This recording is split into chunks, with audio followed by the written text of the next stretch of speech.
one.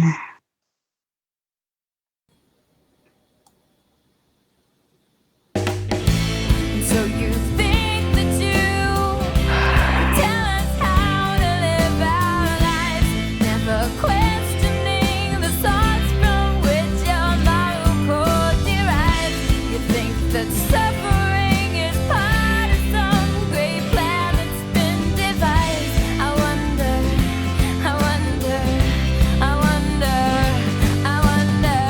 what will it take for you to start opening your eyes? I wonder. All right. Turn it off. Live from Dillahunty International Studios, Fish International Studios, and Goddard International Studios. It's the Atheist Experience on Adopted Christian Holiday Day. How you guys doing? Hanging in there, Matt. How about you? Oh, it's I'm going stir crazy, but it's so nice to be able to do stuff like this and my Twitch live streams and Facebook chats and other stuff. Otherwise, I think I would be bald from pulling hair out rather than from actually shaving it. And since barbershops are closed, I've got like way too much hair. But we're happy you guys are here on Easter, because this weekend the three of us were supposed to be in Phoenix doing the American Atheist Annual National Convention. So why don't you walk us through what happened, Nick, so that everybody knows why we're all sitting at home instead of getting hammered in Phoenix? Well, I don't know if anyone's been following the news, but there's been some, public health concerns around. And, when we first started looking at this, I guess it's been about a month ago now, when Debbie kind of came in and said, we were talking about coronavirus and, seeing some of the numbers that are coming out of places like Seattle, and we're starting to see some events canceled. And, have we gotten any questions from people? And almost as soon as she brought that up, we started fielding questions from members, people who were planning on attending the conference, saying, what's the plan? Has anything changed? And so we really started talking seriously about contingencies and what we were going to do. Number one, to protect the interests of and the health and safety of all the people attending our conference. Right. But also just if things were out of our control, or there were stay-at-home orders or large gathering bans, as we're seeing now, what we were going to do in the event that something like that happened. And so we wanted to plan for every possible outcome. We wanted to make sure that we had something we could do preemptively if we needed to, but also that, if things were taken out of our hands, that we could respond appropriately. And, we made the recommendation to the board of directors, which Matt is a member, in full disclosure. And we said, we think this is going to turn into something really big, and that it's going to be really hard for us to put on the type of conference, the type of convention that the people in Phoenix expect, and that our members should expect, and that we frankly promised them, and that we want to have.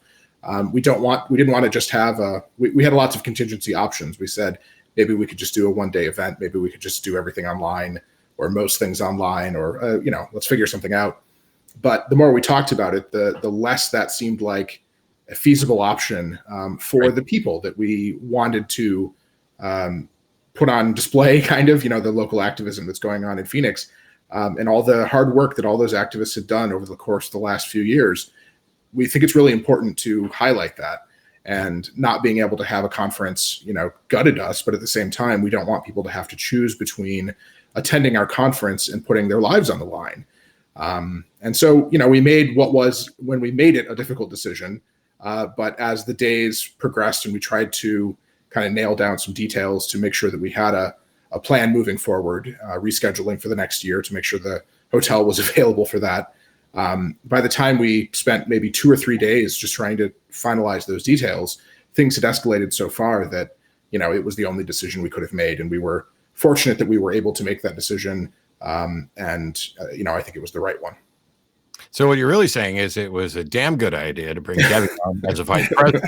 I like to see this before we start getting, emails. I say that every day, actually. It's a damn good idea that we brought Debbie on board.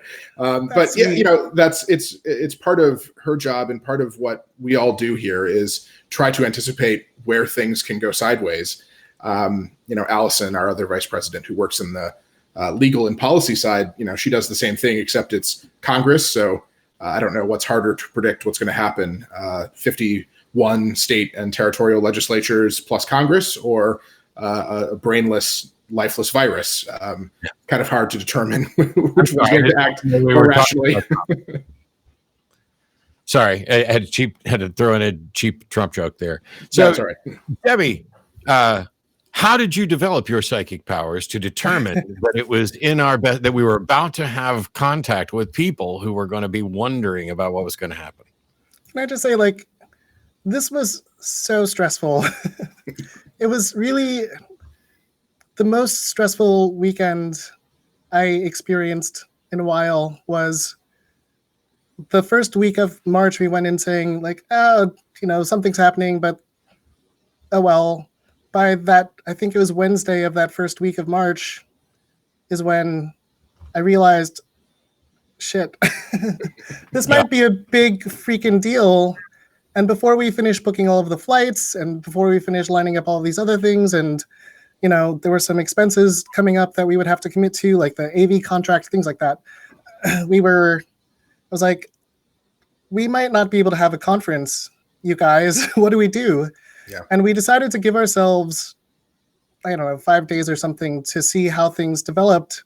And yeah, over that weekend, things certainly escalated a lot. And that was the first I followed the news closely. And so all those early stories about what was coming down the pike were, I was reading every single one I could find. And by Monday, we were like, well, this seems like a thing. Like, yeah, I've gotten to a point where I feel kind of, I wasn't paying enough attention, because literally March 1st, I was in New York City with my girlfriend having a discussion with Dinesh D'Souza, and she had actually been paying attention to the news, and I had not. I'd been doing nothing but like, we're going to have this conversation. We're going to go to New York. We're going to have fun. And so we're walking around New York City, and she's like, here's some hand sanitizer. Wash your hands. I'm really worried about this. And I was like, it's not here, and there's nothing. And then we get back home. And immediately after getting back to Austin, the news starts coming in about New York City being essentially ground zero for COVID's introduction into the United States. So we basically quarantined ourselves at my place for 2 weeks, just to make sure that we were asymptomatic and everything else. And that was all happening around the same time the ACA was making decisions about DEFCON levels, and ultimately getting to the point where there's nobody in the building, although there's one person in the building right now. And that's when the email came in to the American Atheist Board saying, hey, here's what we've been talking about. Here's what we're thinking. What do we think we should do? And I'm really proud of the fact, not only that, Debbie was watching this and brought it up, but the full team evaluated all the possibilities and came up with a plan that I think, while it's incredibly frustrating for those people who are like, oh, we really wanted to go to Phoenix. I'm glad I'm not in Phoenix right now. I'd much rather be at home and fairly safe. But the plan was to not cancel the convention, but postpone it for 1 year. So instead of doing Phoenix in 2020, we will be in Phoenix in 2021, because that city and those volunteers and those activists deserve a good convention. And so now we've got a whole extra year to make sure, which means I guess your guys' work just increased a little bit, because now you've got to show up in Phoenix next year with like a 2 years worth of convention planning show. Yeah, that's exactly right. And we're really cognizant of that. And the last point you just made there is exactly what was going through our mind, is we want to make sure that people have the type of event that they've come to expect from American Atheists. And we didn't want it to be just sort of a hull of itself, just, everyone standing 6 feet apart. Because one of the most important parts of this, and I think you know this as well as anyone, Matt, is actually being in the room with each other and having the social experience. It's not just the speakers. It's not just the events. It's being a part of all of this together and being in the same room with all these people who you haven't seen for the last year or more, and meeting new people and connecting with people in your own community. And so that's why we wanted to make sure that we were putting on the best event we could. And unfortunately, that just wasn't possible this year. But that's why we're going back next year. Yeah, Allison and I were talking about that yesterday during the ACA's first game night, where we played Quiplash, and Nick was there, and you did really well, Matt. You got Yeah, I got great stomped. showing. Yes, I came in dead last, but I feel like I won because any answer that included Matt's balls evidently won every single round. I mean, there were people who rode to victory on Matt's balls. Yeah, you get at least sympathetic points from that, so that helps. Yeah, but it was a good fun time. Now, Allison and I were talking yesterday about just looking forward to going there to see the people you haven't seen in a while and everything else. But we're not going to have to wait an entire year for things coming out of American Atheists. You guys are working on a town hall, online event now. I know you don't have it all planned out, but if you want to run through kind of the basic thoughts there and when we can expect it. Yeah. So keep an eye out for this. We're working on some announcements for it, but our plan right now is to have a virtual town hall to kind of take some of the part of the member meeting so we can share from American Atheists with our members and supporters a little bit about what we're working on. The tentative date for that is the 28th. So that'll be in about 2 weeks. We're having a board meeting next week, and we want to be able to share with folks some plans for the next year. But just keep an eye on our social media for some of the details about that, including the link and where that'll all be. We're also working on, getting out some content from the really great speakers that we had lined up to speak at our conference, who have, just tons of amazing things to share with folks, work that they've done, research that they've done, stories that they've, compiled. So we've spoken with Catherine Stewart and Chris Cameron and Chrissy Stroop and a number of other folks who were on the agenda for this conference to come and be a part of a sort of speaker series. And we're working on the details of that, but we're aiming to have some of that out this summer, as we kind of get through all of this with getting back into some level of normalcy.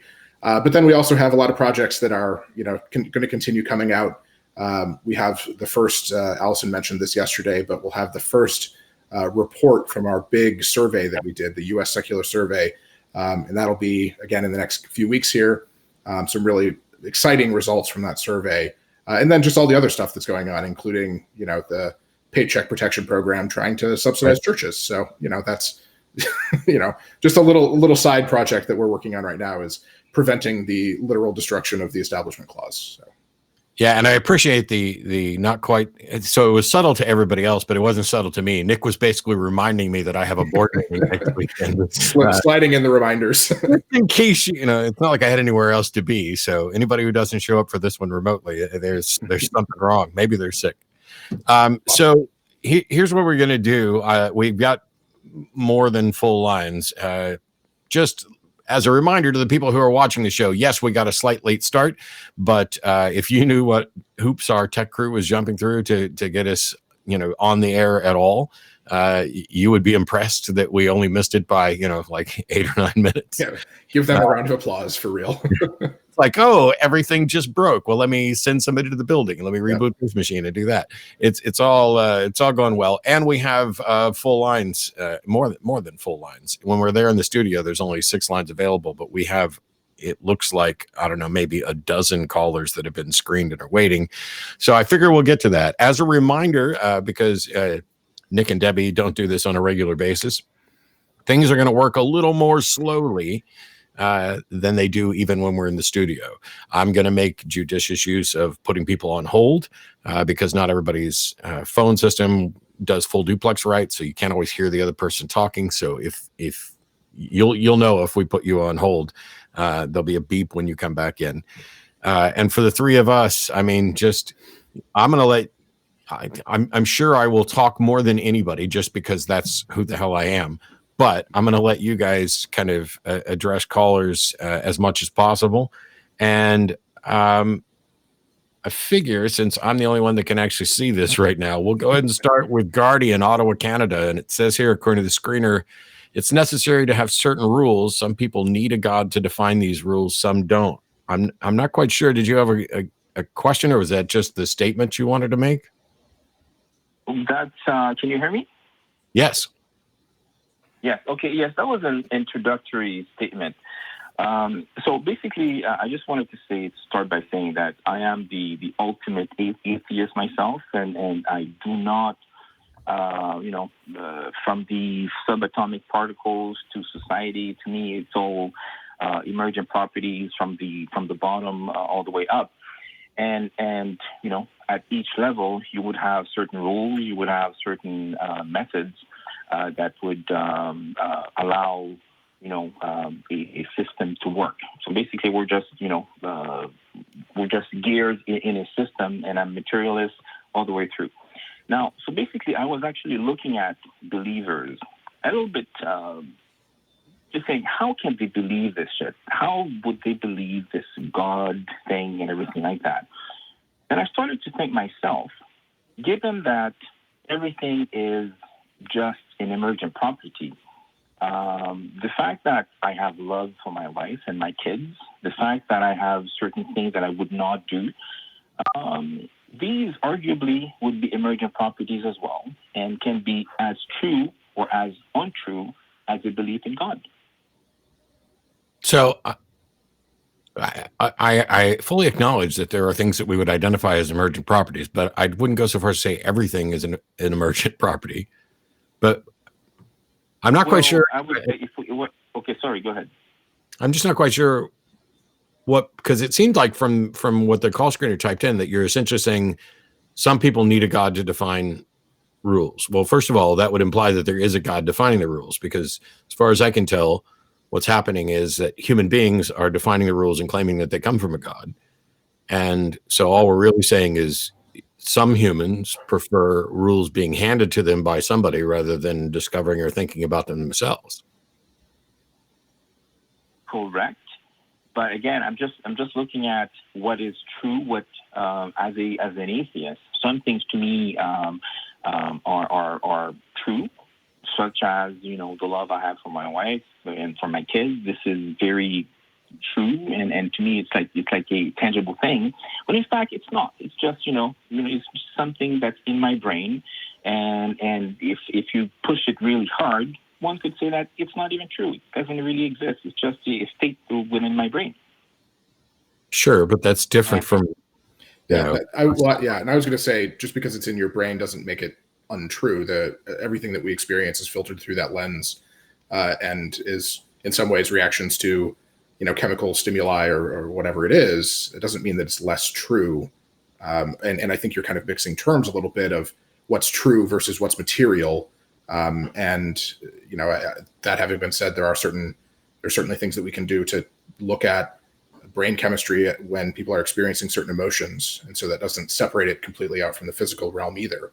And so I'm probably, I don't want to speak for Matt, but I think I'm probably as confused as you are about what your point is exactly. So, I mean, if it's just that religions have utility. The essence of my point was that I was looking at believers, and I was saying, what are they thinking about when I have myself have certain beliefs and wants and needs that are arguably not true either. And I guess we all have something that we believe in, and something that we want, and some people get it from God. I don't, but some people do, and it kind of made me a little bit made me think that maybe I'm not that altogether, maybe I don't have a full understanding of the whole thing, because maybe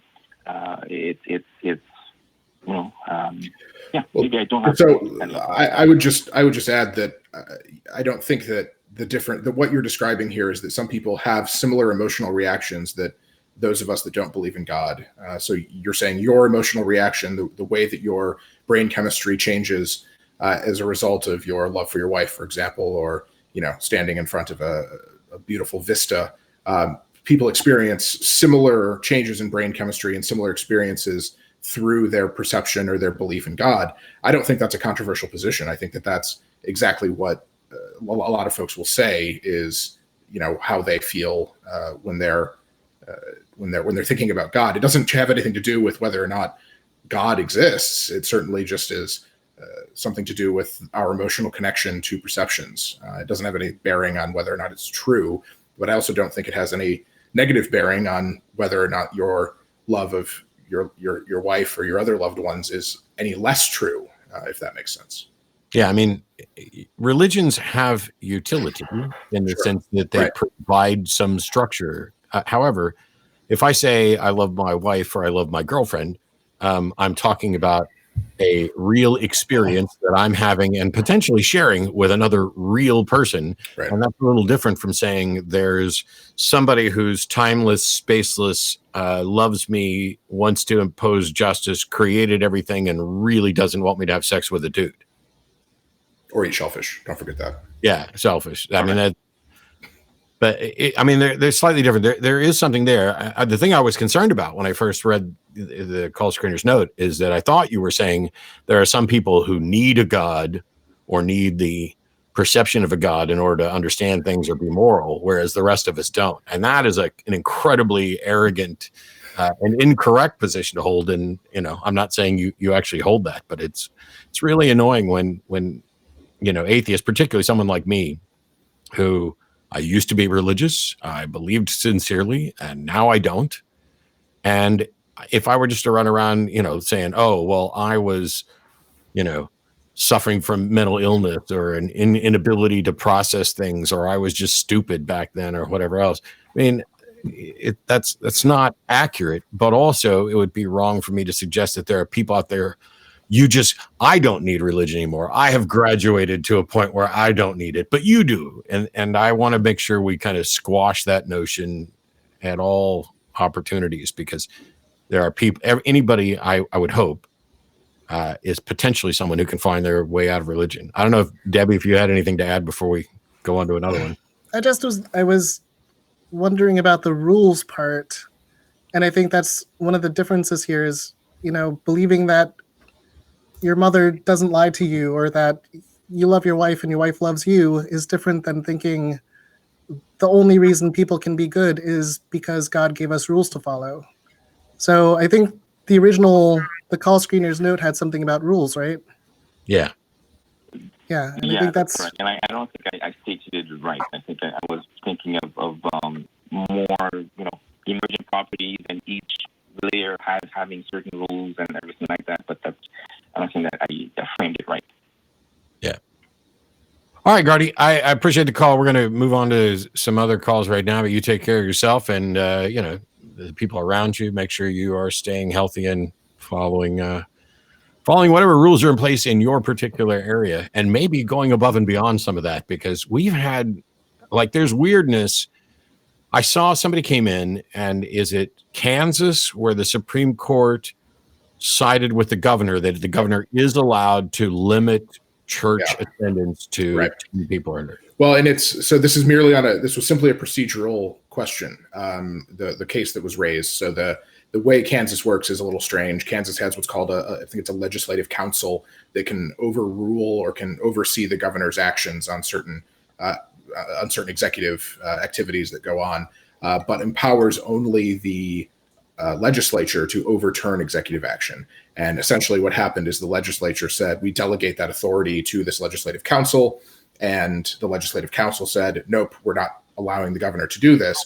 And the governor went to the Supreme Court of the state and said, hey, wait a second, only the full legislature can overrule my actions. And so you need to put my executive action back into place. So I don't believe it went all the way to the full question of whether or not the governor had the authority to limit religious gatherings.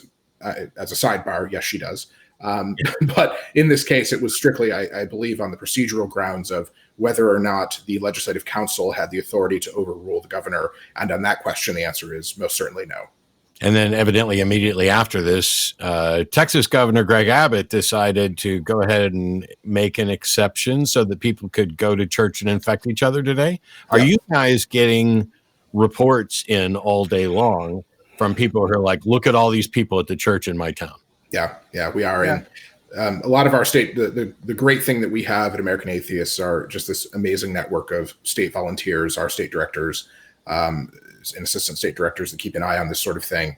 And a lot of them are doing the right thing and contacting health officials and saying, hey, there's a gathering of 400 people at this church. They're ignoring the stay-at-home order in a state where there is no exception. Please come do something about it. And unfortunately, too many health departments are worried about the the optics of shutting down a large gathering on Easter Sunday, which Sure. on the one hand I understand, but on the other hand, when 40 of those 100 people end up infected with the coronavirus and 20 of them end up dead because they're all over 70, I think they're going to not care so much about the optics of enforcing these rules and enforcing a twisted interpretation of the Constitution. The free exercise clause is not a death pact. It is not absolute. The Supreme Court has said for the entire history of the United States, even until now, despite some of the rulings we've seen recently, that the free exercise clause is not universal. That the government can, in fact, put limits on free expression when it has a compelling interest, and that interest right now is preventing millions of people from dying. And that's a pretty compelling interest. It's funny because we talk about the optics of it. And on the one hand, there's the optics of, hey, we ain't afraid of no virus. Jesus will protect us. Let's go ahead and go to church. Covered in Jesus' blood. but the risk then is that if you do that and people wind up sick, now all of a sudden it exposes that perhaps, Jesus doesn't have your back as much. And yet it would seem to me that the optics would be overall good to say, hey, we're going to follow what the health experts and the government are putting in place because, first of all, we can go to that passage that says all governing authorities are appointed by God and, you should be obeying them. But also, God is everywhere and Jesus is everywhere. And so we can worship just as well from home as we could getting together. This is not about the truth of the religion or orthodoxy. This is about orthopraxy. This is about people who are convinced that I must go to a particular building on Easter and worship and praise, and God will protect me. Yeah, and that's the risk right now is the people that are using this both as like a sign of faith, not just in the religion, but also in the kind of the political side of things. Where this, I'm infecting all my loved ones with a highly contagious virus to own the libs is kind of the attitude that too many people have right now. And I'd much rather people were listening to medical professionals and what science is saying. And I will say, 95% probably of churches are doing the right thing and have canceled their in-person gatherings. And so, I know that's tough. Like, I don't want to be flippant about this, but I know it's easy for us just to say, well, stay the fuck home and don't spread this disease. I understand. I have some level of empathy for people who are, really feeling the hurt right now and need community and really want to connect with the people that they're closest with, who are oftentimes the people who are part of their congregation. But at the same time, we're all going through a lot of that right now. And so what folks need to do is just do what the health professionals are saying. And that is large gatherings are a really bad idea right now. So please don't do them. Yeah. It's like there's a dueling, true Christian, I guess, kind of thing going on here where it's, oh no, God will protect me. I'm covered in the blood of Jesus. Our church is safe. And then you have a preacher who says that, this whole thing's a hoax. And then he winds up dying of COVID-19. Right. And so there's no way to win this because all somebody else has to do is say, well, he clearly wasn't a true Christian. It's not his church that's the right church. It's my church that's the right church. And now the church that becomes the right one is the one where the least people got infected, I guess. Yeah. I don't even understand, the mentality. I got an email kind of quasi joke today from an atheist pointing out that Boris Johnson was released from the hospital today as an Easter miracle or something. And I was like, oh man, that's not the way science and diseases work. For us to be running around, hey, you know what? Nobody in American Atheists is sick, and nobody in the atheist community of Austin sick. We win. We do win. It's a sign. Yeah. Yeah, we do win, but it's not because there's some divine guidance or protector or punisher out there. Let's go to, we've got Dewitt in Seattle. You are on with Nick Fish, Debbie Goddard, and Matt Dillahunty, and evidently you called in to let us know that Jesus is alive, and that's the truth. I just kind of wanted to ask you in the sense that since, it's Easter today, and I just wanted to show you some evidence, or not evidence, but just like claims that historians have made of the validity of Jesus being real and then also dying. and then coming back and then just like evidence of that. So So if it's not evidence, if it's just a bunch of claims, why would we care? In the sense that like well, why would you agree that Jesus was someone that did exist? I have no problem with that notion, but I don't think that there's necessarily a knockdown solid case that Jesus existed. Okay, but like obviously you don't think that he actually was a god or anything like that, or he ever like the eyewitness accounts of people seeing him and performing miracles, and the fact that he rose from the dead, eyewitness accounts of that happening after all that. I know it's not like 100% fact, but just would you just dismiss historians and New Testament scholars looking at it and just saying that there is something here? I'd say fact and eyewitness are both doing a lot of heavy lifting in what you just said. Yeah, but to say there's something here, I agree. There's something there. Yeah. There are stories there. But it's kind of from like historians kind of saying that this actually, there is a good chance that this actually did happen. Like No, so that's not the way it works to assess history. All historians can do is tell us, hey, we have really good evidence that a whole bunch of people believed this to be the case. Without evidence that it is the case, you're still just talking about, yeah, there's a bunch of people who believed it. And that's wholly unsurprising. One of the most popular religious movements ever had people who believed it. But there are people who genuinely believe that Elvis didn't die. And historians will tell you, yep, there's a bunch of people who are saying that Elvis didn't die and Elvis was spotted here and Elvis was spotted there. That doesn't mean that the underlying story is true. Okay. But so like you said, Jesus Christ could be real, right? He could be someone that did exist. Well, or do you think that? Yeah, well, the thing I was going to say is we know that people like the people who founded the Mormon religion existed. They were real people. We know that Joseph Smith and all of them and Brigham Young existed. It doesn't have anything to do with the fact that they were just making shit up and willfully misreading and misinterpreting and mistranslating words on fake scrolls. I mean, there are millions of people who are Mormons and they believe it wholeheartedly. And there were people who corroborated the beliefs of the Mormons who were around at the founding of the Mormon Church. But the fact is that like the New York Times was publishing when the Mormon Church was founded, right? And people still believe these things. There were people who, there are reports of the fraud that was going on by the founders of that religion, but it doesn't dissuade people from believing it. The fact that people believe it, as Matt said, isn't what makes it true or not. Is it true? The eyewitness, as you say, testimony in this case isn't actually eyewitness testimony. It's oral tradition that was passed down for a few hundred years and then written down.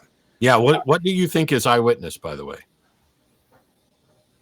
I'm just saying what historians have said is that there were eyewitness accounts of people seeing Jesus after he had died.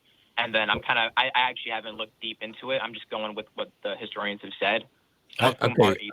I no longer want to hear the word historian because here, if we look at the New Testament, I don't care about New Testament scholars either, because I can look directly at the New Testament. And so if you just look at the Gospels, Matthew, Mark, Luke, and John, we have no idea who wrote those. They aren't eyewitness accounts, and they tell stories about eyewitness accounts.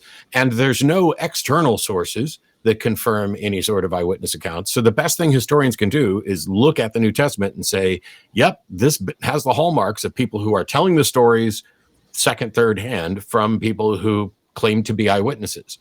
But that would be fine if it was about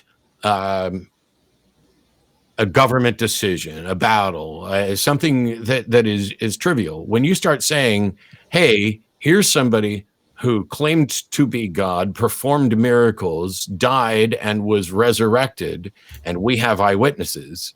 Unfortunately, we have no accounts from those eyewitnesses. We only have secondary and tertiary accounts from people who supposedly talk to these people. How can that ever be enough to reasonably confirm that this is a true story?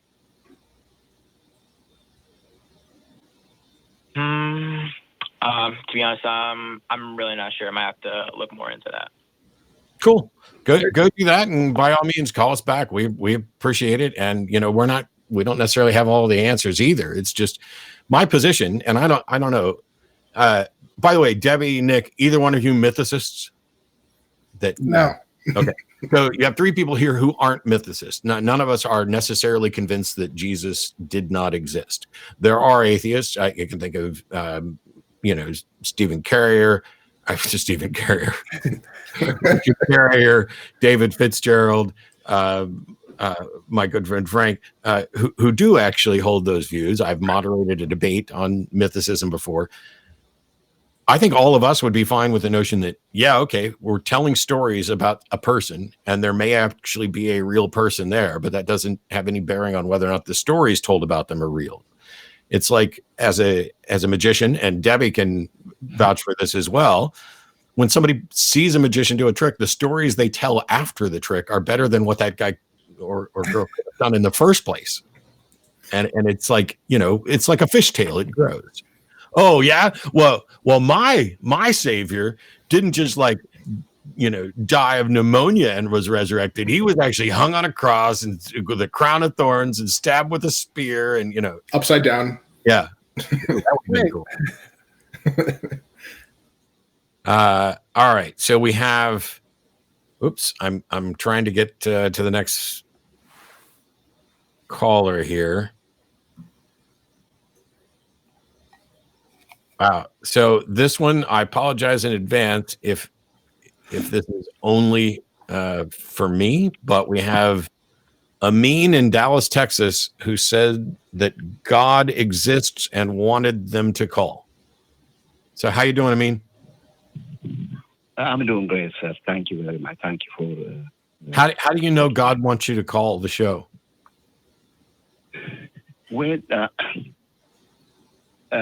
Okay, let me explain this. The way I wanted, God told me to call is, He put in my spirit. I'm sorry, I didn't hear that. It's in my spirit, or what you call, some people call it, a gut feeling, instinct. I'm not able to understand what you're saying, and I apologize. I don't know if it's an issue with the phone, but how do you know that God wanted you to call? Okay. Instinct, gut feeling. I call it Holy Spirit. Okay. It's not really an answer. So, did you get the answer?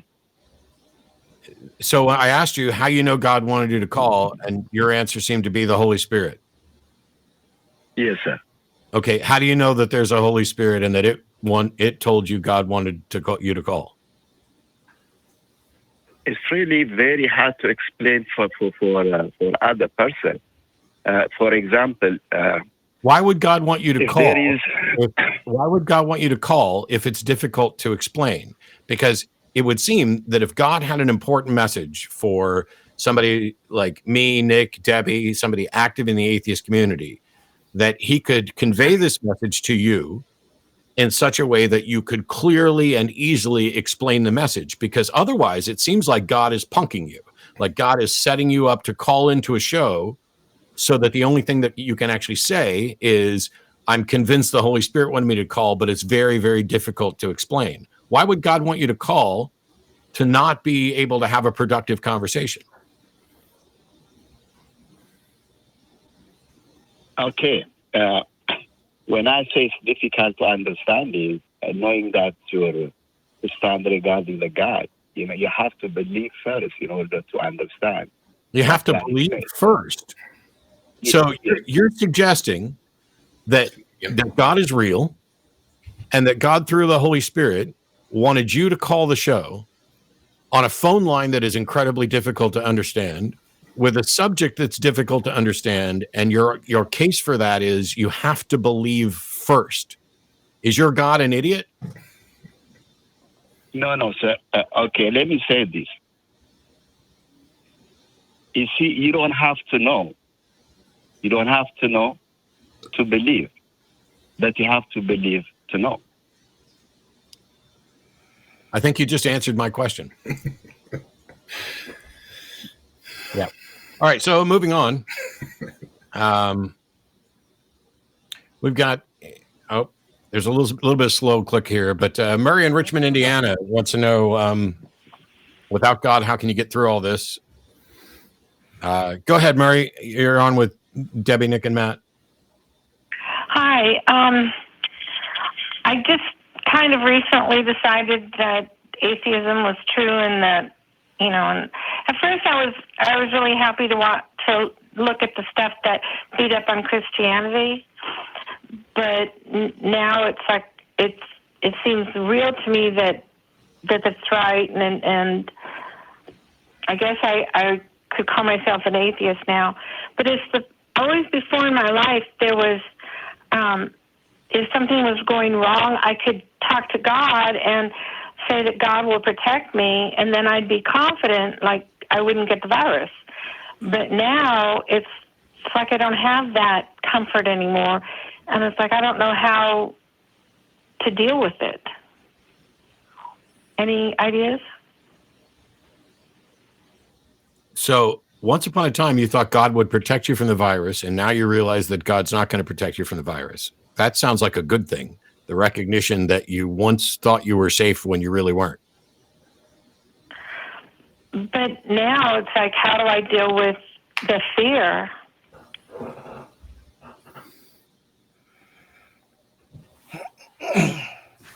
Well, Go ahead, Debbie. Go ahead, Debbie. No,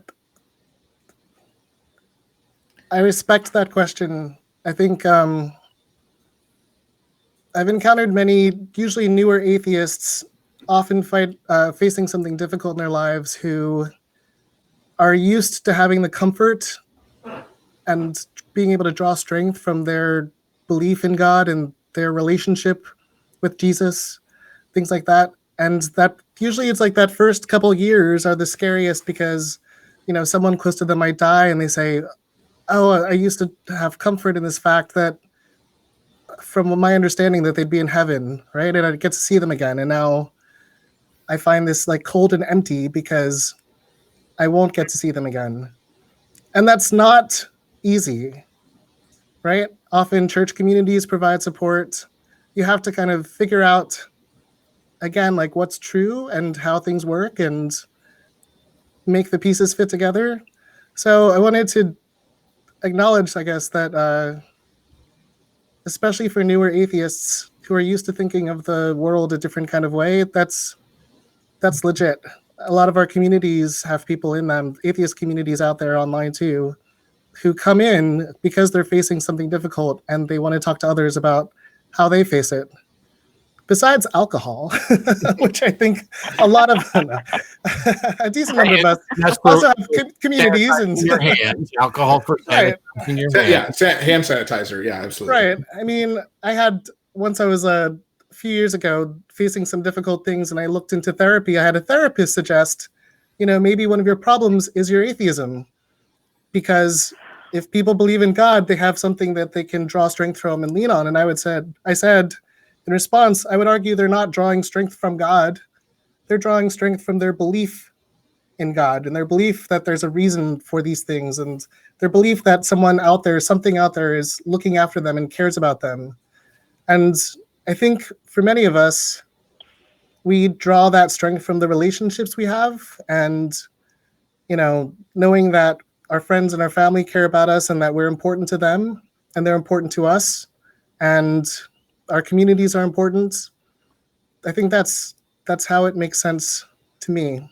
But that's not to say that there's never darkness out there or that mindful meditation isn't helpful sometimes, hence alcohol. Yeah, one of the things about fear is that fear gets a bad rap. Right. Oh, you're afraid. Well, sometimes what we talk about as fear is actually a rational assessment. Mm-hmm. And so if you know that there are certain risks. Are you afraid of putting on a blindfold and walking across a busy highway? Because I would be. And if I were convinced that I could put on a blindfold and walk across a busy highway because God was protecting me, if I had that kind of mindset for a long time, realizing that I no longer have any reason to believe that God's protecting me, that would bring in the fear. But the fear is necessary. It's what convinces you, hey, let's take off the blindfold so that we can assess things and make a reasonable set a reasonable course of action for crossing that street such that we minimize the risk. So it's not that it's bad to be afraid. You are right to be afraid. I have people close to me who are absolutely terrified of what's going on with this virus. I am not terrified. I am cautious and alert. I'm not overly anxious about it. I am taking the best precautions that I can. And then I recognize that I can't protect myself against everything. I can only take the best steps that I can take. And if I get sick, at least it'll happen knowing that I did as much as I could, hopefully, to avoid it. But running around believing, like there's that video that made the rounds last week of a woman pulling into a church saying that she's going to church and she's covered in the blood of Jesus. She's an idiot who has a well, all right, let me correct that. What she's doing is incredibly dangerous. And it doesn't matter whether or not she believes that she's covered in the blood. She might be covered in the virus and she might be infecting other people, or she might be putting herself in a position to be infected. And the reason that she's doing that is because a religion has removed a rational fear from her mind and replaced it with confidence that isn't supported by the evidence. And you are in the exact opposite position. You are now dealing with what is a rational fear and trying to figure out how to cope with it. Yep. And I've been alone in my house now for a couple of weeks, and it's awful. Apart from being able to interact with people online, the just being locked in alone is a lot to handle. And if I think I was as fearful about this situation as some other people are, I would be going a little stir crazy right now, and perhaps I am. I don't know. Yeah, I two things that I just wanted to point out very quickly were as resources is Recovering from Religion and their secular therapy project. I think a lot of us, certainly in our community, have had that experience of, okay, what now? And what comes after this? And have had the experience, unfortunately, that Debbie had, where someone that you go to help you cope or to talk through some of these feelings and some of these concerns will say something incredibly inappropriate or will really denigrate your identity as a non-religious person or as an atheist. And that's really unfortunate and not acceptable, and is, exactly the opposite from what they are supposed to be doing. And so we encourage folks to check out Recovering from Religion. If you, I believe their website is just recoveringfromreligion.org. And they have a project there called the Secular Therapy Project that is really helpful. And, one of the things that folks coming out of religion have told me a lot, and this is something that I think a lot of us deal with as well, is the stigma surrounding mental health and how to cope with these things. It's not a failing. And too many churches tell people that if you're going to therapy, if you're not just listening to your pastor, that's some sort of personal moral failing. And I want to reassure you, it's not. A few years ago, I was assaulted by 5 people walking home from my car less than half a block on a Wednesday night. And, I was having I was fine. I mean, I went to the ER and I had, some fractures and stitches and all that and some chipped teeth. But after the fact, I was having sort of recurring issues around just anger and rage if I couldn't find a parking spot that was close to my house, right? And I went to a therapist that did cognitive behavioral therapy. And he said one of the things that was just so, illustrative for me was the idea that, to piggyback on what Matt said, that fear is not a failing. That fear is not an irrational response, even though in the moment, like rationally, I knew I was very unlikely to be jumped again because it hadn't happened 4 years previously, and it probably wouldn't happen again. It's still something that the back of your mind, evolutionarily, that springs up, right? Because that false positive of, I should take extra precautions right now is much less damaging than a false negative of, this is probably fine, and then getting eaten by a tiger or whatever. And so helping me kind of realize that, focus on the physical aspects of that feeling in my body and how to correct or how to adjust that, how to embrace those feelings. And what that did for me was really helpful. And so I'm certainly not a medical or a mental health professional, but I would recommend speaking with one if you have the means and the capacity to do so.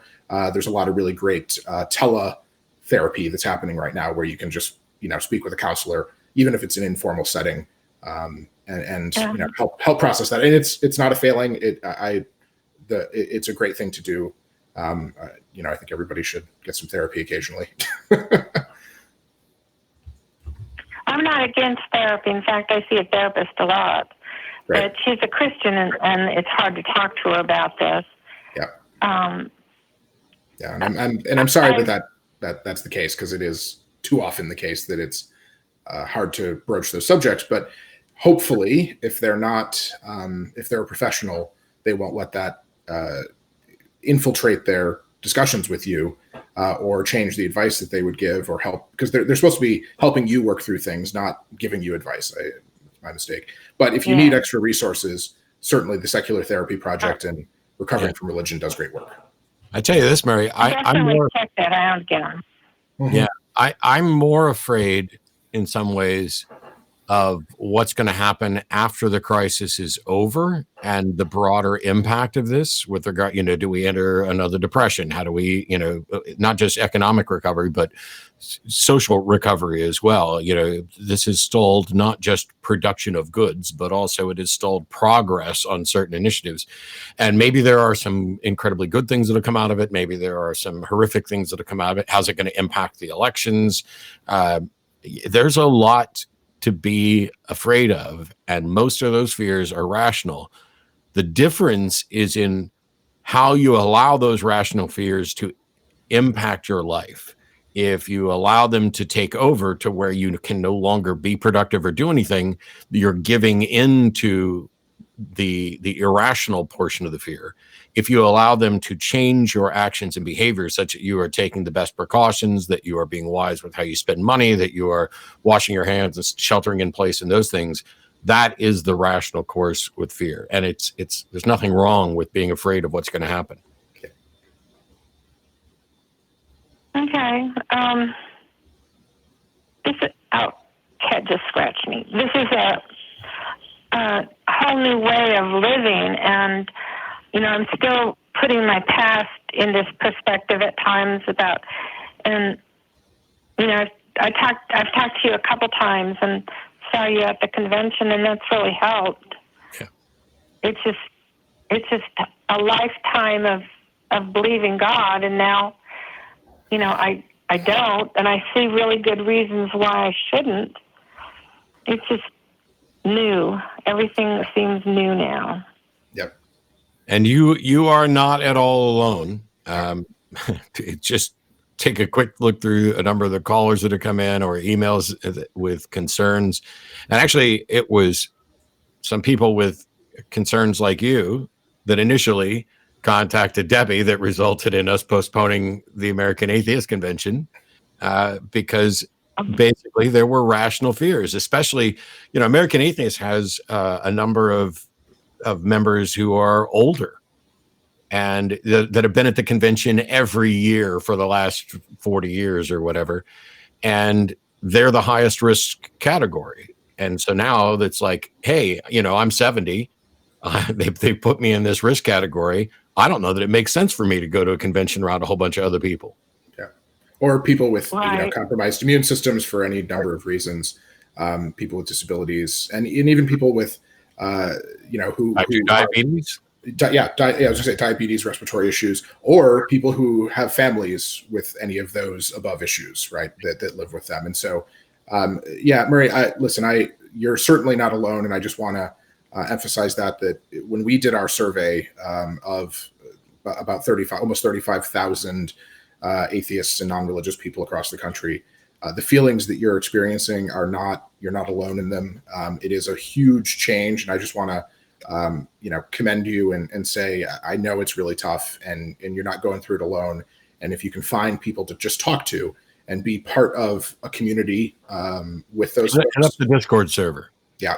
And just find people to talk to, because sometimes that's the best way to work through these problems and to address the concerns that you're facing is just to have someone you can lean on. And that's a lot of what church provides. And Debbie said it, I think, perfectly, that it's not actually God that's giving people strength. It's people's belief that someone is watching out for them and cares about them. And I just want to, let you know that there are a lot of people out here that care about you and care about what happens to you. And that's, that's what being part of a community is all about. And so, if you're not part of a formal community, we found that people who were part of a local group of some kind had much better outcomes in terms of mental health, depression, and so on, and felt a lot more connected to what was going on by being members of those communities. Just to tease some results of our survey and answering your question here, but that I think is a really powerful thing. So if you're not yet part of a community, I hope you can find one. And if there's not a community in your town, this is one of those cases where if you have the capacity to build it, they certainly will come. There are tons of people I guarantee, in your town, in your county, wherever you are. That feel and in the way. meantime, stay reasonably scared. Stay reasonably scared, and find some people you can interact with, and know that you're not alone. Yeah. Right. So the fear isn't bad. Like I'm over 60 and I have diabetes, so I'm in the high risk group. So I've been super careful. Yeah. But it sounds like you're doing what you need to do. Yep. I guess the fear is not a bad thing then. No. Not at all. And I appreciate the call, Murray. We're going to go on to a couple of the people, Okay. but stay reasonably scared. It's kind of an irony, leveraging off what Debbie said. When I was a believer and I thought that God was protecting me, one of the things that made this valuable wasn't just the belief; it was the community around that was like, "Yes, God's got you. God's got you. God's got you. And I remember kind of sarcastic comments from people saying, oh, well, what would the atheist community be doing? God doesn't have you. Nobody's got you. You're all alone. That's not what the atheist community says at all, which is, it's saying, yes, the universe doesn't give a rat's ass about you, but we do. Right. And we are the only ones that can do anything to make it better. Yeah. That's, I think, one of the most valuable things I've carried with me from Christian things is the serenity prayer of but a secular version. So can I do something about this thing that's freaking me out or causing me to stay up late at night? No, then probably I should stop reading articles on my computer at 2 a.m. about it, and maybe I should focus on the things. You're laughing because you do this. Yeah, I think we both are laughing because we both do this. Right, and maybe I should focus more on the things that I can do, and that includes taking care of my own physical and mental health, and that includes, activism. Like I didn't pay attention to the details of I didn't watch the impeachment trial because I had other things to do, and I was like, I can't do much about this. I can elect someone, I can respond to action alerts, but I don't need to follow every moment of this trial. Right. It brings me down. So let me put more energy into the things I can do something about. That's why I do activism. I'd much rather get my news from Seth Meyers anyway. Yeah. Time for a closer look. Boom. That's a nugget I can digest without feeling overwhelmed. Yeah. Is there anything I can do about this? If not, is there something I might be able to do about it in the future? If not, is there something I could do now that might allow me to do something about it in the future? And that's the level at which I stop worrying about it. If I don't see a path forward to dealing with this, it's not like there aren't 43 other problems in my face that I might actually be able to address. So. Yeah. We've got Marquel in Augusta, Georgia, wants to tell us the story of his pre-existence. Are you there? Yes, I'm on. Yes, I'm ready. I'm fine. What about y'all? Well, it's Easter and we're stuck in the house avoiding the virus, but we managed to get a show up and running with two people I greatly admire who I think might be keen to hear the story of your pre-existence, because I'm not fully sure I understand what you mean.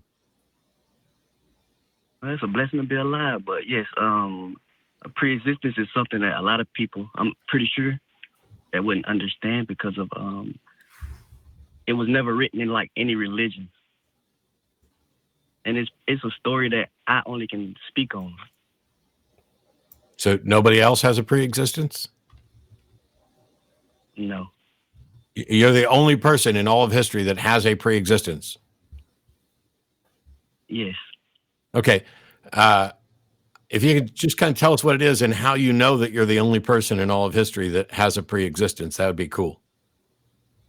Okay. I'll just like tell you my story. Oh, but I do want to apologize to Eric and Andrew, I think that's his name, for my last talk I did with them. I missed and told them like they don't understand it, and I didn't mean it that way because of, you know, he said it was like nonsense, and I didn't want him to be like, you know, pretty much have animosity against me for it, like that lack of understanding. But I just want him to know, like, if you don't understand something, don't just say it's nonsense, because that just makes you more of a lack of understanding things. That's nonsense. Sorry, it was an easy joke. I had to say it. Go ahead, tell us your story, Marquel. Okay, the story of my pre-existence. Before time and space came into existence, I spoke life into existence. And then that's when I met God. Me and God had a race to be God, but it was like he was more better. Like he knew everything, he could see everything. It was just, it wasn't something I was never better than. Pretty much how it is. So, Marquel, can I ask some God questions? is something. Oh, let me finish the story first. Well, no. I don't want to get distracted. No, because if there's not clarity at the beginning, then telling the rest of the story isn't going to matter. So you're saying before time and space began, you spoke life into existence. Yes. And then there was a competition between you and God about who got to be God. Did I catch that correctly? Yes. Was it a fiddle contest? I'm just curious. So, Yes, that's correct. Oh, it was a fiddle contest? So no, all right, let me get to the first problem. You say before time and space began, you spoke life into existence. How could you do that if there wasn't time? Because speaking requires time. No, that's why I say I wanted to speak on it so I don't get distracted. Well, I don't care if you get distracted. If what you're going to say, it appears to be everybody, you know, if you're going to make claims that you can't demonstrate and that fly in the face of logic and reason and understanding, then it would be right for someone to say, maybe not, I wouldn't say this is nonsense because it's not gobbledygook. I'm understanding the words you're saying. It's just that the situation you're describing is something for which I don't see any evidence and I don't see any way for it to be possible. How could something happen without time? How could an action take place without time? Okay, and that's why I'm sorry to bother you on this, but that's why I wanted to explain it. Like as I go, I'm gonna explain it to you. So You're just to explaining. answer your question, I'm gonna answer your question. Just to answer your question. Okay. I spoke life before time came into existence, so I always existed. I never like had a beginning. I always existed. But God existence, I don't know how it came into existence. I would never know. I can never tell you that, but I can tell you how it was, like how life came into existence. I spoke life into existence before time and space. How could there be life? How could there be life before time and space? Because I spoke it into existence. No, how could that be? That's the origin of life. That's like saying you invented measurement before there was any way to measure. And that's when it comes to like something that's more of an ego. It's just something I can do. Like, it's something that that's when you say I'm the only one with a pre-existence. That's why I say yes, because it's something that becomes more than a consciousness. It becomes more than an ego. It becomes more than like a human can even understand. So that's why I want to break it down. Are you a human?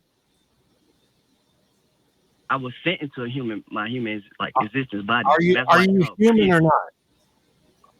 Are you human or not? I'm human. I'm in a human body. Yes. So that means you can't understand it either. No, I completely understand it. You said a human But can't I didn't start understand off. I did not start off as a human being. it. Okay. If you can understand it, why is it that you can't explain it? And why is it that you don't see a problem with claiming you did temporal things in the absence of time? Because I'm explaining it to you. No, you're not. Explaining it. Okay. I see. I see why you think the other guy won. But, all right. So we got like 15 minutes left before we're going to have to hard call it. Here we have Amir in New Jersey who says that COVID-19 is the mark of the beast. Yeah, hey guys, what up? So it does have me wondering this, and it has me wondering if the mark of the beast, aka the devil, can be proven, then does that mean by default God can be proven? There are a lot of eerie similarities that are rolling out with COVID-19, with different steps that are being taken to combat it. I think one of the latest, you got Google and Apple teaming up, contact tracing. I don't know, is Google and Apple the two beasts that are spoken of in Revelations? Maybe yes, maybe no. We have the forced flu vaccine that is being fast-tracked. Everybody has to have it. Basically, I'm talking about the things that are being implemented in society. Society's being conditioned right now to have certain things, do certain things in order to return to their normal life or some facsimile of a normal life. You guys are pretty savvy on the Bible and things, probably a lot more savvy than me. I just got some crash course Bible studies back in my 20s and teens. I'm sure you guys probably know what the Bible has to say about mark of the beast, buy, trade, sell. I could talk about Andrew Cuomo as well as my own governor, Phil Murphy. Hang on. You're saying that COVID-19 is the mark of the beast. So by that reasoning, everybody would have to have COVID-19 or else they wouldn't be able to buy or sell. No, that's not what I said. I said COVID-19 might be the measures for combating it might be ushering in the mark of the beast. That's not what you said at the beginning of the call. That's not what you said to the call screener. But that's what I did. That's what I did. Sure enough. All right. Thanks. We'll move on. I'm baffled.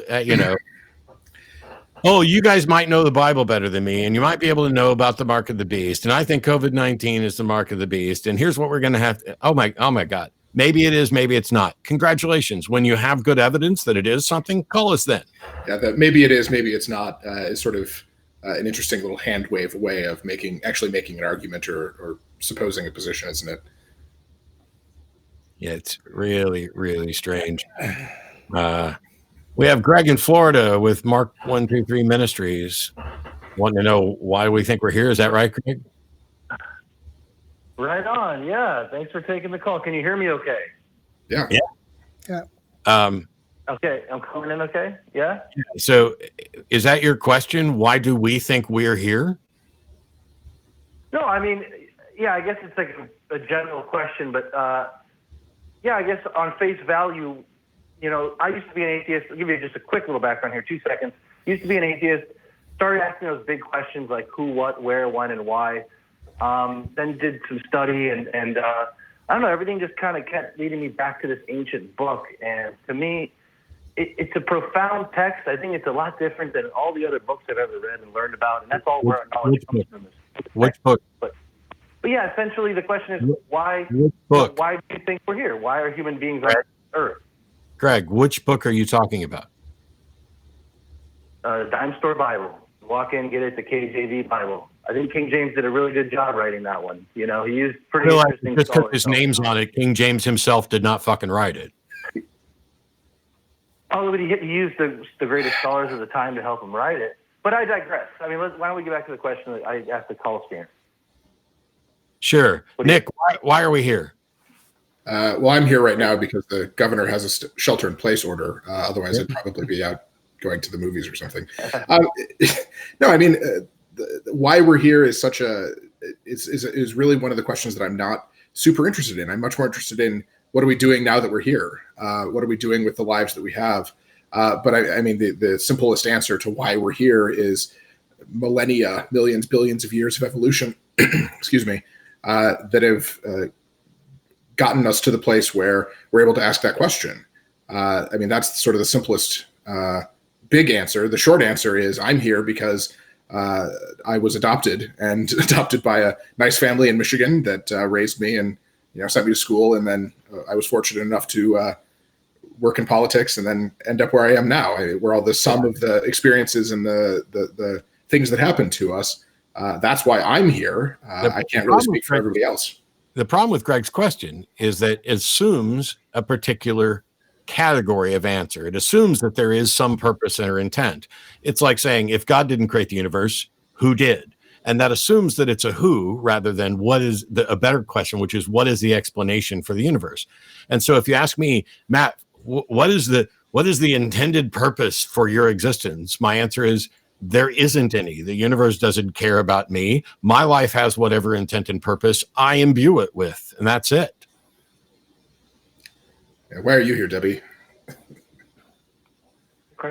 You're question the boss. is- You said you got to be on Atheist Experience.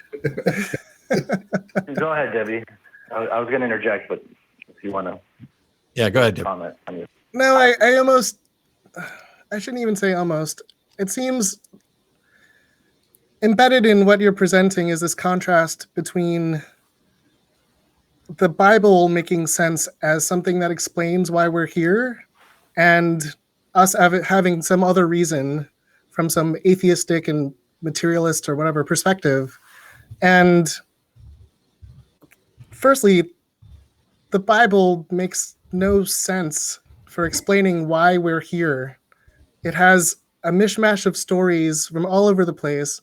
I mean, I was raised Catholic, so I already didn't have a firm belief in the Bible being literally true. Sorry, Protestants. It just didn't make any sense. Like, the Catholics don't believe that. They think that the beginning stories are stories. But if that, I don't see any real ability to take the Bible seriously and see it as something that explains why we're here, to be honest, having read the Bible. Maybe Greg. Yeah, I would be curious about. Greg, why are we here? Why are we here? Well, I asked a very wise person, and by the way, you guys gave great answers. I think it's a really interesting dialogue, and it's going on. I mean, there's 100-year-old guys debating about this stuff, people debating about it. So obviously, it's a very interesting question. But I had a wise. Can I just note, I don't think it's interesting. I don't know. No, I really agree. don't. I did when I think was like 6, and it's then the least- I really didn't anymore. Yeah. I think I really accepted some other way of thinking about, like, I am here, and also like how big the freaking universe is and how small humans are, and then I think my ego about why we're here it's gone. Yeah. So sorry, I wanted to note that. What I was going to say, I was just going to say it's to worship. That's what I was once told. So that was a pretty profound answer to that question. Right. So you ask the question, why are humans here? And you think that the profound answer that you're willing to accept is the most likely correct one, is that we are here to worship. Worship. What do we worship is the question behind the question. But yes, worship. Right. Yeah. I have zero interest in worship, and anything that was remotely deserving of worship could never expect or demand it, because that automatically disqualifies it from being worthy of worship. But Matt, to a certain extent, don't you worship certain things? Your partner, oxygen helps you live and breathe. I mean, certain things in this earth that you worship and appreciate. Okay, so you have a very loose usage of the term worship. I don't worship oxygen. Am I dependent upon oxygen? You bet. But Worship. The problem with worshiping oxygen is when you light those prayer candles, you're just destroying oxygen and sucking it all out of the room. And so it's a sacrifice, like Jesus. Yeah, you have to sacrifice oxygen to worship. Sacrifice it to itself. Yeah, that's right. I mean, I have those candles. You can make a case that, there's all kinds of things that we worship. And even if I were to agree with you and say, okay, under your incredibly loose definition, I worship my girlfriend. Okay. That doesn't mean that that's what my intended purpose on life is to worship. And when you include things like oxygen, I don't worship oxygen. I don't get up in the morning and go, oh man, oxygen, you are so awesome. Please let me prostrate myself to you, oxygen. Thank you for filling my lungs and then my bloodstream and allowing my brain to work. That's bizarre. But you express reverence. Express reverence and adoration, and to a certain extent. I mean, it doesn't have to be to a religious extent, but do we not admire the fact or the way oxygen works? You know, the mechanics of it all. Sure, but you've now gone from worship to admire. I was going to say, Greg, do you admire? Worship. Well, no, it's not. No, it's not. Do you admire the sacred architecture of Islam, for example? I think I could walk into the Hagia Sophia and say, wow, this is it's a marvel, or the pyramids, and say, wow, I marvel at the ingenuity of this. Are you worshiping those things? And if so, I think you have some things that you need to address with one of those commandments. Well, my stance is, and I thought I was clear on it, was just I worship God. Jesus Christ is the ultimate thing worthy of worship that created everything. If God created everything. As far as all the other religions and the pyramids, that's another whole ball of wax. But so when I'm reluctant to go to a dictionary, because dictionaries describe usage. They're not authorities on what words mean, because language is our plaything. But when I go to like Merriam-Webster, the definition of worship is to honor or show reverence for a divine being or supernatural power, or to regard with great or extravagant respect, honor, or devotion. It doesn't just say admire. It doesn't, and I don't have great, extravagant respect, honor, or devotion. But even if we were to grant all that, to say, okay, you're right, Greg, I worship oxygen. How could you make a case that that's what my purpose is supposed to be? That's why I'm here. I am here to worship oxygen. I didn't say you were here to worship oxygen. Those are your words. Okay, how could you possibly argue that I'm here to worship anything, even if I did worship something? I think there's degrees of worship. Let's put it that way. Well, just like there may be rank in heaven and rank in hell. That's not what I'm asking. Let's assume, for the sake of argument, that you worship something and I worship something. How do you then demonstrate that because we do something, that is the intended reason that we are here?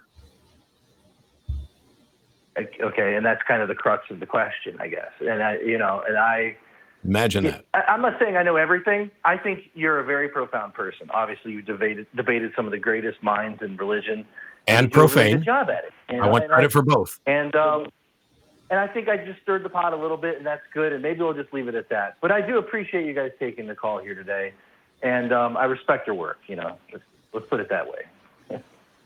All right. Thanks. I would argue that you didn't stir the pot. I don't think any of us feel stirred.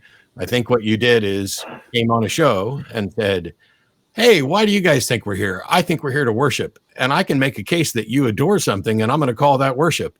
And somehow, when asked how that can possibly make my case, I'm just going to bow out and say, you guys are awesome. It's the telephone equivalent of throwing a smoke bomb. Yeah, I don't know that I don't know. I tell you what, because we're at 6:00 and we do have to wrap this up. I'm just going to go to Debbie first and then Nick. Tell us where people can find you, what you've got going on for American Atheists, and what we can expect in the near and far future. Oh, you had to start with me? I don't have to. I'm on the internet. No, I tweet occasionally at DebGod. Random. The first 3 letters of my first name and the first 3 letters of my last name. What? Is that where that came from? Yeah. Yeah. What did you think it was? That's what I always thought. It's just I always liked it because the first time I saw it, I was like, "Ooh, Deb God." Oh, that's her first and last name. But it's fun. It was a weird thing on a dating profile this one time when someone was like, "You must be really religious," and I was like, "Why would you think that?" Oh, you have God in your name. Oh, I do. Yeah, I didn't even, that's just been part of my name for so long. It didn't cross my mind that was something special. I'm actually surprised that Greg didn't suggest that we worship ourselves or that we worship reason or that I was waiting for that, actually. Those are much harder to defend. Yeah. If I'm good, if I'm going to worship anything, it's going to be the truth as a concept. That's probably as close as I could get. Yeah, agreed. So yeah, I'm on Twitter. I work at American Atheists. We're based in New Jersey. There's a lot of projects. I think one of the things we're working on overhauling, besides, we're rolling out some convention things in the future, online presentations and things. We are working on a new website and some different online resources for people. We've been cleaning up our affiliates listing, and we've been doing webinars for affiliate group leaders. So I'm excited about some of the development on our community side, helping provide better trainings for group leaders and for local activists to get involved and do something and be more effective where they are. So that's what I'm going to be working on with other people over the next few months. All right. And Nick, president of American Atheists. It's always fun. It's extra fun for me to say that. And thank you, by the way, for the side joke during the game night that made me almost fall out of my chair. I got a couple of text messages from a few people internally right after that. So yeah, you're welcome. You can follow me on Twitter. My Twitter is not Nick Fish because at Nick Fish was taken. So I am not Nick Fish, but whatever. Unfortunately, the guy that has Nick Fish is both, I think he's French-Canadian and extremely religious, so I don't know that there would be any sort of exchange that could happen there as a favor, sadly, but that's all right. But that's where you can follow me there. I share lots of stuff with, what we're doing at American Atheists, but also just random news and commentary about things happening in the world. Big projects that I'm excited about, obviously, will be the stuff that we're doing to kind of take the place of or supplement what we would have done with our conference. We'll have some more announcements about that shortly. Keep an eye out for the report from the secular survey. Really, really stoked about how well that went. Like I said, our original goal was to have about 10,000 responses. We ended up with almost 35,000, and we did that in less than 2 weeks. The original field time was supposed to be 4. So I really want to commend the work that was done by our other vice president, Allison Gil, in coordinating that, as well as our team of researchers and all of our staff and all of our partners that helped get the word out, including ACA, including all of the folks that work in the secular community, the American Humanist Association, Freedom from Religion Foundation, secular students. Just everybody did a really fantastic job of getting everybody to take that. It was truly fantastic watching all those numbers come in. And the most important thing is I want to thank all of our volunteers and our local volunteers, our state directors, and our group leaders that got the word out and really went above and beyond in telling us about how they experience being an atheist, being non-religious in their communities. We had over a third of the people who took the survey actually provided what we call qualitative data, meaning they answered kind of open-ended questions at the end of the survey to give us a little bit of an insight into how they've experienced their lack of religion, their atheism in their communities. And that's allowed us to really dig in and add some important detail and color to the data. And it's actually a data set that we'll be able to dig through for years to come. And so if you participated in that, thank you so much. If you're a member of American Atheists, you made that possible. You made that survey happen. And so I want to thank everybody who has joined, donated, and supported our work over the last couple of years. We really do appreciate it. And if you're not yet a member, atheists.org/join will get you there. Yep. I want to thank both of you for being here today on Easter Sunday when we would normally all be at a convention together. I will see you guys or virtually this weekend for the board meeting, and look forward to next year in Phoenix. The handful of people that I need to thank grows every day. We can put up like the crew cam. I'm thinking we can put up the crew cam.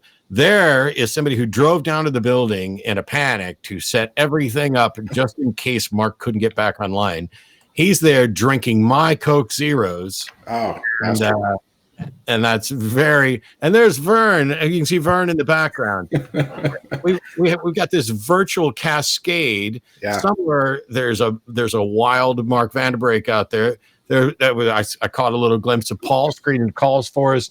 Our team has just been outstanding. Vern has virtually been killing himself. Mark and Greg and a bunch of others have been working on graphics. They set up the whole game night thing, which is going to air. A rebroadcast of last night's game night is going to air immediately following this episode. And I'm heading off to do another show at around 7 p.m.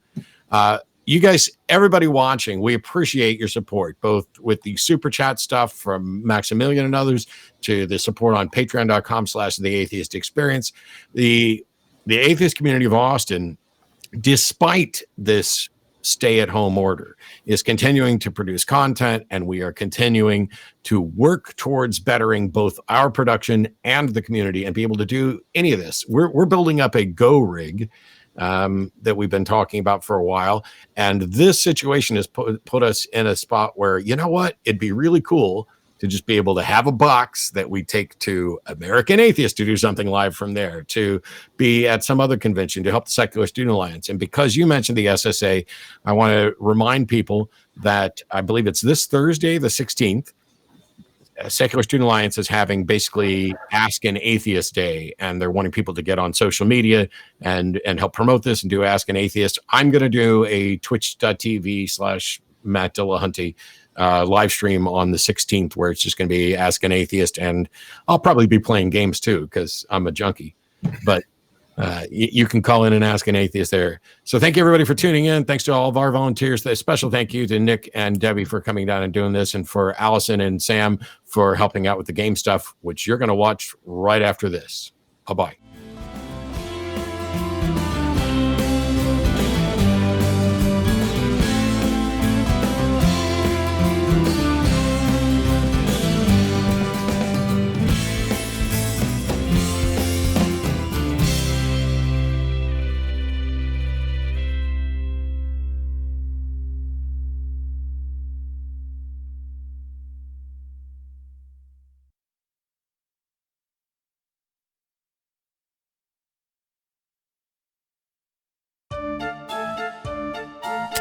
What are we doing, man? What are we doing? No, you're done.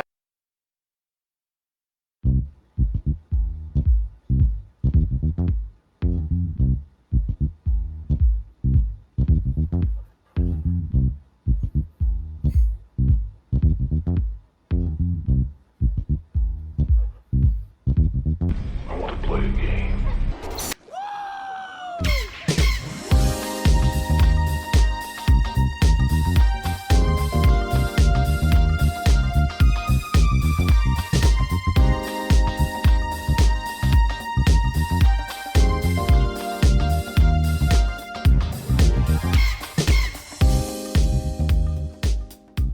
Welcome to the ACA, Atheist Community of Austin Game Night. I'm Matt Dillahunty. I'm the current president of the Atheist Community of Austin. And joining me right off the bat is my good friend Nick Fish, who is the president of American Atheists. Welcome.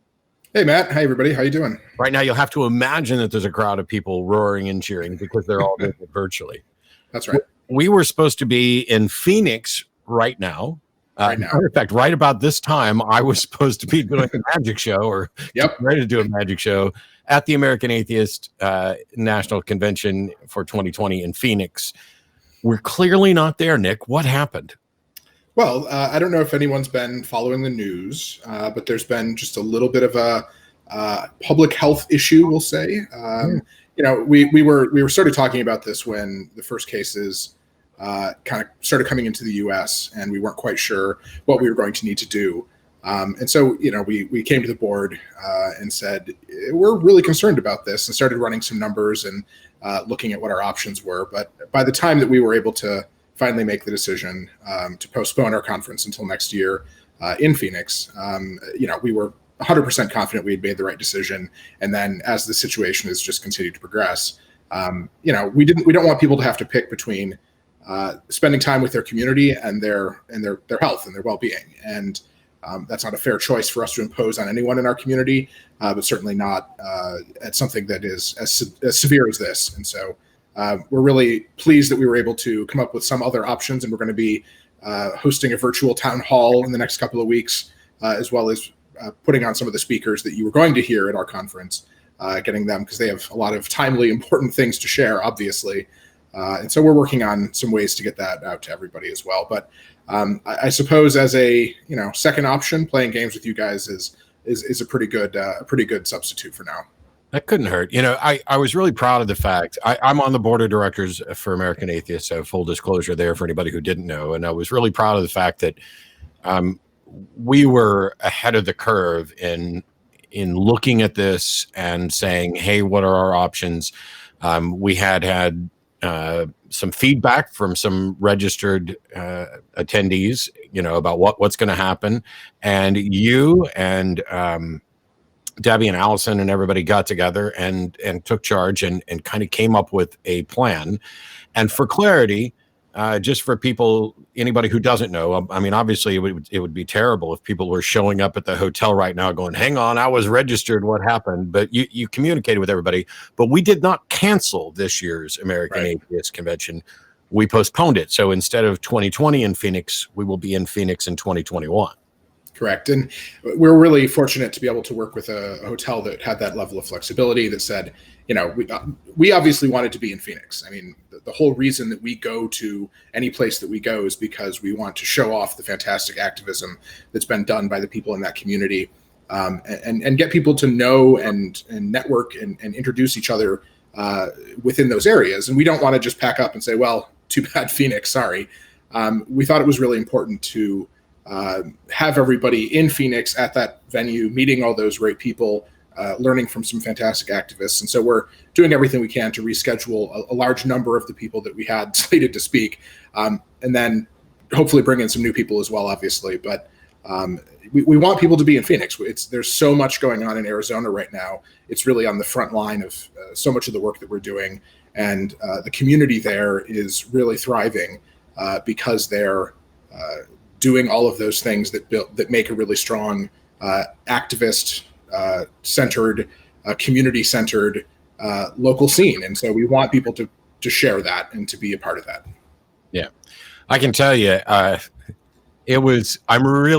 super thrilled that next year, 2021, is going to be in Phoenix, because not only do the activists and our partners there deserve a convention, but I made an embarrassing mistake, and I'm not alone, by the way, because there were a couple of board members who were in Phoenix, myself and Seth Andrews, doing an event.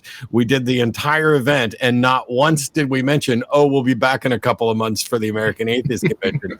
And we go to leave, and we're like, what the hell did we just do? How did we forget that? Oh, crap. Yeah. So now I get a whole year to kind of pump up, hey, Phoenix, we're coming back. We're coming back. Yeah. And, it's, I guess, to find a silver lining in this, it at least puts us a year ahead in our planning. I think anyone who organizes a conference, I know that you've done a lot of these as well. I know that so many people in our community have put together really fantastic conferences, and they can attest how hard it is to put one of these things on in that year timeline. It's a lot to do. And so we're actually ahead of the curve, I suppose, is the only silver lining in this giant shit sandwich of the last few months. But we're really pleased that we're going to be back, and the hotel was flexible in working with us, and that, we've got everything lined up now for 2022 as well, because we'd already done all the work in advance, and they were able to reschedule as well. So, outstanding. I hadn't heard the final note on that, and I know we're not announcing 2022 yet. We're going to save that for 2021. Now, you, like the rest of us, are essentially working from home. The New Jersey office is shut down, and right. How are you coping? Mostly just by trying to keep track of my cat, who is currently sitting on the couch next to me, ready to jump into screen whenever he feels like it. But we're doing okay. We made the decision to close our DC office very early in this whole process. I think it's been more than a month now, or almost exactly a month now, because we knew Washington DC was going to be hit really hard because they have to use mass transit and they work in a co-working space. They have their own office in that co-working space, but we didn't want to put anybody at risk on our staff to be in the office. And we have flexibility already. We use a lot of virtual conferencing and video conferencing because we are spread across the country. I mean, we have 3 people in our DC office. We have 6 people in New Jersey, and then we have 1 person who works remote all the time. And so we're already set up to do this. And so we made that decision and said, everybody start working from home in DC. We'll keep an eye on things in Jersey and see what happens. And then right when we were going to have sort of an optional work from home period, it transitioned very quickly into okay, everyone work from home, make sure you have everything you need, clear out office stuff, take your computers if you need them. Let's reroute all the phones. So we've been 100% remote for at least 4 weeks now. And we will still stop by the office occasionally to do things like send out mail, check the mail, make sure that all the bills are getting paid and all that. But we're really fortunate to be in a position where we're not letting staff go. We're not doing any of that. But we should be really clear-sighted about this. That this could be a really difficult period for a lot of organizations, us included. And it's not like the work has stopped, even though a lot of state legislatures have gone on hiatus. I think we all saw what happened in the news the last couple of days with this paycheck protection program. We were one of the first groups to call this out and say, hey, wait a second. The Small Business Administration, it looks like it's going to try to literally just pay paychecks of pastors. And that's completely unconstitutional. And we've been in constant contact with all the groups and all of our partners to try to fight back against this. Just because everybody is working remotely and a lot of state legislatures are shutting down, there's still so much work that has to be done. Yeah, there's, Allison will be on a little while later, and I'm going to talk to her about a number of things, including, I hope, the various exemptions that are being made on behalf of churches. Yeah, because I've seen other atheists posting, online or whatever else, the predictably snarky, yep, let them kill each other off, let them all get together and pass the germs around, and then we have less to fight. But there's a lot more than that going on with regard to what the government's doing, and it's difficult. And I don't want to trash talk anybody in politics right now. It's difficult enough to manage a situation like this, but it's harder to make sure that there aren't loopholes or abuse or favoritism and things like that. And right now, I'm assuming everybody on staff with American Atheists is healthy, that we haven't had anybody come down with anything. But it's nice to know that there's still an active team there working specifically on issues that are coming up during this kind of lockdown period. Yeah. Before we, jump into a couple of the topics, I want to make sure people know you can go to atheists.org and find more information about not only the convention in Phoenix in 2020, but what is going on there at the office. And you can become a member of American Atheists and donate because the work, like Nick said, the work doesn't stop at all during this. It's just, you don't get to shake hands with people. Yeah, and the work, if anything, we would rather be focusing on the state legislatures right now. We would rather be advocating for moving the ball forward in all of these states. We'd much rather be, advocating for bills that ban child marriage or ban female genital mutilation or bills that close loopholes for vaccinations. Instead, we're left fighting in the federal government against an administration that is just sort of doing whatever it wants to literally transfer billions of dollars, tens of billions of dollars into the pockets of churches. And, you're talking about these exemptions. We are working in the states. We've advised governors. We've been trying to work behind the scenes and let them know what the rules actually are, because there's a lot of misinformation out there. When American atheists, and this is an example of this, when American atheists and the Beckett Fund for Religious Liberty are on the same side of an issue, both saying you don't have to grant churches exemptions from these shelter-in-place orders, from these bans on large public gatherings, when we're both on the same side of an issue, you know that there's not a whole lot of space on the other side. The Beckett Fund has said that these shelter-in-place and public gathering bans can absolutely affect churches and absolutely can apply to churches, that it's not an infringement on religious liberty because there's not an absolute right under the First Amendment to put your community at risk. And that's what we're talking about here. And it really frustrates me when I see people say, well, let those Christians kill each other by going and spreading these germs. Where are they going after church? They're going to the grocery stores that you're going to. They're meeting with their families. They're going to people who are vulnerable, who have compromised immune systems. This isn't, and never mind just the simple humanity of we shouldn't wish this upon anybody. Right. That snarky response, I understand the inclination to do that, but it's not helpful in a time like this. This is not the time for us to be scoring cheap points. This is the time for us to be really clear-sighted about the issue that we're confronting, and doing everything we can to save lives, because that's what this is really about. Yeah, I'm reminded there was a pastor who vocally denounced all of this as a hoax, who is now dead from COVID-19. Yep. And I understand, to all my fellow atheists out there, I get it. You're stuck at home. It's incredibly frustrating. It is terrifying to watch these exemptions and the people who are in denial about this and actively promoting misinformation, all the way right up to the president himself. That's incredibly frustrating. But for me, as an atheist and a humanist, somebody mentioned on a live stream last night, they were talking about debates, and as somebody who's done a lot of them, they mentioned that they were frustrated by debates that start off as if we're going to be friendly and nice when you're debating someone whose views are genuinely terrible.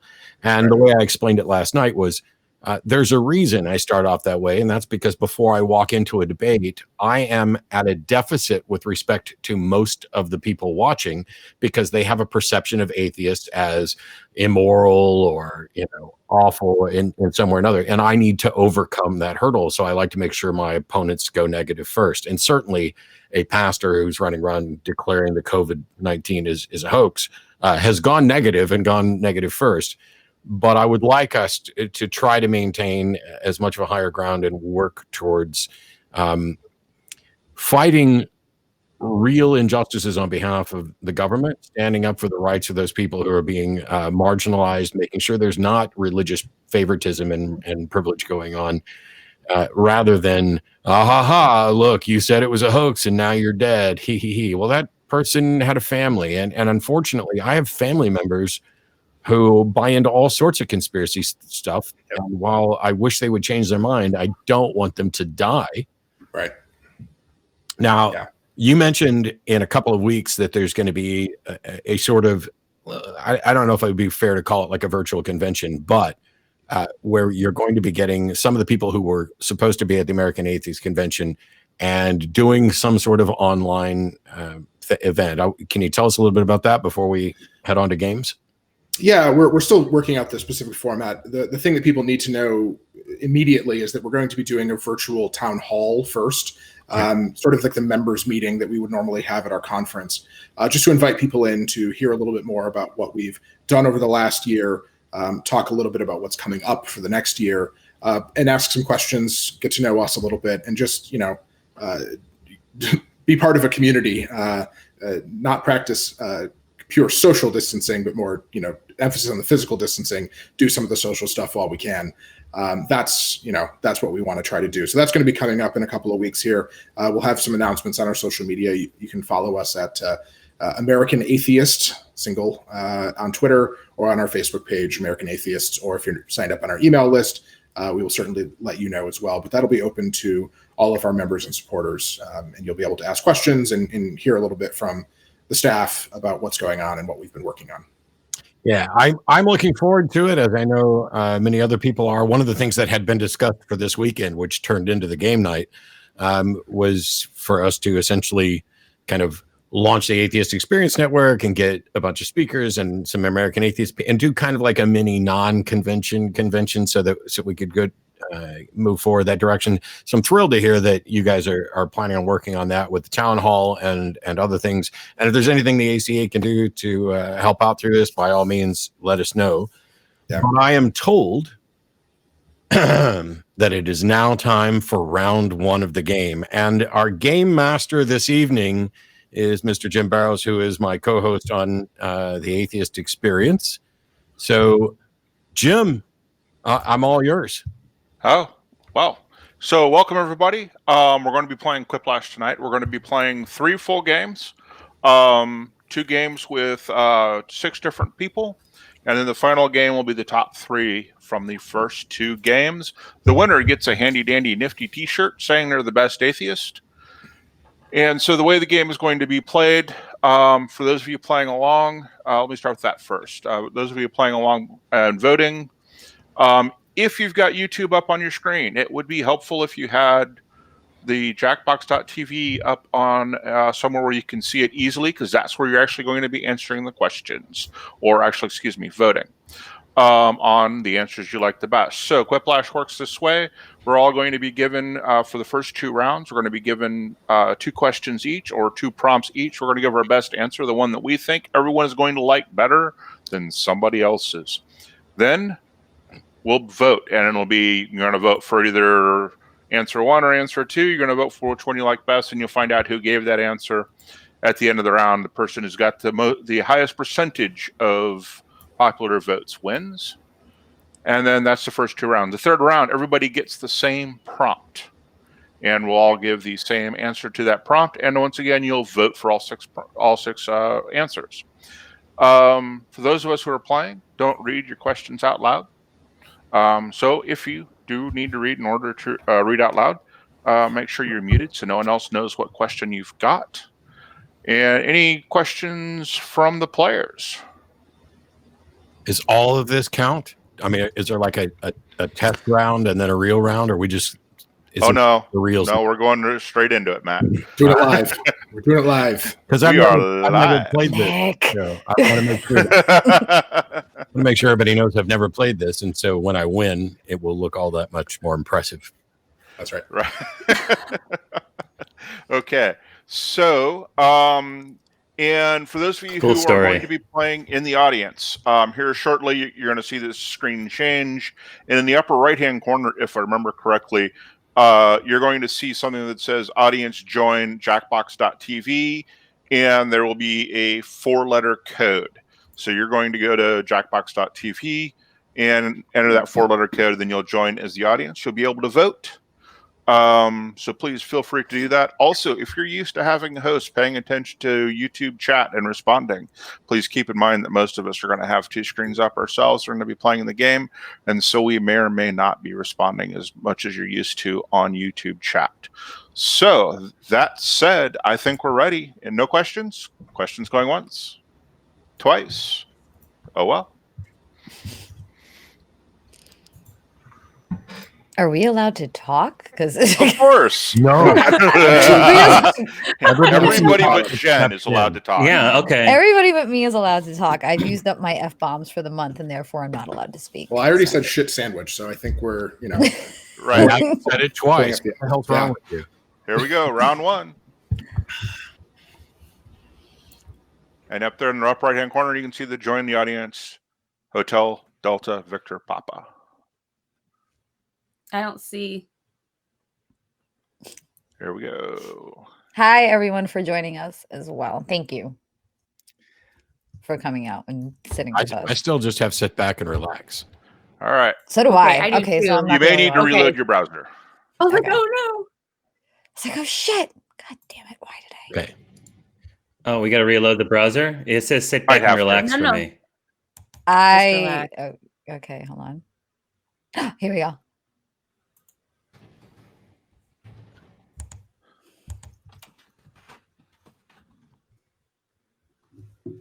Why does everything want to run so slow right now?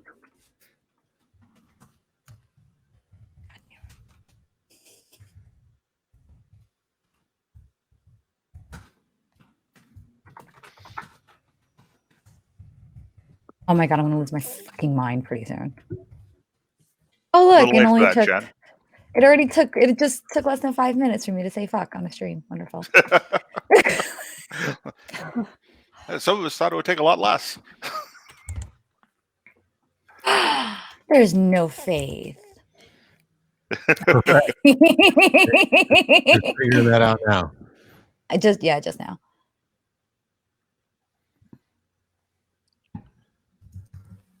What's going on? Well, we're waiting for Jenna to enter her. Sorry. Everything went slow on me, so I was getting like a ton of typos. It still says sit back and relax. You got to refresh it. You got to refresh it, babe. Okay, so you missed out on the first round of answers. Yep. Oh, well. Oh. She'll win anyway. The most awesome thing to say before you dramatically flip a scarf over your shoulder. Yes, that's a fact. It's Brittany Bitch.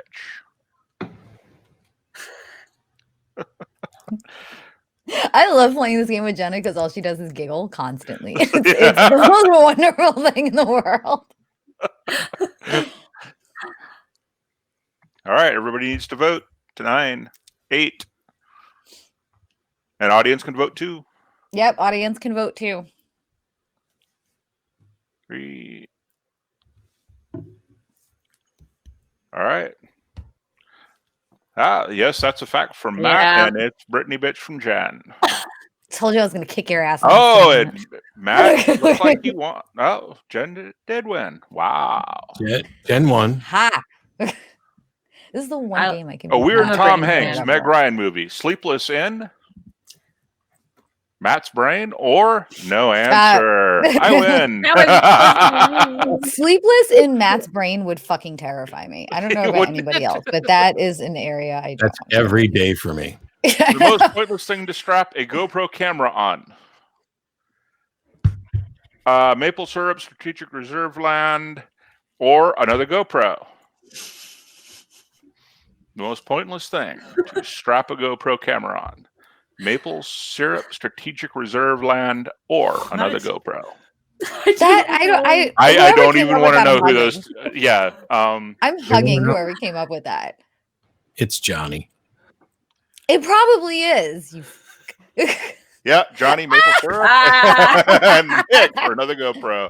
Oh, hey, and that's it's what tied we from should the player. Yeah, it asked me for another name for Canada. No, that was at the top. That was at the top. Not on your. Not. It's got to be on the Quiplash. What do you say 3 times to summon Donald Trump? Poop, or I have money, hookers, and blow.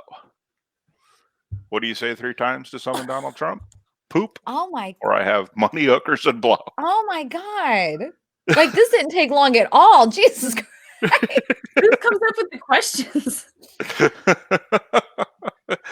That would be our very own Mark Vanderbrake who came up with Thanks, those. Mark. Nice. Nice. We all know what answer I picked. Like, is it? Holy! Jim, I am so proud of you right now. I am so proud of Jim right now. I'm so proud of you. Oh, and he gets the super Quiplash. You get the super. I'm so proud of you. I'm just. I thought it was the most obvious thing. So, Teenage Mutant Ninja Turtles should update their catchphrase from "Cowabunga" to "MAGA" or "Cowa back off." The Teenage Mutant Ninja Turtles should update their catchphrase from "Cowabunga" to "MAGA" or "Cowa back off."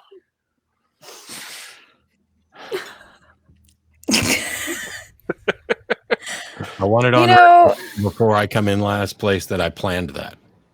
I'm sure. Matt totally planned losing this game. Jen phoned it in with MAGA and Johnny P. Fuck off everyone else, okay? Just because I ruined your childhood doesn't mean shit, okay?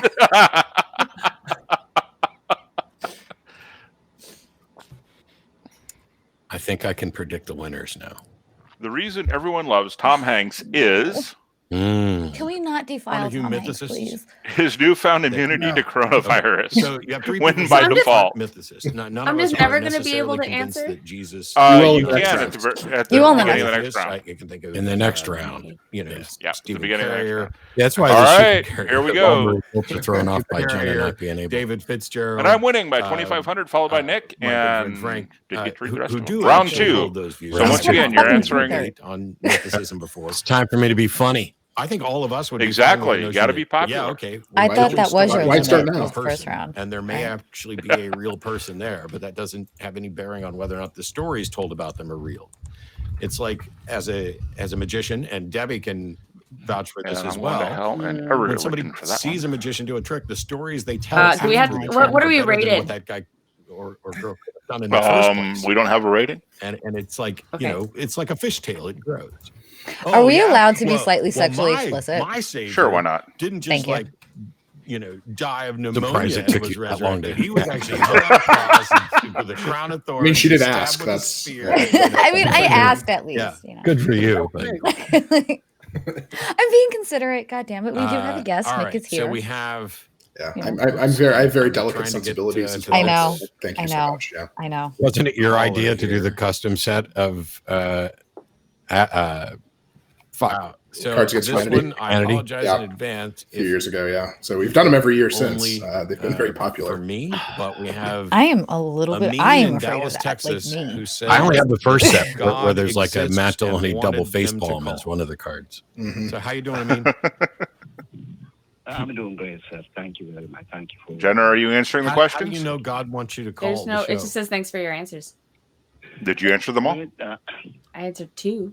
There you Good. go. Yes, That's all you have to you do. did. There you go. Please. Who are we waiting on? And yes, Okay, here we go. Oh, You put in my spirit. Round 2. Let's see. I'm what do sorry, we get? I didn't hear that. The weirdest talent a beauty pageant contest could showcase. In my spirit. Oh my god. Oh, no. I'm like I'm Oh, afraid. God. Ping pong ball launching or a blowjob. That, okay, for the record, that was not the one that I asked about. That was not it. The weirdest talent a beauty pageant contest could showcase. Ping pong ball launching or a This is not blowjob. me. If I don't win this is rigged.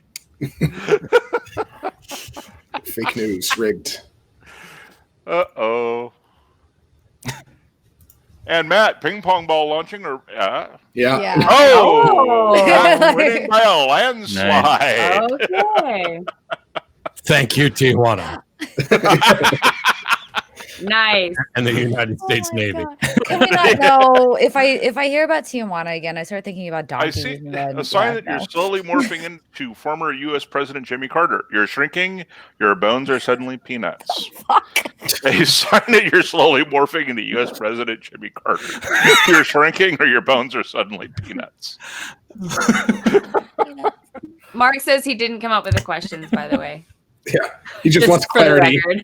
Yeah, he's Oh, like, no, I'm not FYI. responsible. This wasn't- By the way, For the final. By the way, I did not. I'm not taking responsibility for this one. How presidential of you, Mark. Oh, and your bones are suddenly peanuts wins by a Johnny. landslide. You're doing pretty fucking well with this one. I'm so Johnny proud of you. doesn't know. Johnny doesn't know. Johnny doesn't know. Whoa. That's that song. Thank you. I was like, A what the sign fuck? your marriage Well, may be done it. falling apart. You're married to me. That's a sign. That's Your the spouse sign. has leprosy, extreme social distancing. A sign your marriage may be falling apart, your spouse has leprosy, or extreme social distancing.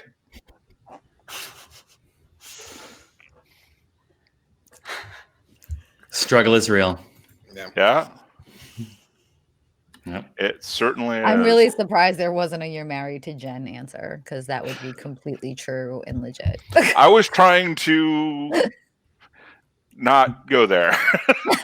Oh, it's split on a oh. If you're not a married to landslide, Jen, but your marriage is torn off. It doesn't fall apart. Yeah, probably some violence. The official name for the Pope's underwear. Non-existent like God or Eucharistic hammock? Oh my god, I love you guys so much right now. I really do. The official name know, for the Pope's Damn. underwear. I Non-existent wonder like God why- or Eucharistic hammock?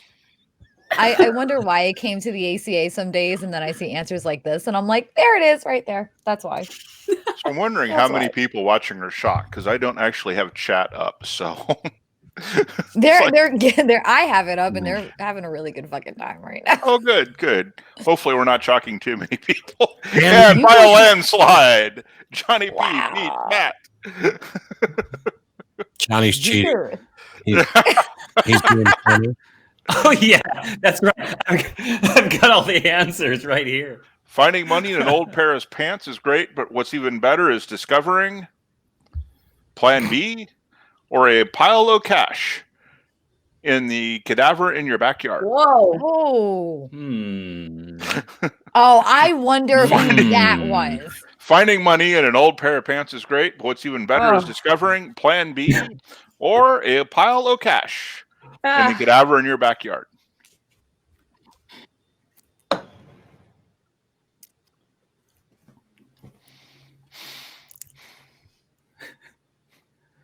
Oh, there's Jim. Damn it, Jim!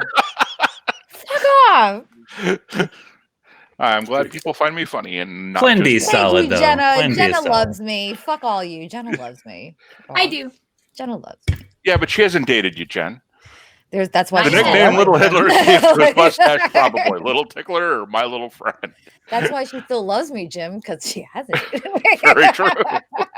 I remember buying a little tickler at a men's bathroom at a rest area in 1984. I think that's I have a that's little something tickler in different. this Yeah. behind me. One of those coin-operated bathroom. Yeah. Now I Yeah. have coin operated boy in my I head. actually just wanted the lotion. I love that song. Right. Finally, I got one, and it was not one of my better answers. God damn it! I think it was your best answer so far. Yeah, it really was. That was No, the and first everybody one was else better. agrees. Stop being It so Britney impressed bitch with was yourself, and you'd end up with a realistic assessment. This was the one that took me the longest at the end, where I was like, I It don't stumped even me know too. I what was to like, say. "Fuck! What do I even put here?" Yeah, sorry, I'm not up on Oh, Hitler and I slipped a second naming. place. Johnny P taken first. Damn. Johnny really Go, coming in there. little Johnny. Right. Now we all get the same question on this one. Yeah, Ow, no, fuck me. don't Yeah. pick the funniest one because I'm one of those come from behind kind of guys. That's what we heard about you, Johnny. That's what also what Hitler called his mustache. Weirdly,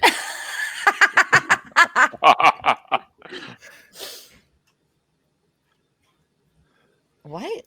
come up with a hot new website with this word in its name: balls.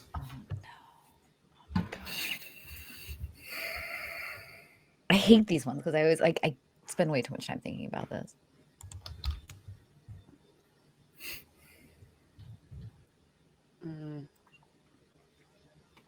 That's Right? Yeah. Everything is everything. It's everything I'm not allowed to say is what's how much coming in my time do I? How many? Oh, 30 seconds. It's counting down For one in the upper question or left-hand two? corner. One. one That's question. it. Okay. It's just balls. Everyone's got to come up with the same answer. Come up with a new business that fits the word or uses the word. Mine's definitely a porn site. Mine's definitely a Perfectly porn okay. site. See, you can't do that because now people who wanted to vote for you will just pick the one. Oh, that- like there's not going to be 3 other ones that are fucking porn sites. Look, it's us. All God right. damn it. Okay. And I can't read them all. Oh, there we go. Voting for balls. Which one do you like more? Handmadeballsmasks.org, www.ballsareextraneous.co.uk, dragonmyballs.com, twit my slack face ball space, Whoa. balls to the wall. It's dragonmyballz.com. Damn it. Okay. Dragonmyballc.com. Okay. Gee, I wonder whose that is. Yeah, I don't know whose that is. Can't vote for that one. I was going to too. Asshole. I know. Oh, and you're voting for more than one. So the first one Oh, is your are number we? one, then your Yeah, number you two, vote then for- your number three. Oh, okay. Gold medal, silver, and bronze. Yep. You can't vote for yourself. I didn't know we were doing 3. Usually you only do one of that one. 3? Yes, you're voting 3 times. You were. Gold, silver, bronze. I think I did.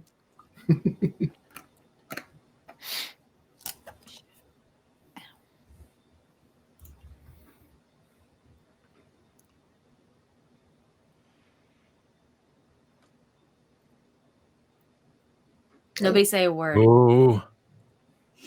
Oh, I saw it came in third, but damn it. I can't see the points. Jim wins. Awful. Yeah, what are the points say? It's 3,000 Jen, 2,500 Jim, 2,000 me. Whoa. All I got. Whoa! this is fucking rigged. How is it that it's running? Imagine that. Yeah, this seems very rigged. Yeah, I wonder. The game host is shockingly Convenient. winning. Hey, now Jen knows. Convenient. I don't. That's the first time I've won a game, Chad, and you know it because you've played enough with Bullshit, Jim. Not every no. Shut up. Quiplash, No. yes. Yeah. Every fucking time we play this. Who was? No. So Jim was in first. Who was second? And who was third? Johnny was second. Second was Johnny. Third was Jen. Fourth was me. All right. Fifth was Matt. Sixth was Jenna. And the only reason it didn't come in last place is because Jenna didn't get to play in the first round. Yep. Might have been it. I got 0 votes on a couple. I was going to come in last, and Jenna had to go and screw that up by not playing in the first round. That's just not even fair. That's just what I do. Okay, and looks with the same players, we're going to play another game. All right. A change to what I thought. So hold on just a second, folks. While we get that up, we have to join the game ourselves first, and then we can put that up for everyone else. Okay. Waiting on some folks. See, now my cat is deciding to make an appearance. So, well, your cat's still I anyway. all mine out. Hi. Oh, look at that. What are you doing? Can somebody type the code in the message because it's just black. I don't have it. Yeah. Mark. Yeah, it's still. Okay, he just typed the code in. Oh, we're just waiting. Okay, that's fine. Oops. Sorry. Yep. okay. Say the code out loud. That wasn't No, it. don't do that. That wasn't it. That did not work. That was not it, Mark. Nope. It was Did you say that? four You say letters like that make no sense. Oh, there we go. There we go. That's a troubling word, room code. Anyway. Whoa. No, that's not it. Right? either. I was like, whoa. That didn't work either. No, what the Mark's fuck? just messing with us. Mark, what's going on? Mark. Apparently, his fingers Sorry, are having Mark trouble is typing typing. stuff in Just the, fucking in with the us. chat. That's why we're laughing. Yeah. Third time's a charm. Here we go. All right. All right. Am I looking at the wrong chat? No. Okay, there we No. go. Yeah, it's the last 20%. No, it's invalid. That was The very invalid. last. It's the very last one. It's Okay, the very it's the last one. Okay, we got it. I we know, I got did it. that one. All right. Mine says sit back and relax. The last one. What is mine? Yeah, should end with an. Ah. Yeah. Relaxing. Yeah. I don't know how far back Matt has. Matt and I have like the same I'm chairs. relaxing I don't too. know how far back we're going today. How far back are we going? First, All right. the code for this game was already primed for jokes. Yes. Yes, it was. The first code was less jokey. Yeah, the first one was like, Like, let's not use that code and put it up. no, let's just do Yeah. a new game, please. Oh no, the video got demonetized. Okay, so Mark said that the first game we played was not any of his. These are the ones that he customized. Okay. Oh, now we're taking personal Heard. shots at each other. Okay, good to know. Yeah, Good to know. now it's personal. Now we The can fans are gonna find out Mark- secrets. Oh. Oh. All right.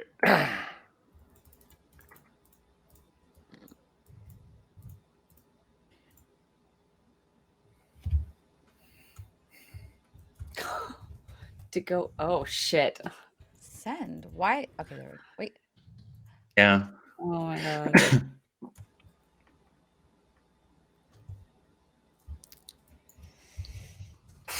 All right. I'm so glad some of you aren't in the same room. Oh, that is so at I me. don't know what that means. That is so at me, and I fucking know it is, Jim.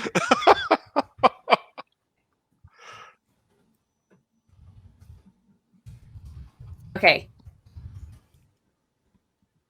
I have a chart on the wall with how many times I'm gonna beat your ass. Are we answering the same questions? We each get two questions to answer. Yep.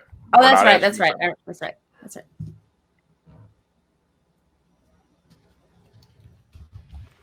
Notice that I've got the crown because I won.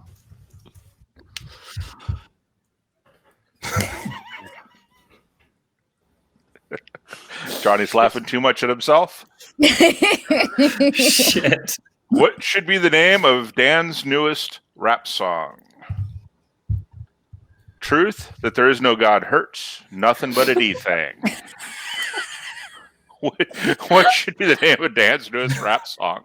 Truth that there is no God hurts, or nothing but a D thing. Does Dan have previous rap songs that we were unaware of? Yeah, he did a rap on Truth Wanted. I think we actually have it as a sound clip at the studio. Oh no, right, and not Eminem. Oh, nothing but a D thing.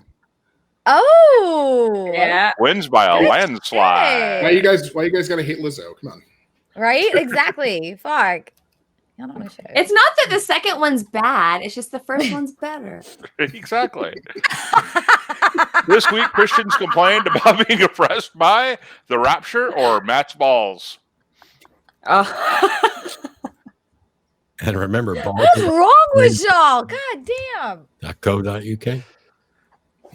This week, Christians complained about being oppressed by the rapture or Matt's It's the balls. weight. It's the weight mostly. Oh, I have this really weird mental image now that I didn't want to be there.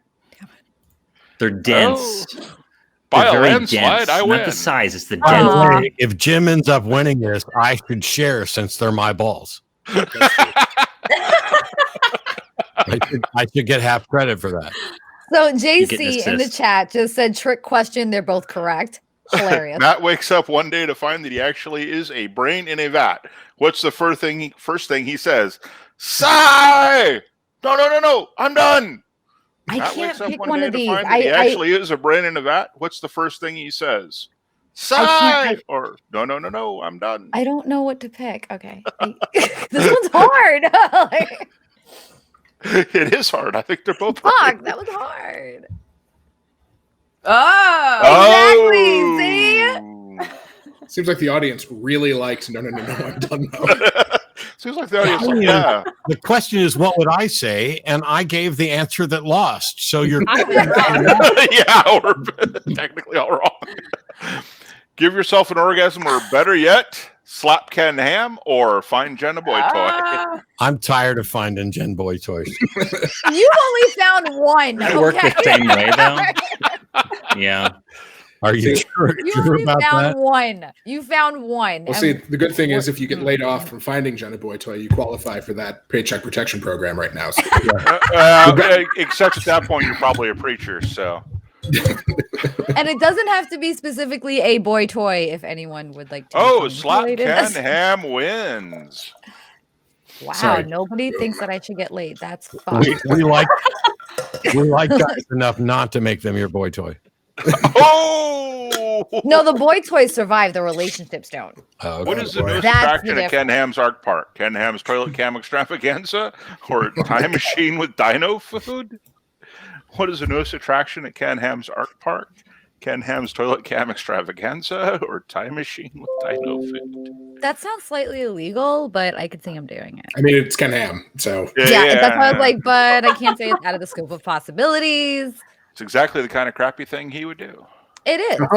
Get it? Oh, that was like perfect dad joke. Yeah, that's very, very much. You're in late to the joke there, Jen. I know. Look, it's me. Okay. How can we get Jenna to go off? Tell her masturbation is wrong or tickle her? How can we get Jenna to go off? Tell her masturbation is wrong or tickle her? I'm wondering if somebody misread this. Or intentionally or accidentally. I don't know. Yeah. I'm coughing like I got the Rona. I'm going to read it as though I misread it.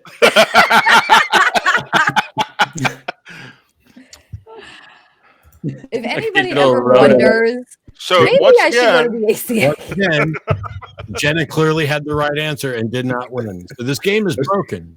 Yeah, Yeah. there's a pattern here. It's almost like Kent Hovind put Maybe Jenna read it wrong. No, don't tickle me. I think that Oh, Johnny takes the lead. like she leaned into the camera and was like, "Don't tickle me," and I'm like, "That will never happen. I promise." You know what? Yeah, never ever. No, ever. Here we go again. Ah.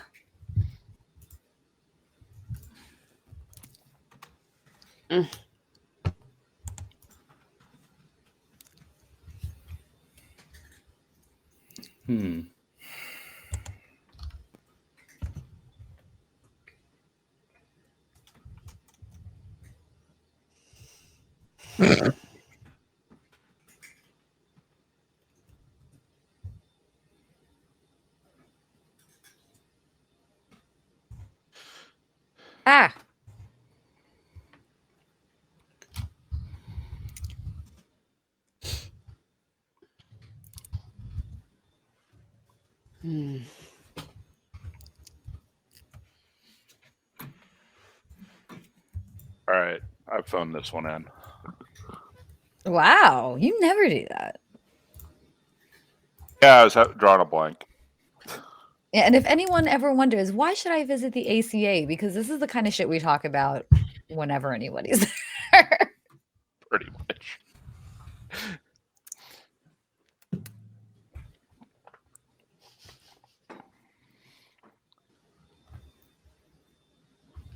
Why is my child eerily quiet? That's scaring me now.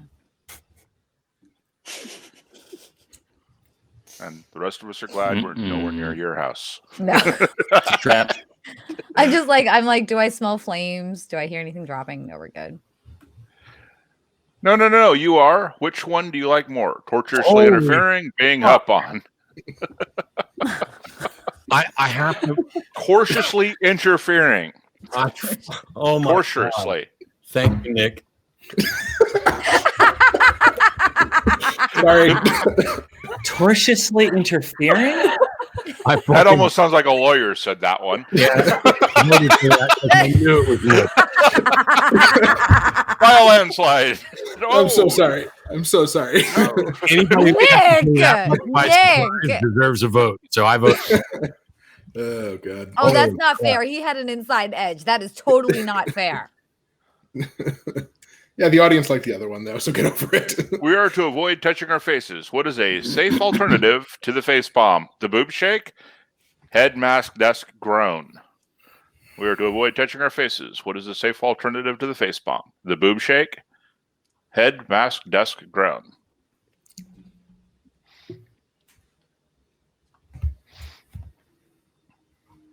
So it said the boob shake, and then someone in the chat goes, "He is risen." And I'm like, oh, and the boob shake wins by yeah, and the boob shake is an landslide. actual thing that happens when I'm on Yeah. Colin shows. I get irritated and I go like I'm that, so and I'm like, would more people prefer Jen's boob shake or my head desk? Boob shake. What is Don Baker's latest photos of Christianity titled "The Pope Can't Get Erect" or "Hell Over High Water"? now y'all know which one I'm going for. Now, which one's funnier, or which one would Dan actually write? Is the question. Don actually right. Don, Yeah, yeah. that's the hard part. Don, That's like, Don. Yeah. Do.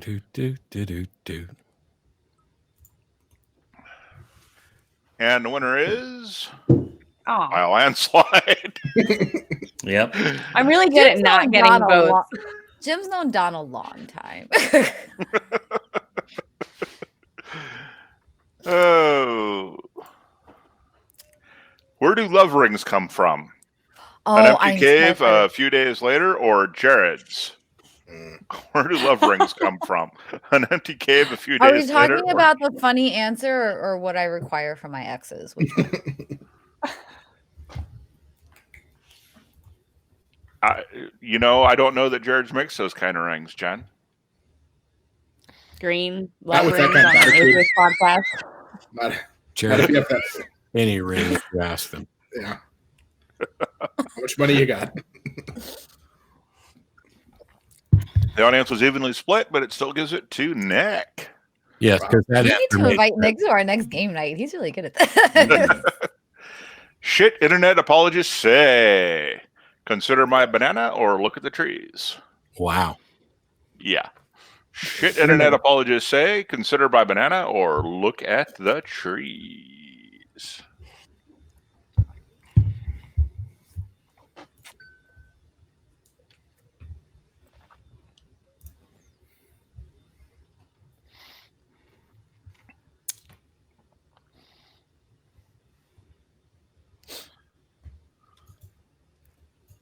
Oh, it's a tie. Oh, yeah. Oh. Not bad. You Yes, and I Nick phoned have that one virtually in. the same cat. The same cat. We virtually have the same cat. Yours is long. Yours has the longer fur than mine. The official name of the Pope's underwear, 83 stationary cats. cross or holy ball sack? The official name of the Pope's underwear, stationary I was cross like, you or fuck, holy did you ball steal sack? Fred?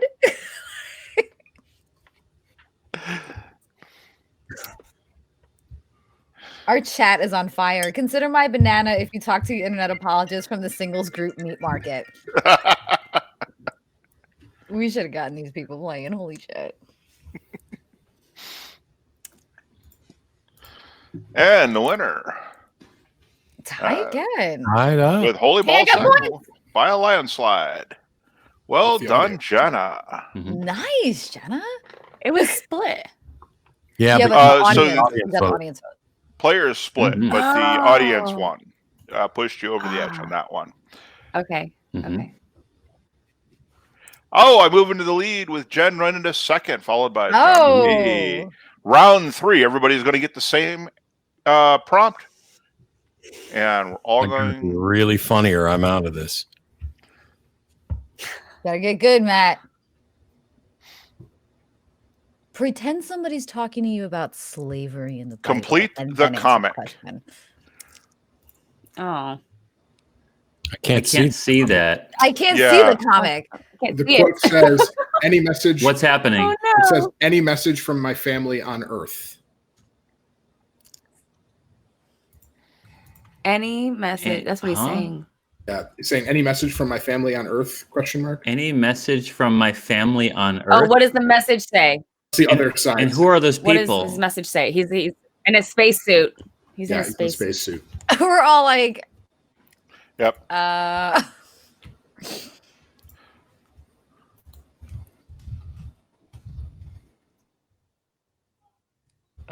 got nothing.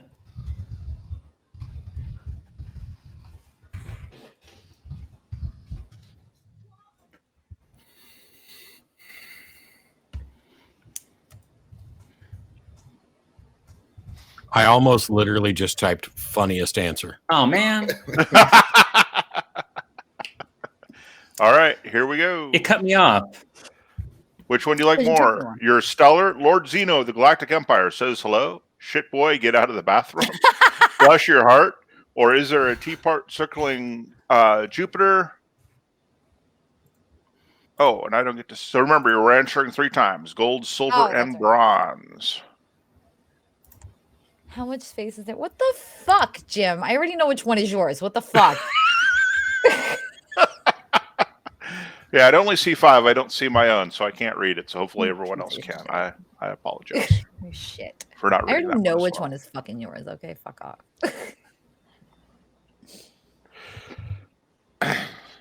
You're fun to pick on, Jen. What I can say? know. Only Plus, you can't slap him or anything. You're stuck in a house. I and- know, and that's why he's doing it because he knows I would be just Yeah. throwing random shit at his head right now. Pretty much. Mm-hmm.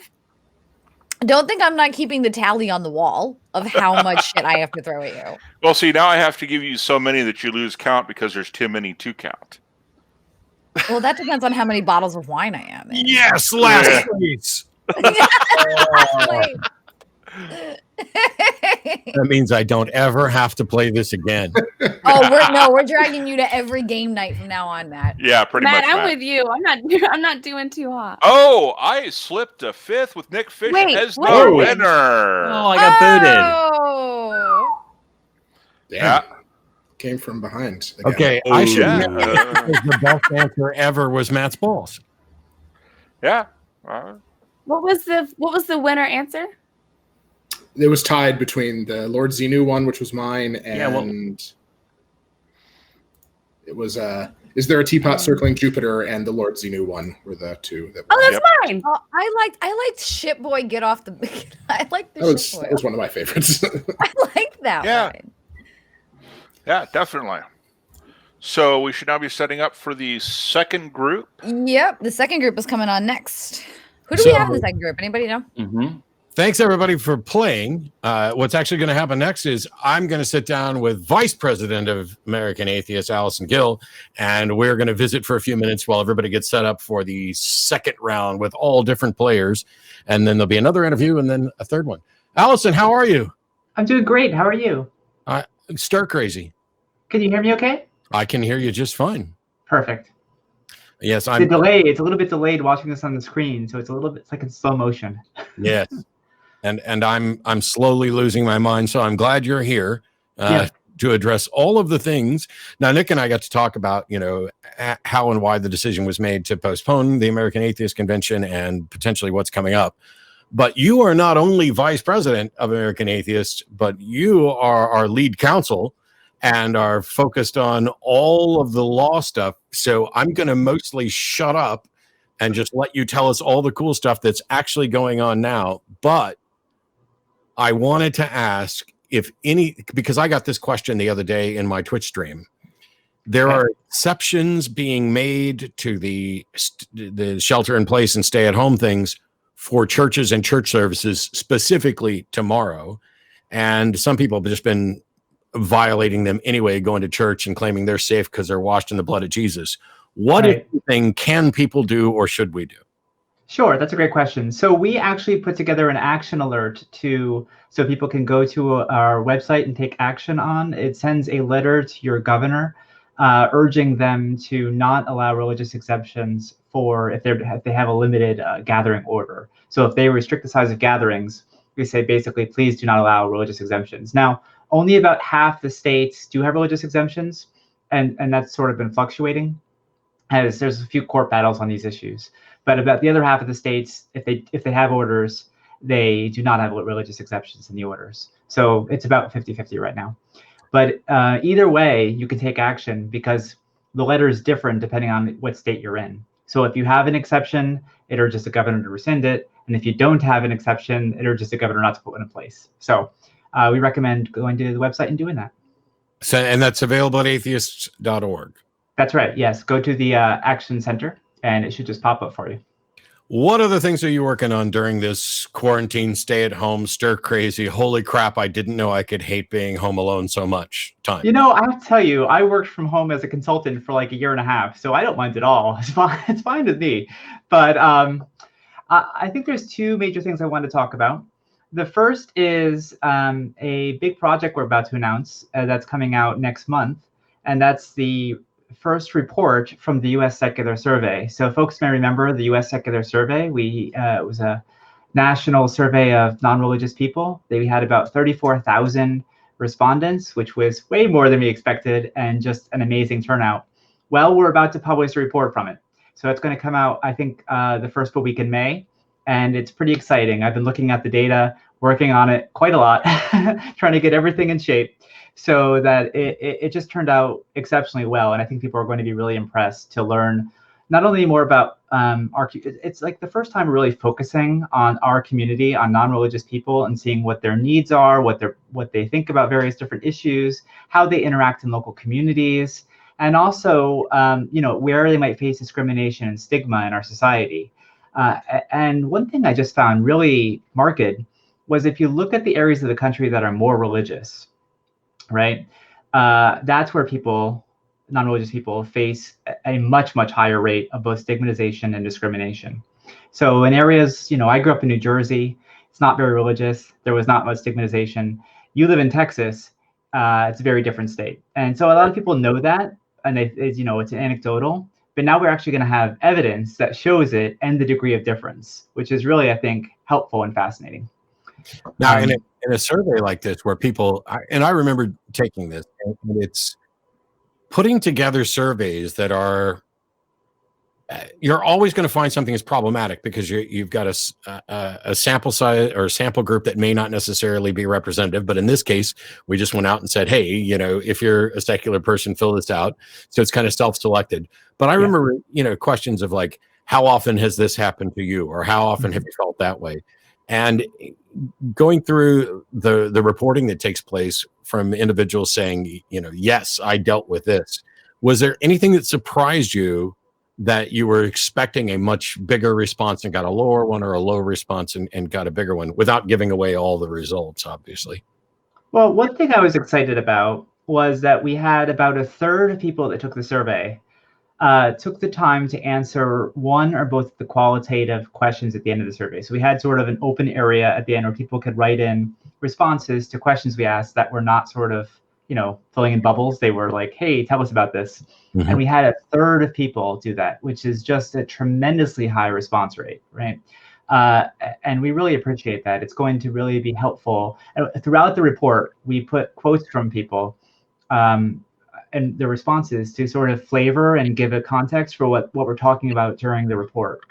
And I really think it adds a lot to the report. So that was really impressive. And I think we're going to be able to use that data for years to come. Second, there was a few other areas I thought were interesting. One was, I'm hearing a lot of background noise. Yeah, we're getting all the background noise. Like crashing and breaking. Okay, cool. So another one was somebody breaking stuff. Yeah, the percentage of, we asked people what their policy priorities are, and the one that was clear in a way, the most important key issue that they think secular groups should work on was maintaining secular public schools. And I thought that was interesting. We didn't really know what to expect there, but that was, out of all the issues we put forward, that was the one that a majority of people felt strongest about. So that was interesting. What are some other areas?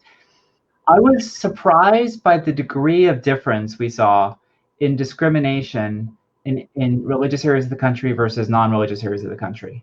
Like, for example, we saw discrimination in employment was literally 3 times higher in more religious areas. So people had 3 times as many discrimination incidents in employment compared to the more non-religious areas. And that's just one example. But that was really, I expected it to be higher. I didn't expect it to be that much higher.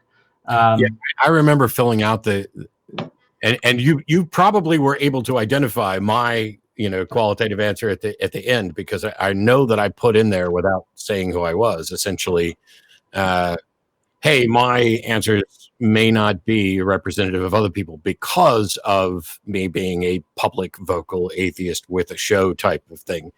And I wanted to make sure I included that in there so that maybe at some point I can find out how typical or atypical my actual experience is, because I don't, there are questions about, like, are you out, or are you fearful about the consequences of coming out and things like that? And for someone like me, I don't know how to answer those because it's already been done in a big way.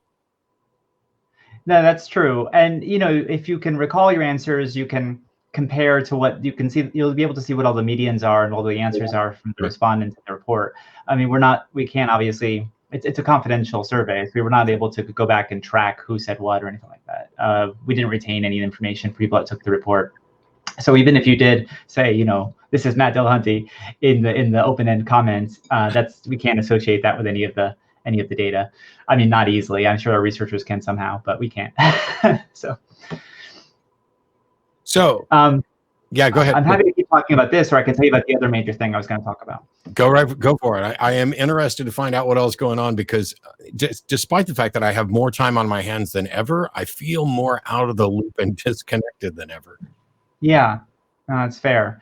It's actually been an incredibly busy time in the world of advocacy and policy. One thing that we're very concerned about is that the administration and Congress has used this time to put forward a stimulus package, the CARES Act, that has money going to small businesses to pay for paycheck protection, is what it's called. So encourage small businesses to keep people employed, which is great in theory. However, they did not put in an exception for religious uses. So basically, right now, under the new rules the Small Business Administration has put forward, they will be paying churches for clergy salaries, for rental, for church spaces, for church utility buildings, utilities like water and electricity. All of those things are religious purposes. They're not constitutional. And so that's really a problem. And we've been really sort of ringing the alarm bell on this, trying to raise attention to it. We've done a series of action orders on that matter. And right now we're encouraging Congress in the next edition of the bill, when they're putting more money towards this program, they're debating putting $250 billion more dollars into the program, to please put some restrictions so that this money is not used for unconstitutional purposes. So that's one major thing we're working on. We're also going to be focusing on comments to the Small Business Administration, but that's going to be probably starting next week.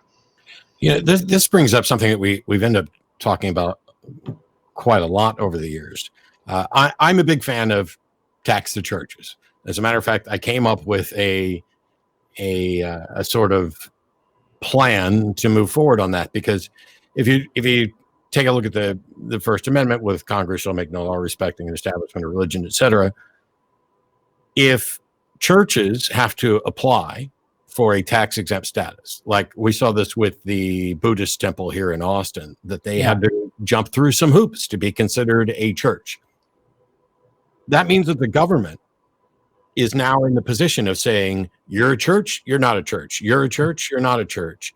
And that, to me,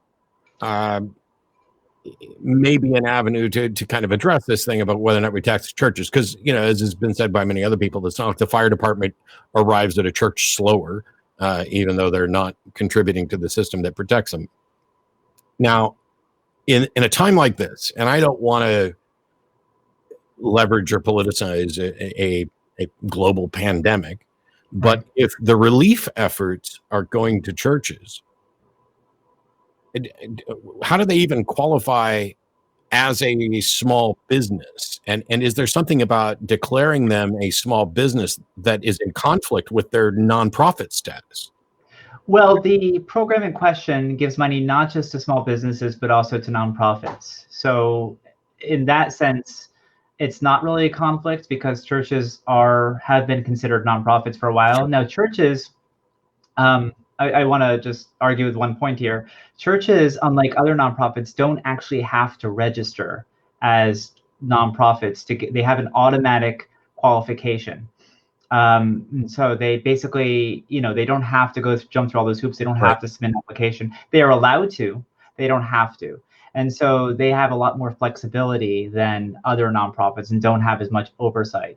They don't have to file an annual, 990 form like other nonprofits. So there's much less government accountability. But I don't think it's like a small business concern, because they're giving it to other nonprofits as well. Okay. Yeah, I wasn't aware that there was both distinctions in there. It makes me wonder, though, if my view on this has always been, let's tax the churches, and it's not like a let's tax them into oblivion thing. It's let's make everyone play on the same playing field, where as someone who's running a secular nonprofit organization, we have to apply and show that we qualify, whereas you can start up the 93rd Baptist Church of Austin, and it's just like an automatic because Baptist is in their name. And so is there any realistic path forward to get churches to play on an even playing field with all other nonprofits, to open their books, to show that they are doing something that is in the public interest that would warrant a tax-free status, and to perhaps separate out the religious aspect from their charitable aspect? Well, the answer is probably not under current law. I think we'd have to make changes to the law through Congress. And so it'd be an advocacy matter. And I don't know how much appetite there would be for that currently. I feel like this is overstepping by the churches to have access to all this money, which is intended for businesses, and to do so, regardless of constitutional consequences, regardless of any government oversight or accountability. And there's other exceptions I haven't even mentioned, but they actually have preferential access compared to businesses and nonprofits in some ways. I think that overstepping, I've been paying attention to this in the media, And I just see everybody, all these commenters and people thinking, well, we should really be taxing churches, shouldn't we? So maybe that will open up political opportunity. I can't say for sure. I do think it is a challenging situation, and we're going to definitely need change by Congress. Now, and then we need the courts to not sort of strike down whatever change is made, which is a real risk right now. Yeah. So on that note, Nick and I were talking about the town hall that's coming up in a couple of weeks, which is still in its planning stages. And we're reminding people that next year's convention is actually this year's convention. We didn't cancel anything. We postponed so that we could all be in Phoenix next year.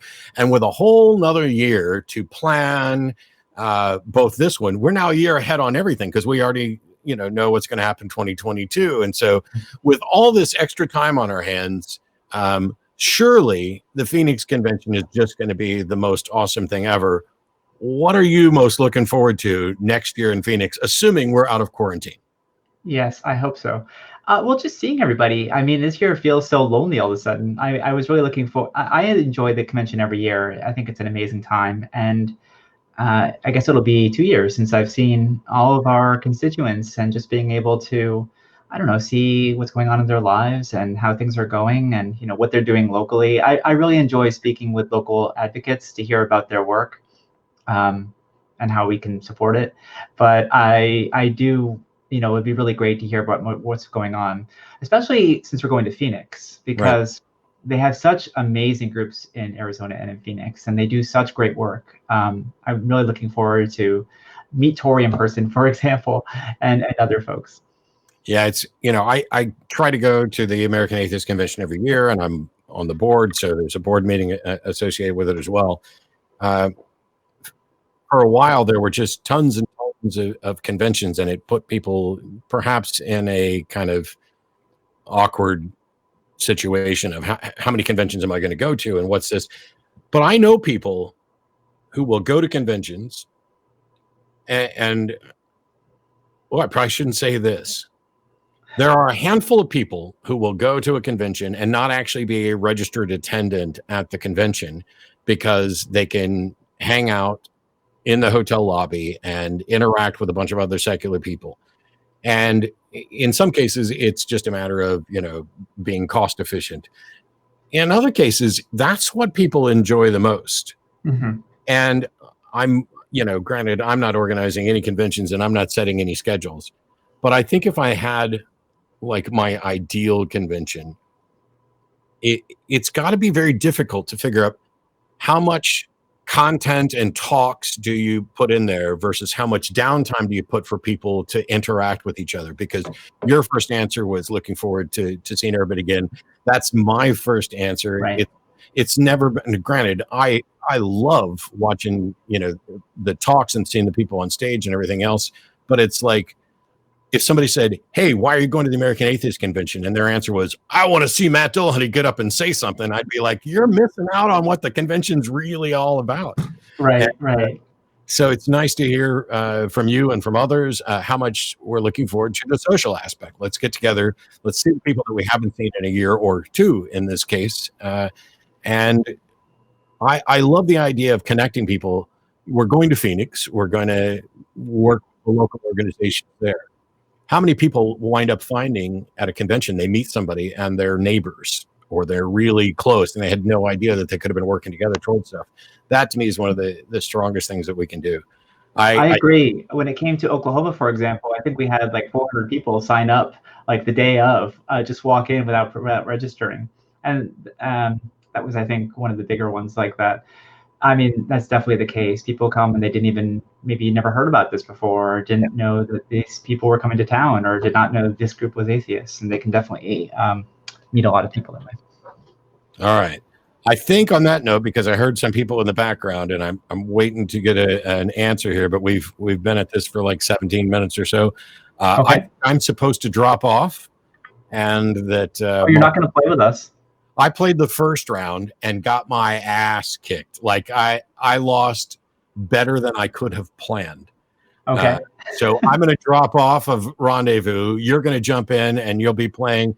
I'm going to turn it over to Jim Barrows, who's our game manager, and you're going to be in there with Eric Murphy and V and Objectively Dan and Rachel, and y'all kick ass and take names. And I'll be back to talk to Samantha McGuire after this round's over, before the final. Great. Well, great to speak with you. All right. Say hello, everybody. Hey, everybody. Hello. Hey, guys. Hello. We got a little bit of echo here going. We'll give Mark a we do. chance to fix that. Yeah, I think we're doing a bit of echo. And in the meantime, starting in the upper left-hand corner and going clockwise, why don't you go ahead and introduce yourselves? I think I'm in the upper left-hand corner. Okay. Hey, I'm Eric Murphy. I'm one of the hosts of Talk Heathen. You can see my co-host on the far other side. Let me see if I can get that way. Over there, that's me. Talk Heathen has been the younger sister show of the Atheist Experience for a little over 2 years. I am excited to be here, excited to kick some butt. Hey, everybody, how we doing? Woo. Okay. All right. Sorry. Love the enthusiasm. Problems over here, I think. And going clockwise. That'd be UV. Oh, clockwise. That's the boost talking right there. Hi, everybody. I'm V. I am another host of Talk Heathen. I also help host Secular Sexuality and Godless Bitches, along with my two co-hosts who were on the last round and did awesome. Yeah, I'm very excited to play some Quiplash. I don't want to say I'm really good at it, but I'm kind of good at it. So we'll see if I continue to be good at it tonight or eat my words. All right. And then Dan? Yep, I'm Objectively Dan. I am the one and only host of the ACA's own Truth Wanted. You guys might as well just place that order for the t-shirt as an extra large, because I plan on winning tonight, and it's going to happen. So let's go. All right, Allison. Hi, everybody. I'm Allison Gil. I'm Vice President of American Atheists for Legal and Policy, and I've never played Quiplash before. I've never seen Quiplash played before, and I have no idea what I'm doing. So clearly I'm going to win. Okay. I'll explain the game here in just a second. And Rachel, are you still with us?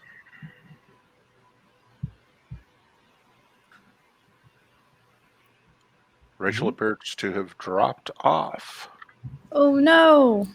Yeah. So Rachel it's on Easter weekend, so there's a possibility of a resurrection. We might have to wait a few days, though. Dan, you're on your feet. All right. All right. And so Rachel is on Atheist Vanguard, which is where I got started. And we're still kind of like to get the echo solved before we go to the game. So Eric, what have you been up to? Sheltering in place, which I think we can all agree is just way, way, way boring. But I've been working on actually personal projects, a separate YouTube channel and a podcast. Other than that, trying to find work because this whole COVID-19 thing is found me without a job. So I'm just keeping busy, man, hustling. That's all. Okay. Allison, if you could go to jackbox.tv and then in the chat window that we have open, the code has been given by Mark to go ahead and get in, if you could do that. So you're going to watch for the prompts and stuff coming up on your Rendezvous screen, and then you're going to be playing on the jackbox.tv. Did we lose Jim? I'm sorry. The code is... Oh, there it is. The code is in the chat. I see it now. Okay. Okay, for those of you who haven't played before, this is the way the game works. We're going to play 3 rounds. The first 2 rounds are played exactly the same way. You're going to be given 2 prompts. You're going to put the thing that you think everyone is going to like the most, which so far has been funny and lots of innuendo. And then after everyone has answered, So who won last round? So we played 2 games last time. I won the first one, and Rick Fish won the second one. So, and then the audience and the players will all get to Jim. vote. Can anyone else hear Jim? It's just me. We can hear him just fine. Yeah, we can hear Okay. And so the audience and the players will all get to vote. The person with the highest percentage of voting will win that round for the first 2 rounds. The third and final round, everybody will get the exact same prompt. Everybody will provide an answer, and then we again vote. Highest percentage overall wins. And then so when you are reading your prompts, with the exception of the third one, don't read them out loud so nobody knows what you got, because not everybody is going to get the same 2 prompts on the first 2 rounds. And it will be head-to-head competition. So you and one other person. So not to be super awkward or anything, but Allison, I've been fangirling over you since I heard you talk at the last American Atheists. So I'm very trying to keep cool right about now, because yeah, what you do is pretty awesome. Well, thanks. I appreciate it. That's really great to hear. We should connect offline sometime. Definitely. Sorry, Jim. That's okay. That's okay. All right. So are we ready to get started? Yeah, let's do it. All right. Yep. Here we go.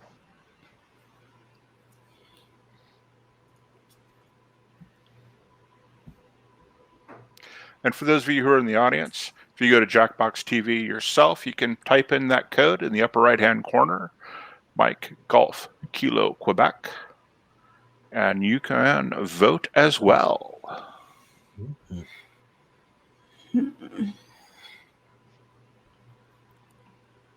Round 1. Fight. Let's do it. All right, it's time. So now on the other screen where you open up Jackbox.tv, you'll be answering the first 2 questions. Audience can play along as well. What really happened to Amelia Earhart is the audience's prompt. You guys are playing. Don't read that one. Don't answer that one. You've got it on your own Jackbox.tv screen. Rona, Jonestown. Social distancing. She was raptured. Jesus saved. Okay.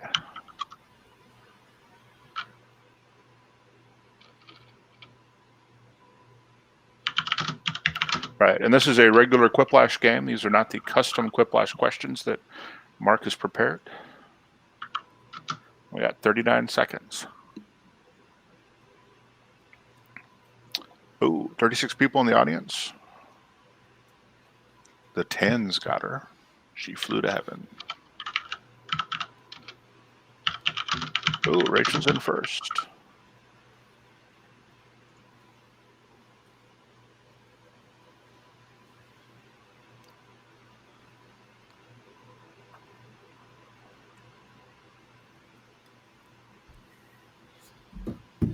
All right. It's so good to see you guys. It has been rough. I don't know about y'all, but man, this is good. I like this. We've got 100 people in the live chat too. Wow. Hey, everyone. A good name for a fictional town in Australia. Darby or Poisonous Didgeridoo. A good name for a fictional town in Australia. Darby or Poisonous Didgeridoo. So pick your favorite one. Players get to vote too. Audience gets to vote. Everybody gets to vote except the 2 people who answered the question. They do not get to vote on their own prompts. Oh, Rachel came up with the Barbie, and Poisonous Didgeridoo came up with Dan, and the Barbie wins. My cat wants to play, obviously. What Abe Lincoln probably called having sex. A log cabin address, or and Allison wins by default since Rachel must have popped in twice. A bad way to start your valedictorian speech would be, ladies and gentlemen, I blank. Don't even go here. Have an erection. Those are both really good.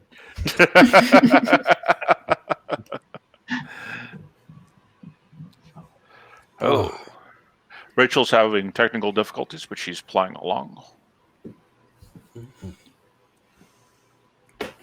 Hopefully she'll be back with us on video here shortly.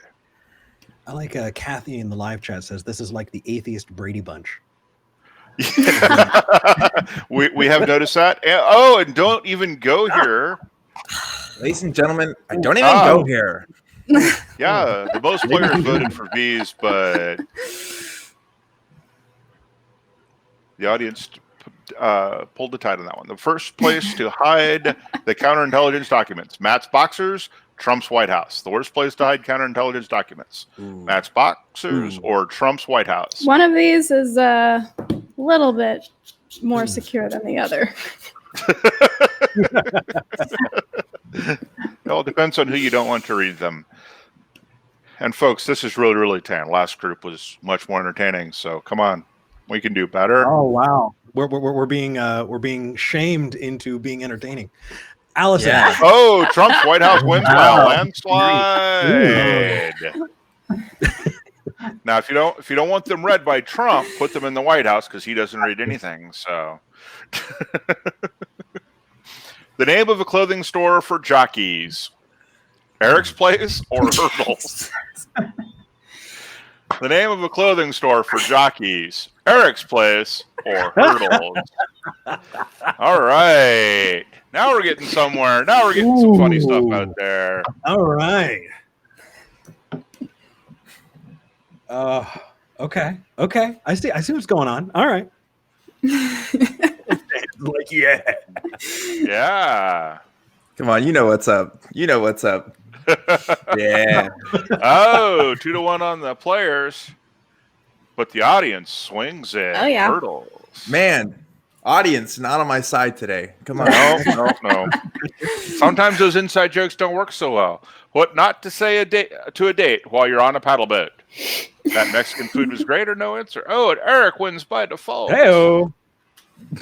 Now, for those of you wondering, Rachel actually entered twice. She was playing as Rachel 2. Rachel 1 is a dead account for her. So, got it. And in the lead after the first round is Allison, followed by Eric Murphy. Well done. Okay. Now, folks, come on. You can get, we got to dial up the funny. Because Rachel's not here. So, okay. That's okay.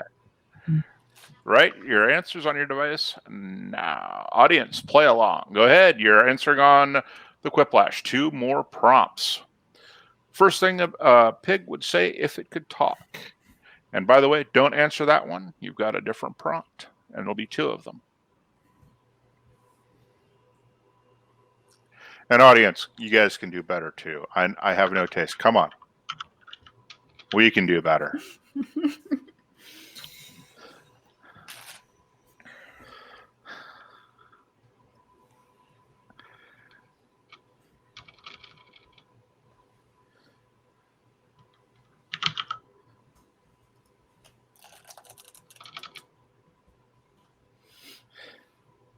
Those of you just joining, if you want to vote and play along a little bit, in the upper right-hand corner where you see join the audience is the code. You're going to go to jackbox.tv, and then it'll ask you for that code. You'll join as the audience. And you can vote as well. The audience has swung a couple of rounds, so your vote counts. All right. Rachel is still having Don't mind technical me, I'm difficulty, amusing but she is myself. playing along. That's what we're afraid of. Good. V. Supposed to be turning pages with those fingers. Oh, I'm just drinking, to be honest. You're just Yeah, me too. Yeah. Me too. Oh, The name of an animated movie that stars a surfing cow. Where moon don't shine. Oh, Rachel competing against herself. Played against Rachel. The real strategy to this game. A lion in the Canadian national anthem, probably. RPM is better looking than you. Oh. Those are both of Rachel's dead accounts. Not wrong. No, it's not. Something that would be terrifying to notice in the background of a selfie. Winning by thing from the forfeit's no ring. fun, though. Dan's looming frame. Something that would be terrifying to notice in the background. It would be rather pleasant of to a notice me in the selfie. background, but Dan's all looming right. frame or the thing from the ring. Yeah, I'm not saying that you could double as Slender Man, Dan, but I'm just saying that if you're looking for work, I'm not slender enough to be doubling for Slender You Man. are That's so the problem. tall. You are so tall. My goodness. And I had to the vote for myself. players vote for Dan's looming frame, and so does the audience. Audio file says Dan's always watching. Oh, and it was a landslide victory for Eric. Out of frame the whole time now. A good taunt to yell at the zoo elephants. There is no God. Don't yell at elephants. A good taunt to yell at the zoo elephants. There is no God. Don't yell at elephants. Okay, folks. I like the upset intro of that second one. That is just, yeah. Yeah, don't yell at elephants, yes. Right? See, we got 32 people, 35 people voting in the audience right now. But we have 98 people watching. What the hell, guys? Come on, hop in. Join us. Yeah, join. Have some fun. Oh, and the players all vote for Don't Yell at Elephants, and so does the audience. You get the landslide. Look at that. Rachel gets the sympathy vote. They go through enough, you guys. A poor follow-up to the X-rated classic Debbie Does Dallas would be Debbie Does Dan. Did Dallas? It is now done. I mean, a I'm poor gonna go follow-up Dan. to the X-rated I'm not classic. even gonna lie. Debbie Does Dallas would be Debbie Does Dan. Yes. Or Dallas. Yes. Absolutely. Any guesses Dan, on I'll find you, Debbie. who did Does Dan? Who did Does Dan? Hey, guess what? It was me. Oh, Dan got him. He did it. Let's go. And the audience likes that one by a landslide. Good man.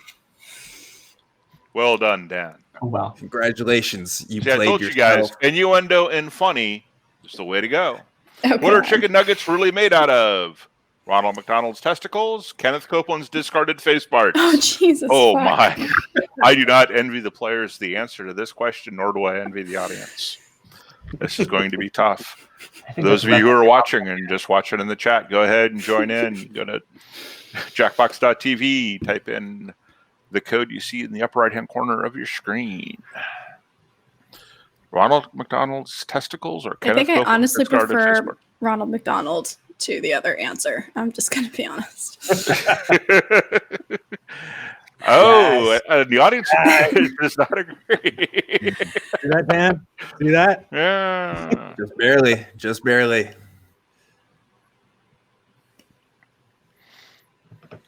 And round two says, with Allison in the lead, followed by Eric Murphy, ends up There we with go. V taking over, leaving Eric Wow. Murphy. Yep. I'm coming Plays. Well done, Okay. V. Okay. All right, last Okay. one. Everyone is going to get the exact same prompt. And everyone's going to provide the answer, and we're all going you're all going toe to toe. Ooh. All right. Come up with a full name for this acronym, SHN. Sierra Hotel November. Come up with a full name for that acronym. Remember, you're all going head to head on this one. So don't read out your answer out loud.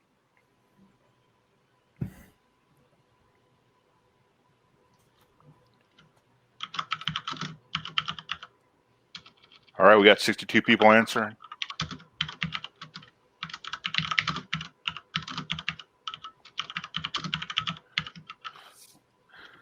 Rachel's in first with hers.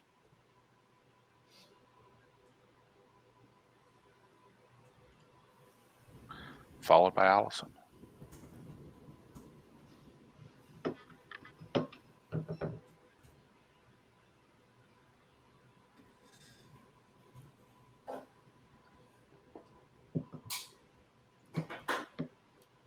Two seconds. One. No, Dan. God damn it. I didn't submit in time. No, same here. All right. Me So neither. now everyone is getting. All of you get 3 votes. You get 3 votes: gold, silver, and bronze in that order. Your first vote will be for who you think is the best, the second best, and the third best. So you're voting 3 times. Oh God, these are all terrible. I feel less bad about not getting a full one in. Hey, You should have speak had for yourself. super heroine name, Southern Hospitality Negotia. Stop helping. Send help now because I'm losing badly. I'm looking at the live chat, and they're just killing it right now. Tons of mice. Super Heathen Knight. We've got, let's see, St. Helens Nudists. Stop Hitting Nuns. Single Horny Nuns. Single horny nuns. Horny nuns. I like that. That wins. Aren't nuns single by default? I don't know. They're married to Jesus, Dan. Well, right. And here we go. Sexy Allison Heathen wins. Network. What? Gold. Damn. Yes! Okay. Okay. Look at that. I'll take it when I can get it. Allison, fucking All right. killing it. You're nice.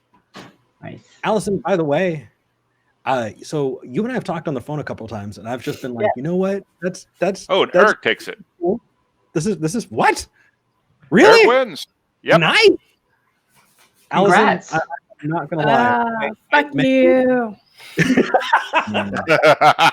Allison, I met you in person in the elevator at the last American Atheist Convention. You and I talked for all of about 15 seconds, and I squeed so bad as soon as you walked away. I was so excited to meet you. You have no idea.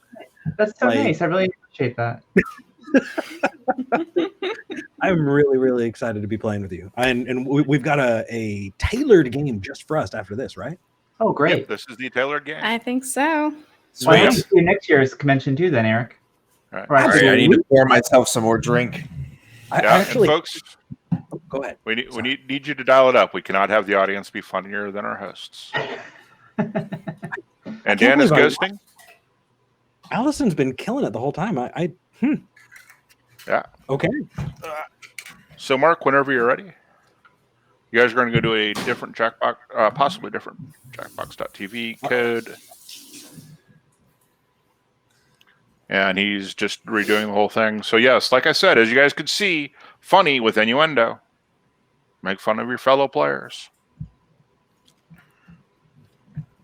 I feel like I'm at a disadvantage there because you all know each other. Oh, feel free to. You're doing well. You're doing fine. Fair. You're doing better than me.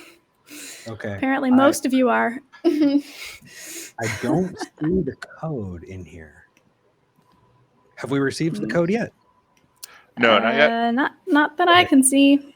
Yet. No, not yet. We're still waiting on Mark to do that. He's juggling quite a bit of stuff there in the background. He's pushing the buttons on the game, and then he's also doing all his normal producer stuff, trying to get all of our streams in, all that good stuff. So while we're waiting, I have a joke. Okay, so there's this moth that goes to this podiatrist, and he says, "Doctor, you know, I've got these problems with my wife. You know, my kids, they won't relate to me. I hate my job. I'm just depressed. Everything is going wrong in my life." And the podiatrist says, "Well, okay. I mean, I'm really sorry. That's a lot of bad stuff going on. But what do you want me to do? I'm just a podiatrist." And then the moth says, "Oh, I just came in because the lights were on." Oh no. Yeah, there's actually a version, if you, I don't know, on YouTube of Norm Macdonald doing that joke. That he goes on for like 10 minutes, you know, of all the bad things. And at the end, it makes the whole thing much funnier. No, that's funny. And the code is in chat. Yeah. So waiting on 2 more people. The code is in chat. In the meantime, I do want to give a couple shout outs really quick because I see that our mods in the live chat are doing an awesome job. I just want to say thank you, best name ever. Thank you, Audiophile. Thank you, Casa Mufasa. We Racheletta, thank you so much. You're doing awesome. I saw a couple really, really cool people in here. TARDIS Chick, I'm looking at you. This is hanging out with friends. I love this. We need to do this more often. Yeah, absolutely. All right. So everybody is in. I'm Any down. questions? Any final challenges before we start? I will take that crown from you. Okay. Mm. Bring more smack talking. Here we Over go. my dead body. Challenge accepted. All right, audience members, you can join in. All you got to do is jackbox.tv and type in the code in the upper right-hand corner. And you too can vote for your favorite quip. All right. Round one. All right, folks, let's see if we can do better than last time. Let's get some people falling over laughing. As the martini kicks in, I'm feeling funnier. I don't know if I am, but okay. Well, we're about to find out. All right, use your devices. Answer. Do not answer the one you see on the screen. The weirdest thing you can buy at the Vatican gift shop: Matt's balls, holy codpiece. Okay, Matt's balls is getting repetitive. Pope on a rope. Your own penis checker. Ah, that's not bad. There we go. Now the audience is getting it. All right. And everyone should be answering themselves. You get two prompts. Answer both of them. And then we'll go head to head. Oh, V's in first. Giving the people what Does they that mean want. she's going to win, or should she have thought about it some more? We'll find out.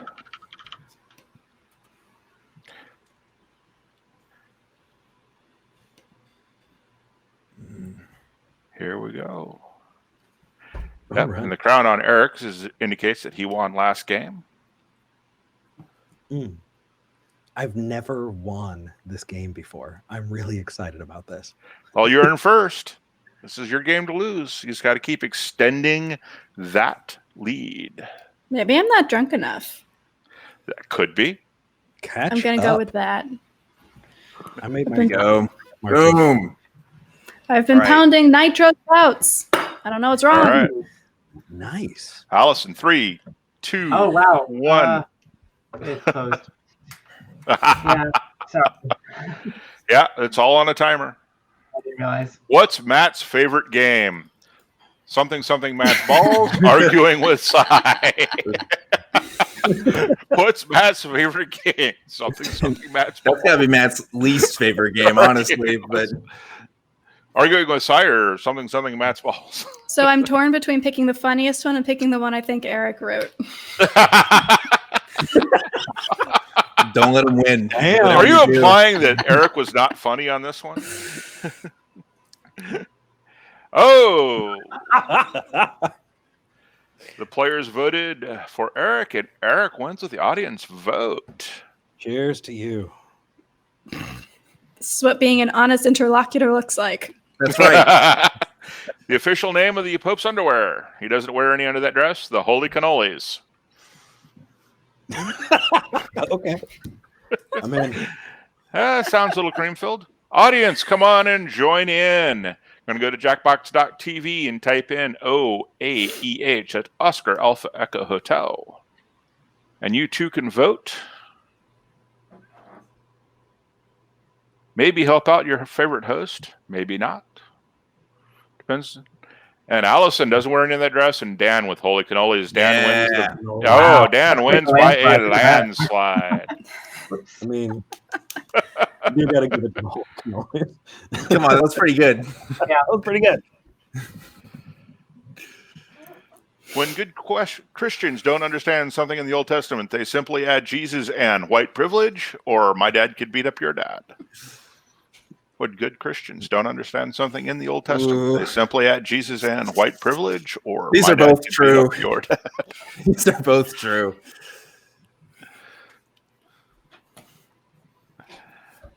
Six, 5. Get your votes in. 4, 3, 2, 1.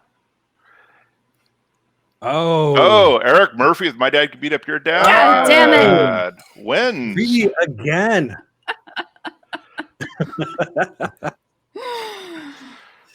Oh, you're not hearing the end of this tomorrow. Oh, shit. You're back on During Talk Healing. quarantine, I spend my time not working. Oh, Rachel wins by default. Allison couldn't come up with a second answer. No, not quickly enough. Oh, well. What is worse than Pascal's wager? Pascal's gambling habit or Pascal's raging boner? What is worse than Pascal's wager, Pascal's gambling habit, or Pascal's raging boner?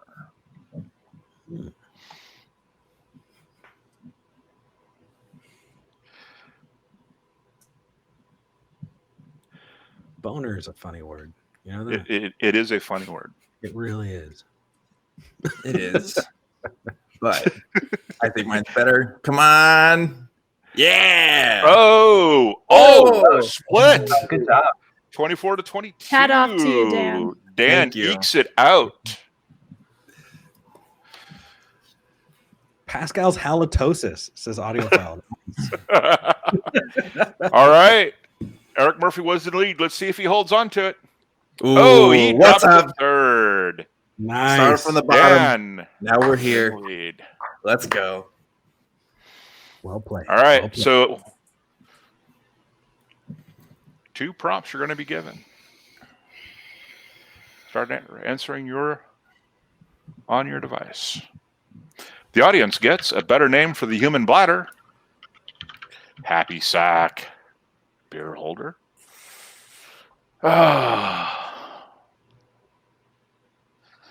Come on, audience. Put some effort. Remember, raunchy and funny usually wins. You're among family. Just because it's all being recorded doesn't mean anything.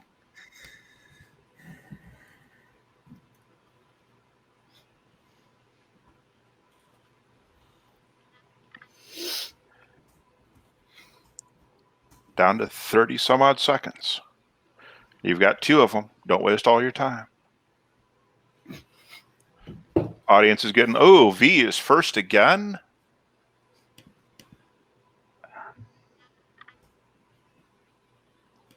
Trump cup holder. Ooh, better name for a human bladder. Trump cup holder. Nice.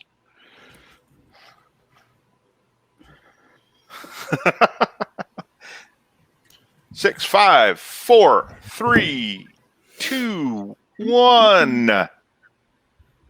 Allison, did you get them both in this time? No, I couldn't think of a second answer. Bummer. Yeah. How can we get sorry. Jenna to go off? Something Matt's balls. Wait, who's Jenna? Oh, we love you, Jenna. Jenna, we all know who you are. Mm-hmm. How can we get Jenna to go off? Something Matt's balls, or wait, who's Jenna? Someone is phoning it in. Let's see if I guessed right. Yep, it's Eric phoning it in. Wait, who's Jenna? Good. Allison, I agree with that. I don't know. Jenna, sincerely though. If the Earth is flat, Jenna what is else one might of be the flat? hosts of Kalam Atheist and Experience no- and Godless Bitches. Yeah, That's God right. damn. What else is flat? The Kalam. I'll take it. Matt wakes up one day to find that he actually is a brain in a vat. What's the first thing he says?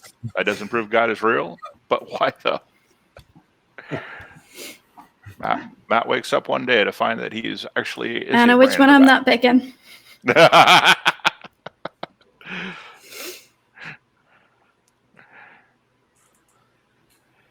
All right. Here we go. 5, 4, 3, 2, 1. Eric versus Dan. Ooh. Dan wins the players Nice. and wins the Very audience nice. vote by a lot. I actually wrote that question originally, and I realized how hard it was to come up with an answer. Yeah. The name of a conference where internet trolls gather. The Inner Circle of Atheist Basement and the GOP National Conference. Oh, the name of a conference where internet trolls gather is either the Inner Circle of Atheist Basement or the GOP National Conference.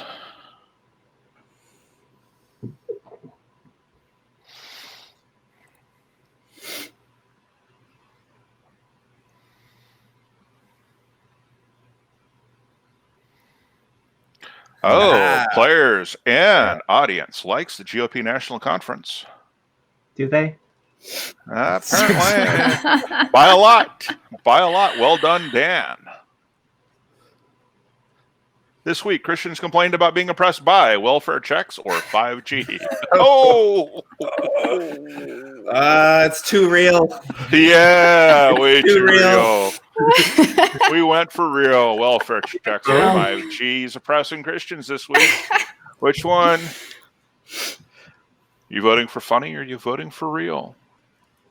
Yeah, the whole 5G thing is absolutely hysterical. It is. It is. Rachel and V head to head. Oh, Dang. players vote for V and audience does Finally. as well. 5G. Yeah. Well done, V.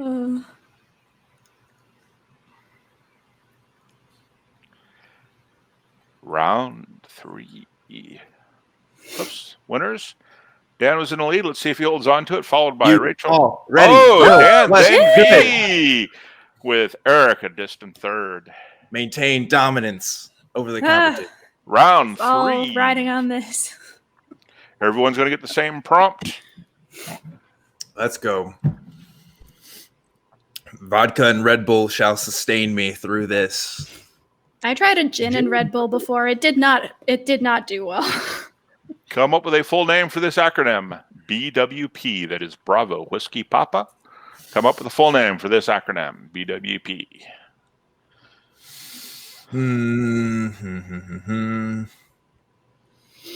45 seconds. No pressure. A really good one could still win you the game.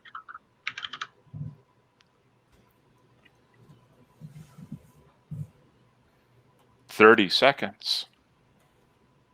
Dan's in first. Let's see. Will that make a difference? What do you thought some more about it? Allison's in second.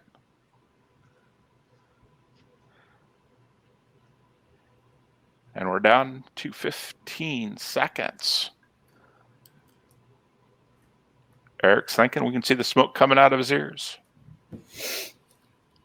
They're down to 5 seconds. Oh, everybody's in. Let's see. Now, remember, you're going to be voting 3 times. Gold, silver, and bronze. Vote for the one is your favorite, your second favorite, and your third. Make sure you vote 3 times.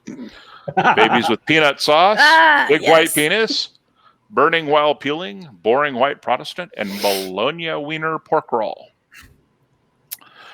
Ooh, those are all really, really good. Award your medals for gold, silver, and bronze. Vote 3 times. Babies with peanut sauce, big white penis, boring white Protestant, burning while peeing, and Bologna wiener pork roll.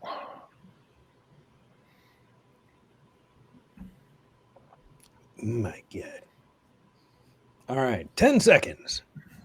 9, 8, 7. Vote, vote, vote. 4, 3, 2, 1. Let's see who wins. Oh, looks like Allison with the most gold, or maybe V. V. There we go. Oh, it's bronze, silver, gold. That's an even spread. Looks pretty even. Eric's in third. V wins this round with 2,500. No. Let's see what it does to the standing. What's that? Damn it. What's that? I'm not last. I'm happy. Dan was in the lead. Dan flips to second. V takes first. V is the winner. Well done, V. All right. The holy cannolis is 100% something I'm going to be calling underwear from Thank you. Yeah, Thank you. I think that is a good name. And if I'm not mistaken, that was the second round. And so we've got 2 more games coming up with the top 3 from the first set of hosts, and on the second and the top 3 from this game. And then we've got some more cool stuff coming up. Any closing comments, folks? Yes, Mr. Weedwacky said Blazing Wizard Pope. Yes. Yes, Blazing Wizard Pope. Blazing Wizard Pope. Nicely done. Rachel, I just want to say on the way out, Rachel, we absolutely love you. I love you. And the fact that we didn't get to see you on this is a travesty. I can't wait to see you on Talk Heathen. You're freaking amazing. Jim, you did a lot to make this here. V, you're awesome. I'll see you tomorrow. Dan, you know I love you. Allison, holy crap, I'm still fangirling. What you do is incredible. Thank you so much. Good luck next round, everybody.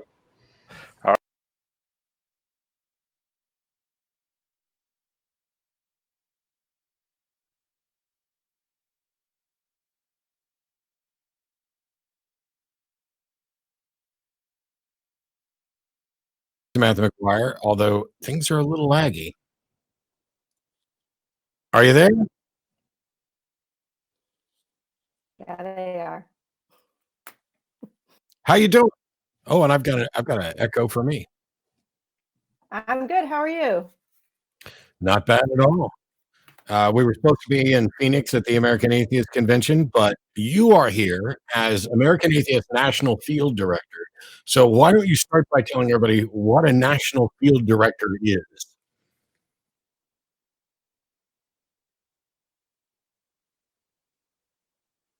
Good answer. I am. We're a little bit laggy. We are all supposed to be at the conference, and Yeah. I know.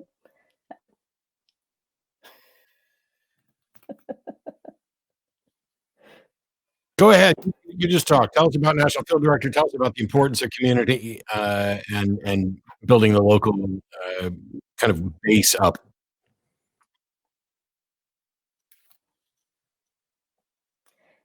Yeah. So, as you mentioned before, we're supposed to all be at the convention right now, and a bunch of our folks, our members, our field directors, our state directors, and our volunteers are all very, very sad that they're not in Phoenix right now.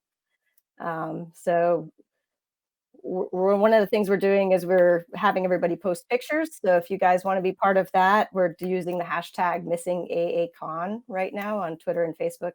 So we can at least see each other virtually, even though we can't see each other in person.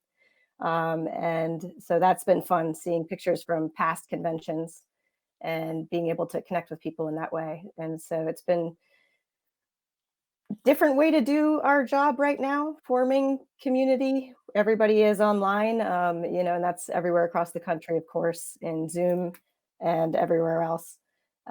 Schools, jobs, everywhere. For me, life isn't much different. This is my office. This is where I work all the time. So I connect with all of our volunteers across the country from here in Southern Maryland and work with them with their communities and their groups, and connecting them with Allison, working on the legislative stuff that she was talking about, and working with our legal teams and all of that good stuff. So now I know a number of people who've been state directors. How does that position change, and how does it work into the kind of grassroots promotion of local community and cooperating community with American Atheist? Yeah, so the state director program has been around for a lot of years.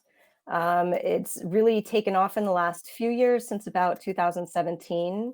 My predecessor, Jim Helton, did a lot to get out there and really get people excited about grassroots coordinating for American Atheists in their local community. And so we've been just building on that and moving things forward. Mostly we're looking for people who are interested in being our main point of contact for American Atheists within their local community. And so that could be a bunch of different things, right? You could be very interested in that legislative piece that we were talking about with Allison, going in, testifying on particular bills that we're working on in a lot of different states. Or it could be that you are more interested in community service. And so you're out there helping feed the homeless. You are doing canned good drives. You're doing things like that.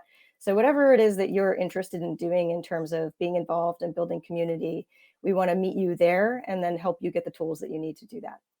Yeah, and for people who are interested in either being a state director in areas where we don't have one, or working with state directors, or setting up kind of like a grassroots American Atheist affiliate, because like this year's convention, which has been postponed to next year, is going to be in Phoenix. And in the process of setting up the convention, American Atheist is working closely with the people in the Phoenix community. And as we move forward to other locations in future years, having a state director, having local affiliate groups, having grassroots activists out there to prepare for the convention, but also to do the daily work to address certain things, because American Atheists primarily works at the national level, but there's stuff going on in everybody's community that is problematic, not the least of which is, setting aside legal issues, are we creating spaces for people to land when they come out, when they discover they're an atheist, when they, is there a community ready for them?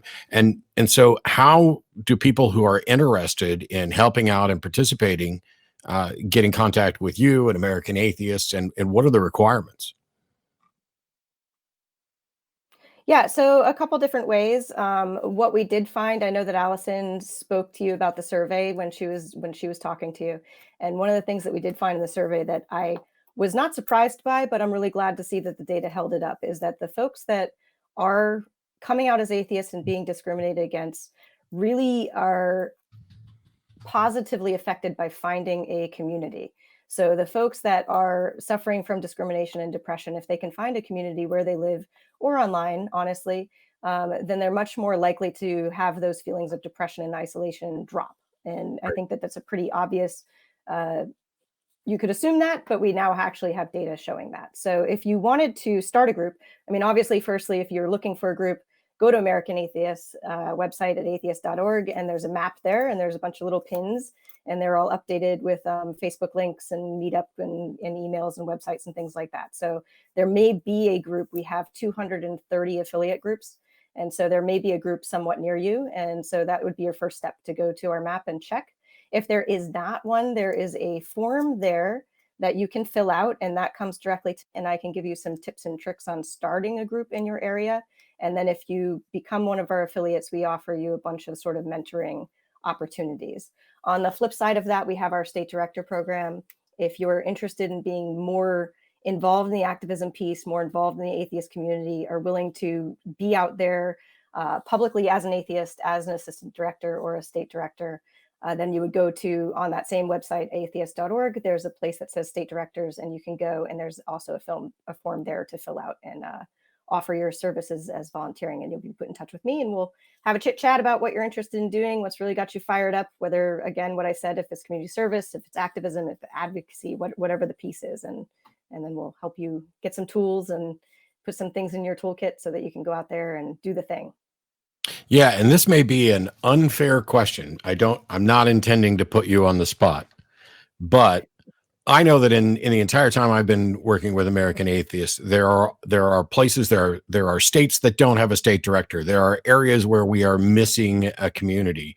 If you could, like, and you don't have to answer this if you're not ready to, but if you could, like, give a top 3, top 5 of where we really need someone, and for some reason we haven't had enough interest, I think maybe as this goes out, you might get some responses from those areas. Yeah, so it tends to be, the place that we really need people are the states where we're doing a lot of that state legislative work. You mentioned that we're kind of at the national level, but we're doing a lot of state work on various laws, both opposing and supporting. So we're opposing things like child marriage laws. We're opposing things like female genital mutilation. We're supporting laws like closing vaccine loopholes and medical aid in dying and things like that. And so one of the things that would be excellent for us to find is a person in each state where we're fighting or supporting those things. So for instance, we had a piece of legislation in Idaho, of all places, where we were really interested in working with some of our partner groups like SECUS on sex ed legislation. And we don't have anybody in place in Idaho. We have 2 small groups, one's online, one's a local community, and we don't have a state director. So there was nobody really for us to reach out to. So even if it's just getting involved in one piece of what we do. So if you're willing to go and testify or put your name on testimony, or you're willing to be our person that if we have something we want to put a press release out on, that you could be the contact person for that state. So that's really what would be, have one in every state, of course, but the states where we're really fighting crappy laws are the states that we definitely want to have a person on the ground. Right. So somebody else came up with this idea years ago, and I keep advocating it, and it has yet to happen. at a national convention like that, where you got people coming from all around the country and all around the world, it was suggested that we should tape out an outline of the United States on the floor and have everybody go stand where they live. So you fill the entire conference floor with a taped outline of the United States, and then, you know, have people go stand where they live. And that way you can see, hey, this person's actually, this that I've been sitting there talking to is on the other side of the country, or they're my next door neighbor. And doing that might also get to be like, holy crap, you're in Idaho? We've been looking for somebody in Idaho. And even if they're not willing to do it, you know, it's not about putting people on the spot. It's kind of a good way to put out feelers to say, you know, oh, no wonder we're having difficulty finding someone in Idaho. There's nobody at the convention from Idaho. You know, what are our next steps? So it's both a kind of a meet and greet and get to know your neighbors and get to know who's far away, but also a way to potentially push some interest in areas where we may be lacking.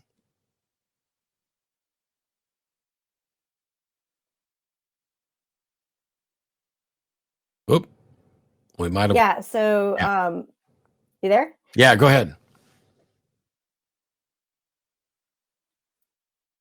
Sorry about that. Yeah. So, I mean, actually, it's funny you say that, because this year, one of the things last year that I was really pushing for to change this year was to, at the very least, make sure that we had a sticker with the. So you know how we have the badges and we have everybody's name and we have their ribbons of their members and their life members and their volunteers and their state directors, their speakers. I wanted to have at least the 2-letter code for everybody's state. And then we talked about, because the hotel the next convention is in is really cool. It has these sort of suites and things all around the outside area. And we were talking about kind of maybe potentially setting up regional spaces for people to be able to go, oh, you're from the Northeast, then this is the Northeast room, and people will be congregating here from the Northeast. So I think we're definitely moving in that area of really making sure that people know how to connect with their community and how to get in touch with folks who are in their area. You know, and that's a personal goal of mine in the next year, is to make sure that I have at least a person that I can email in each state, even if they're not willing to take on the title of assistant state director or state director. That's an important thing too, is, you know, I've known state directors, I've interacted with state directors, and one of the things is people, you know, people have lives. I run a volunteer organization, and, you know, we've had people come and say, why don't you do more things for kids? And my answer is I'm happy to. It's just that I don't have kids, and the people who have kids don't seem to have the time to actually come in and, you know, run stuff like that. I don't want anybody who, you know, like, if you're in Idaho right now and you've been listening to this and you've been sitting here going, oh, wow, we desperately need somebody, but I'm terrified of that. Public speaking isn't for everybody. Being the state director isn't for everybody. But until we reach out and figure out who has the interest and who has the time and what is the need in a specific area, there are other things that people can do other than just like, I would like to be the state director. It could be anything from, I'm willing to testify if needed, you know, in this area with American Atheists, or I would like to help you scour the area that I'm in to find someone who would be a good assistant state director, or work towards building an affiliate community, that sort of thing. It's not that everybody has to be in front of the camera. Everybody doesn't have to speak. Everybody doesn't have to be comfortable even being out. And getting people in different areas to contact you and to work with American Atheists so that you have a network where you can reach out to people might be as important or more important than actually filling some of those roles, because having that many people working towards filling those roles, it might be the best way to fill it. Yeah, no, absolutely. I mean, we're talking about the state directors and volunteers, but the backbone of American Atheists, to me, is the community groups that we help and that we serve and that we give tools to. And, you know, it's been my one pleasure in the last year that I've been in the job to start rolling out things like webinars and trainings and how to get more involved and how to build community and how to do these things. And so we're trying to make sure that people have those tools so that if they're looking around, I live in Southern Maryland. It's a very small county in Maryland, all the way south of DC, about an hour and a half. And so it's pretty conservative, it's pretty red, and it's pretty Christian, and it's pretty white. And so moving here really is what motivated me to get involved in activism. I lived in Massachusetts, in Amherst, Massachusetts before that. So it was a big shift moving here. And so there's a lot of people who have that same feeling, and they're just casting around looking. And if they can't find something, we want to be able to give them the resources to create that. And it can be small. It can be just going out for coffee. It can just be going out for beers. It can just be getting to know other people in your community who are also looking for those things. And that's usually how it starts. It starts with those social pieces. And then people usually move generally to community service is the next thing. They're like, let's go adopt a highway, or let's go adopt a park, or something like that.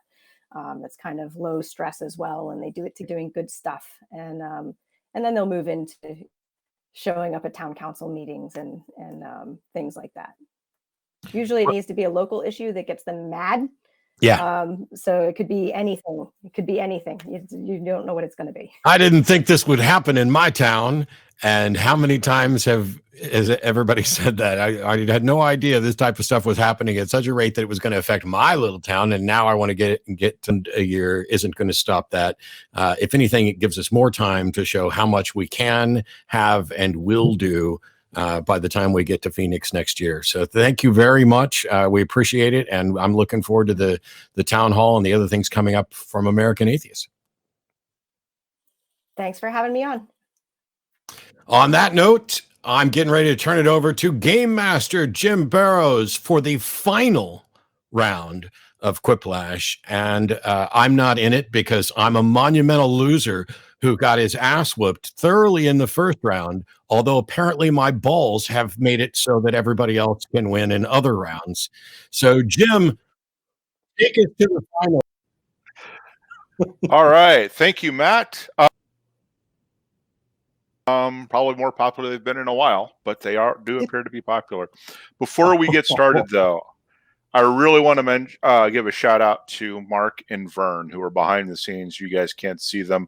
I don't know if Mark has time to show the crew camera or not. He's actually in the studio so that he can run all this as quickly as he can.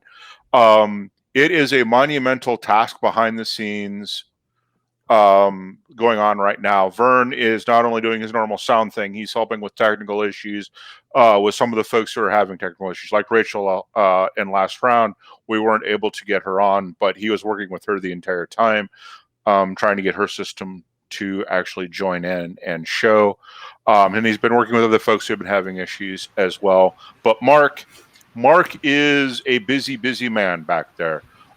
He is dropping people and bringing them in and getting them all set up so that you can see this wonderful stream, and also doing all of his normal producer stuff in the background. So he's got an extra full-time job back there.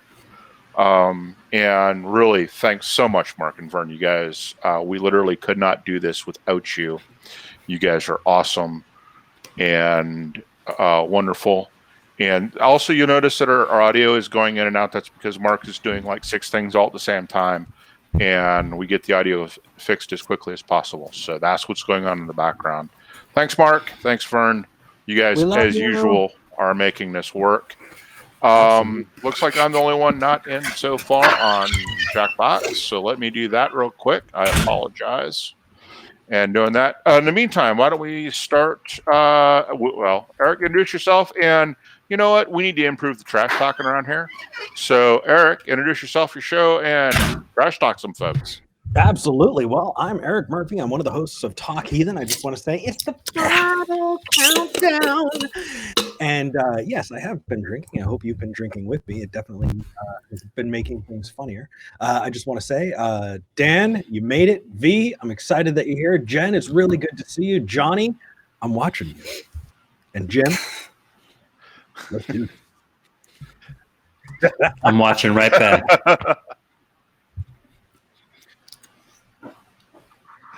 And let's see. Right. Well, Jen, since you started off, I'd like to say I'd like to dedicate my victory to the crew. So hard at it.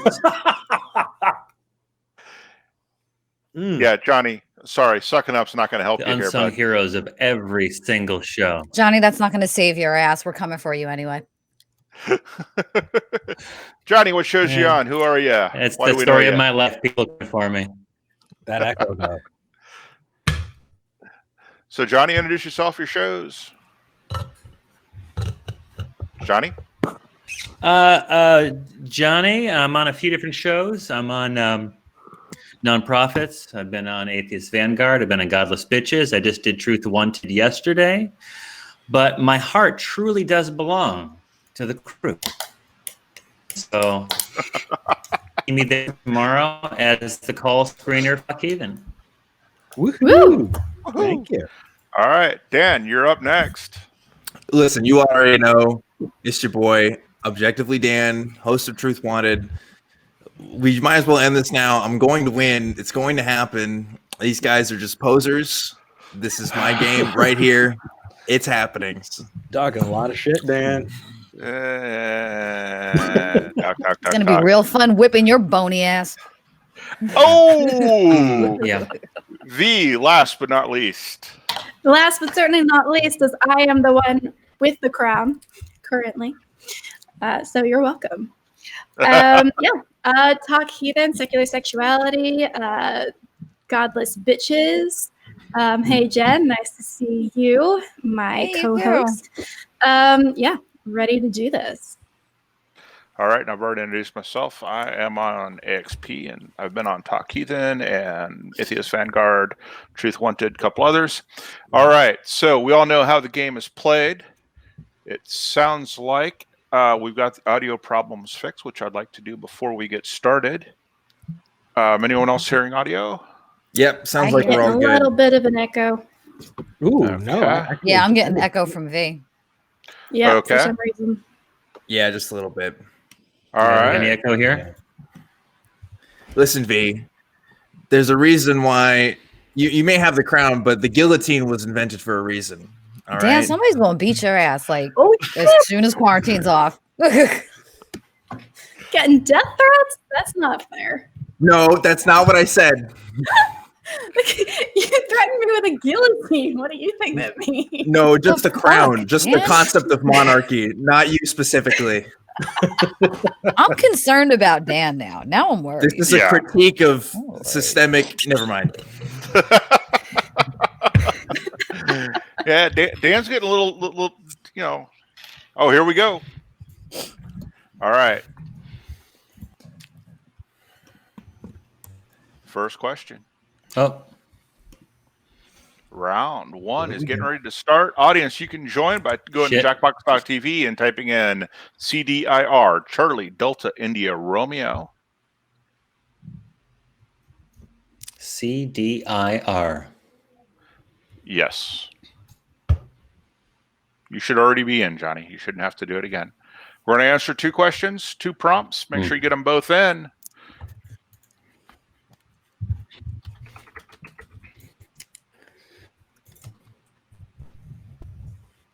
Ooh, it's not showing for me. I gotta pop back in. Yeah, you might have to reload the Quiplash page.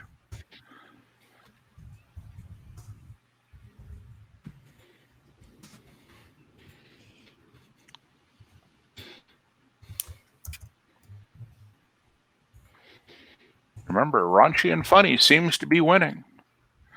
Audience, you too can participate. Audience is substitute for a toothbrush. Don't answer that one, players. You've got your own.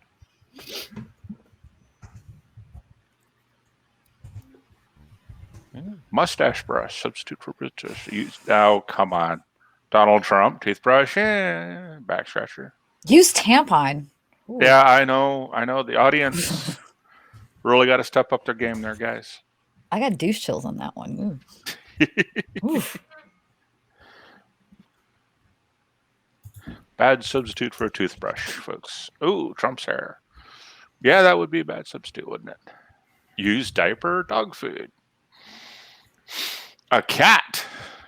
Oh. Armed a nuclear warhead. 6, 5, 4, 3, 2, 1. Oh, V got it in just at the last second. Here we go. What's the boogeyman's part-time job? Chocoholics? Hosting Talk Heathen. Oh. That's shade for one of us. Yeah. Audience, you can vote too. What's the boogeyman's part-time job? Chocoholics or hosting Talk Heathen? I'm not going to lie. I'm a safety quip on this one. I could not. Go with hosting Talk Heathen. Uh-oh. I advise it. 5-4. Come on, audience, vote. You can swing it. Here we go. Eric Murphy versus Dan. Oh, Dan wins in a landslide. I'm sorry, I'm an Eric asshole. just got the sympathy vote. It's That's why you and I are friends, man. Because you're an asshole. I love you guys. The hardest part about dating in 1892. Lack of penicillin, the hairdos. The hardest part of dating in 1892. Lack of penicillin, the hairdos.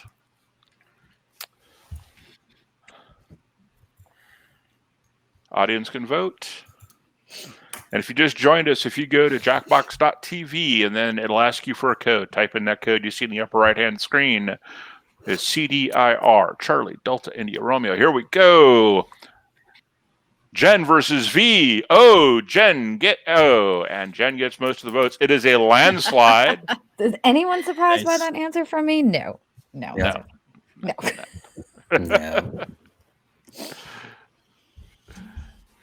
Hardest part of having 5 secret families.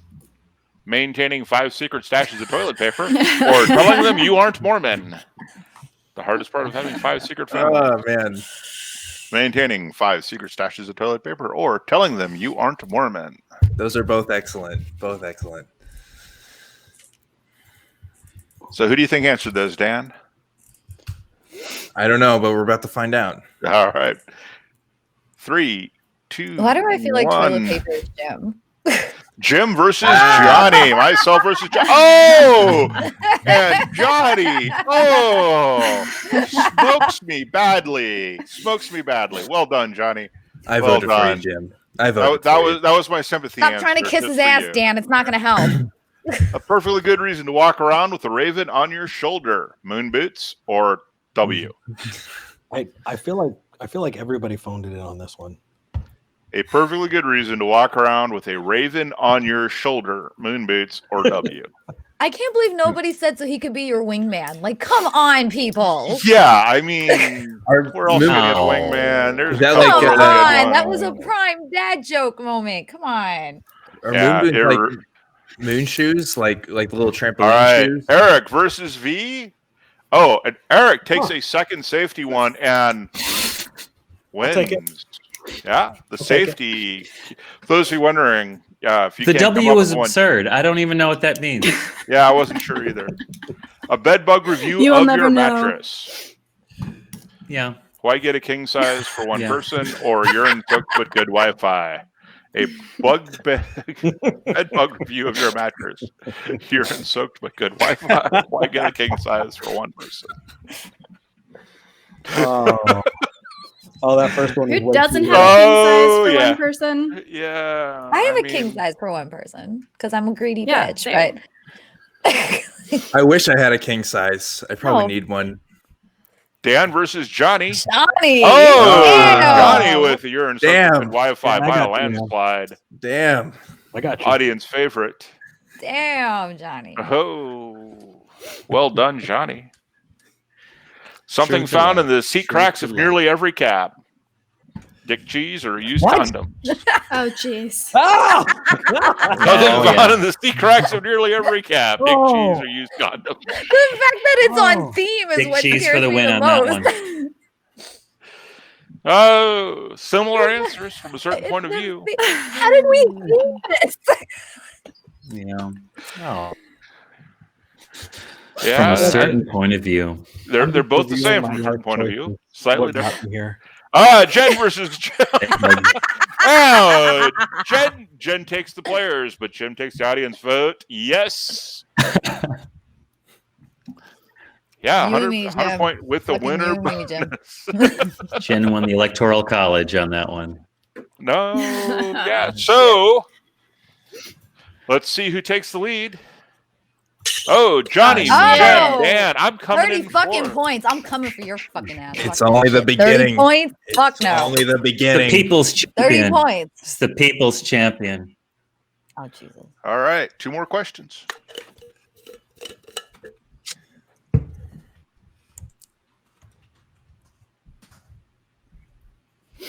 Oh, God. Why did I have the most? Oh, my God. This is terrible.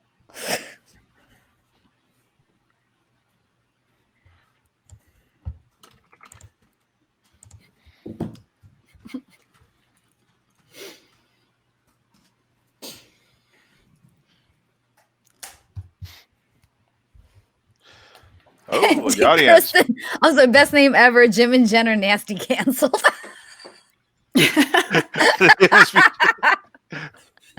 Well, you know, great minds think alike.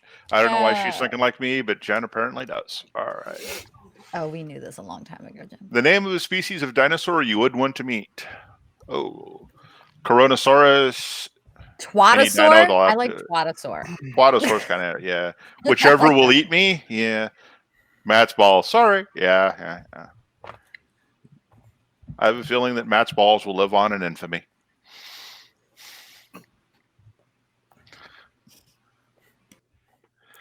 All right, we're waiting on 2 more. Down to 10 seconds. No hurry. Pressure's on. Can you do it? 5 seconds. 4, 3, 2. Ooh. Eric barely made it. Oh, yeah. Does it mean it's because he was thinking and came up with something good? A bumper sticker a nudist would have. Stay indoors, work naked, boner garage.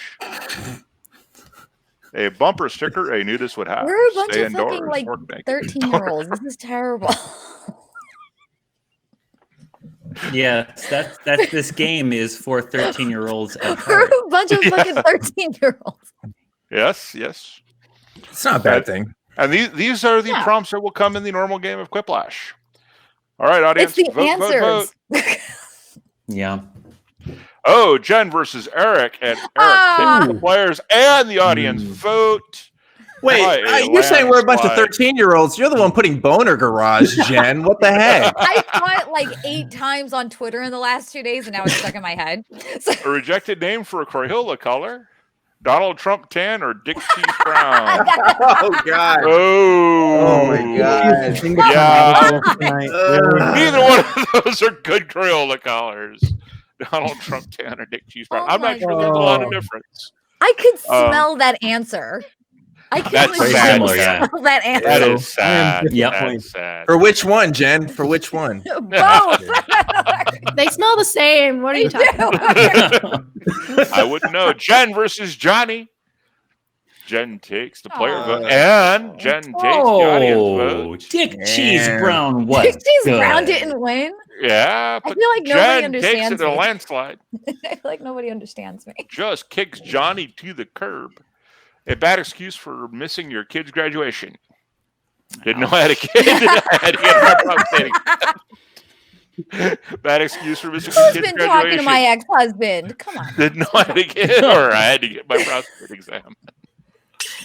Folks, if you're just joining, you too can vote. You can go to jackbox.tv, type in CDIR, that's Charlie Delta India Romeo, 5 seconds. This is only the first game of 2 in the second round of the first game. V versus myself. Oh, Damn. V takes it. I have to admit, V, you That was had good. that one hands down. That was so much better than mine. Well done. You stopped me badly. Well done. I have to admit, I would have voted for yours too. The 3 ingredients in a drink called the Chicago. Gin, olives, and dick cheese, apparently. Ice, sterile urine, bratwurst, and chicken.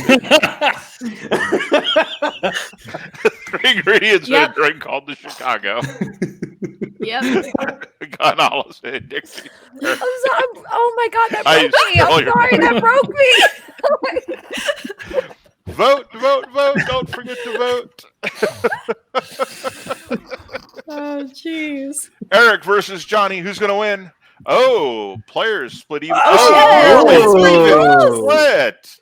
Johnny ekes it out by a little bit of dick cheese. Yes, Nice. folks. Just That's all you need. what ruined your hot air balloon ride? Oh my god. Matt's head reflecting in the sunlight, or Matt's ball? Oh. Yeah, none of us are hosting any more shows, guys. I think we can pretty Nope. much call it I on. think I think our time is It's close. the density, it's the density which brings the balloon down around. It's not the size. Oh, we're making Jen choke. She doesn't choke very often. But... Nope. My gag reflex. Dan versus gentlemen. Oh, Dan. I'll take it. With a landslide. Well done, Dan. Nice, Dan. All right. Kicking V to the curb with that one. All right, let's see. In the worst casting decision ever, the role of Frodo Baggins would go to Elijah Wood. Oh. Objectively, Dan. Damn it!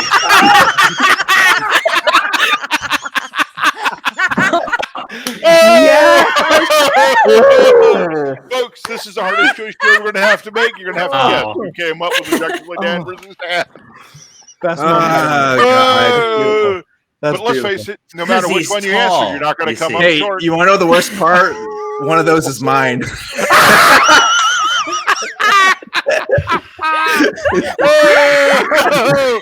Objectively Dan wins. I still win, baby. Yeah. Oh, that's really good. We all agree. God. Yeah, I came up short on that one. Dan stood Dan tall. didn't. Johnny was in first. Let's see. Does he keep it? No. Let's go, Dan! baby! Front. Jen stays in second. Moving on. Round 3. We all get the same prompt.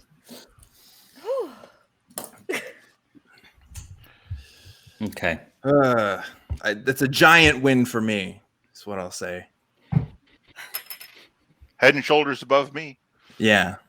Oh, come up with a new snack food with this word in the name. Screw.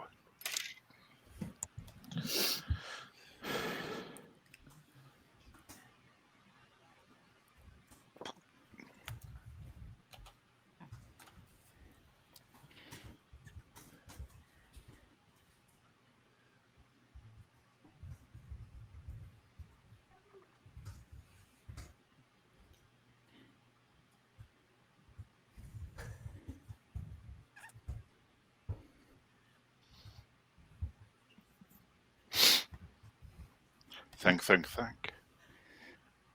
Tick tock. 20 seconds. What's the name again? Come up with a new snack food with this word in its name. Screw. 10 seconds. Oh, I messed up. 5, 4. I hit enter. I didn't mean to. Uh-oh. No. This is our Screw Poo Flu. I can't believe it's not Dick Cheese. Screw Cheerios. Johnny approved. Remember, we're voting 3 times. I was going to put bronze. Blue Screws, Pew Chew. Just Is that like rhyming a new words. reiteration of Blue's Clues? Yeah, basically. I'm very confused by all of these. Damn it. Oh, well. Remember, you're voting 3 times. Gold, silver, and bronze. What was it going to be, Dan? What were you going to write? Just a lot of rhyming nonsense. It wasn't going to make any sense, to be honest. Dan was going to attempt to rap again. That's what he was going to do. Blue Screws, Pew Chews. It's like a snack you eat in church because it's like, anyway, I don't know. Dan was trying to cosplay Eminem again. Oh, I like that. Cosplay Eminem. Okay. I see you. Somebody voted it. Thank you for the pity vote. Appreciate it. All right, let's see. Dan's in last. I was second to last. Third. Eric came in third. I lost it all.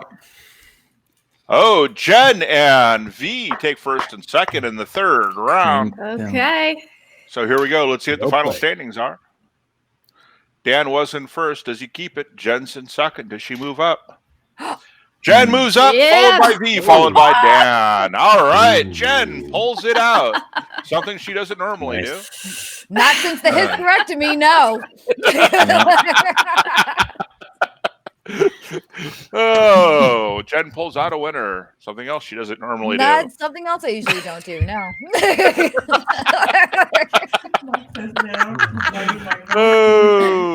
What's that? Oh, I love that my crippling depression and poor choices brings you joy, Jim.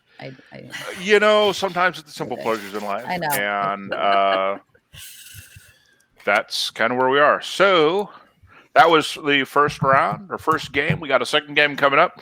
Now, all of these questions are ones that Mark himself didn't come up with. He put out a call for Quiplash quips to prompts to pull up, and so these are people who volunteered to do that.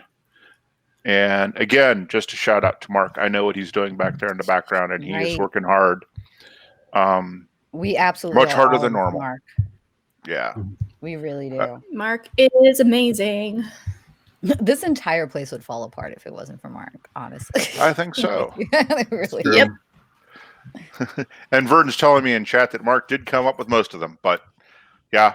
And for those of you thinking this might just be another Atheist Experience show, just like everyone else, it really, really is. Not only are we remote, but Mark is pulling in a bunch of different people's videos and managing all their sound with Vern and doing a whole bunch of work back there.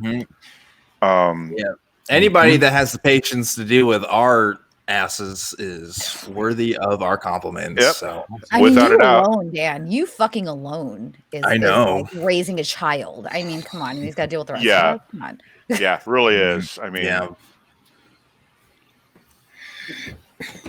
then there's putting up with Eric's ego. Oh yeah, that guy's an asshole. I thought sorry, Eric, you were just. I thought keeping me clothed would be the hardest part, but well, that's why we have the mics. Oh, nicely said, V. Nice. Round one. Those of you in the audience, you can join. Go to jackbox.tv, SXSO. all right. Don't read your prompts.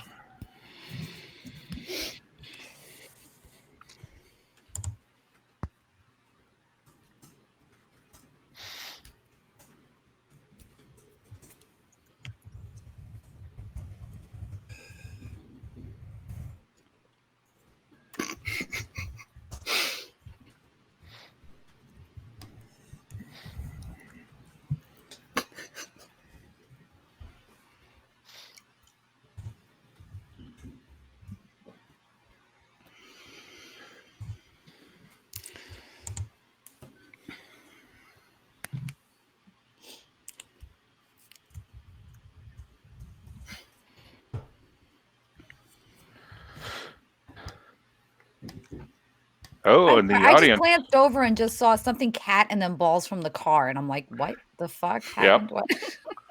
Yeah. What the hot trend in weddings will be in the year 2046? The audience is answering 70s that. bush. 70s bush, yeah. Oh, that's what that says. I couldn't read it. 70s bush. That was I was like, oh, okay. 49 people. That's Sierra X-ray, Sierra Oscar. So. Kind of like, no, we're not going to do that. It's too easy. We got 3 seconds. 2, 1. Oh. All right. Yeah. Looks like everybody got them in. Let's see how we do. Should internet apologists say? Were Were you there? Somebody's dog whistle for metaphysical substrate. Were you there? Should internet apologists say? Were you there? Were you there? Some BS dog whistle for metaphysical substrate. Come on, audience, and vote. You can turn the tide. I'm calling V for the second one. Okay, I could see that. Right. Oh, Yeah. V for the first one versus Johnny. I love you, Johnny. I love V you.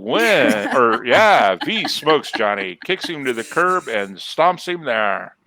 It's too intellectual. It's too intellectual. I don't expect you to understand. We didn't get it.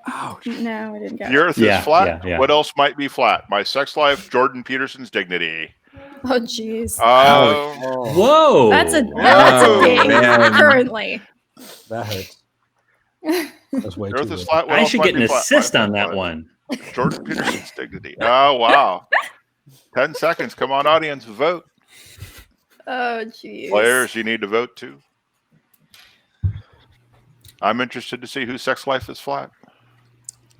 Eric Murphy versus Jen. Oh, Jen with Jordan Peterson's dignity. And Eric, I have to say, actually, my sex life is actually not my answer for once. hey, there you go. Yeah, yeah. Okay. Eric, that wasn't a sympathy vote, but what is the newest attraction at It's the Ken Army. Ham Park Park? Birth of Matt Dillahunty or Eric Sayre? What is the newest attraction at Ken Ham's Ark Park? Birth of Matt Dillahunty, circa 6000 BC, or Eric Sayre? Come on, folks. Matt's not that old. He's younger than I am. Ouch. Well, Jim, now we know that you were his nanny, Jim. Yeah, something like that. Yeah, yeah. Here we go. Get your votes in. Dan versus myself. Oh, and Dan ekes it out. Well, you Sorry, did better Matt. than eke it out, but Love yes, you. Sorry, Matt. My Quiplash Sorry, strategy is just roasts. A lot of questions all around. about How does that. one get into the atheist inner circle, get hit in the head with a love ring, enduring Matt's balls for 20 minutes? How does one get into the atheist inner circle, get hit in the head with a love ring, or enduring Matt's balls for 20 minutes? I must not be in the atheist inner circle. What, you can only last 15 minutes, Dan? Is that what you're saying? Dan only lasted 8 minutes. Yeah. Oh, He's working me his way versus up. Jen.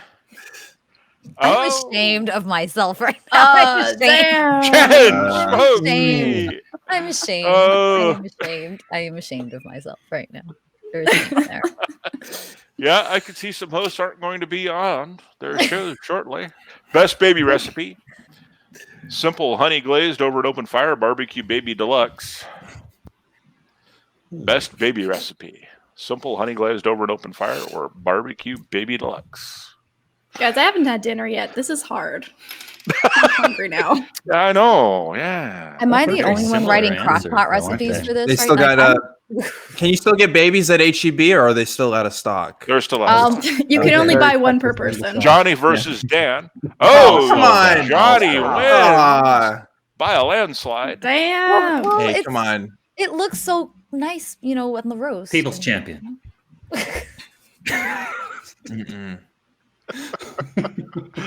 When good Christians don't understand Couldn't fit understand L in the something in the mouth Testament, in they that simply add text. Jesus There isn't and enough space. la la la. I can't hear you. You aren't listening, or toast. When good Christians don't What is it understand with the something food? I'm hungry now. Yeah, I'm yeah. gonna get on Postmates pretty soon and be like, I have to have cheese fries. Somebody please make me cheese fries. You can't solicit sex on Postmates, Jen. That's No, not... I know. What do you think she's going to use the That's cheese what- fries for? Exactly, on Craigslist. What do you think I do She on goes to the Tinder, PX for Dan? the sex solicitation. What do you think All I do right, on Tinder, Eric versus Dan? myself. know. Oh, Eric wins. I thought Jesus on toast was funnier, but all right. I mostly audience just is cry wrong. on Tinder, but So did I, Jim. So did I. But Eric Because smoked it's the cheese fries. It gives you immunity. Cheese fries Just gives the you fact that immunity you're all from wrong the doesn't hurt. mean. All right. I'm Let's disappointed. see. Oh, No. Jen, Eric, Johnny, first three. Ooh. We got Round 50 two. points. All right. Game 2. All right, this is a classic underdog story, obviously. Oh, fuck. So get ready.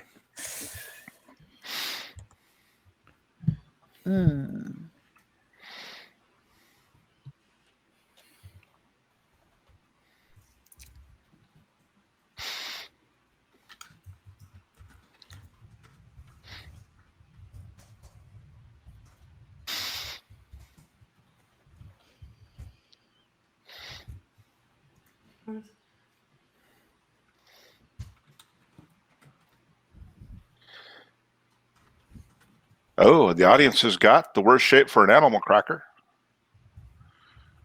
Darwin, Trump's hair, Hypercube, Dick Cheese.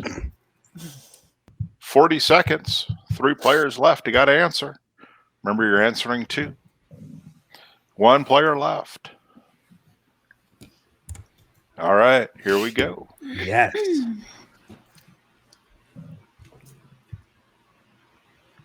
The only thing objective about Objectively Dan is he's objectively not Frodo Baggins, handsome as AF. We love you, Dan. They're both I'm not true. kissing Dan's ass. I'm not kissing Dan's ass. Fuck that shit.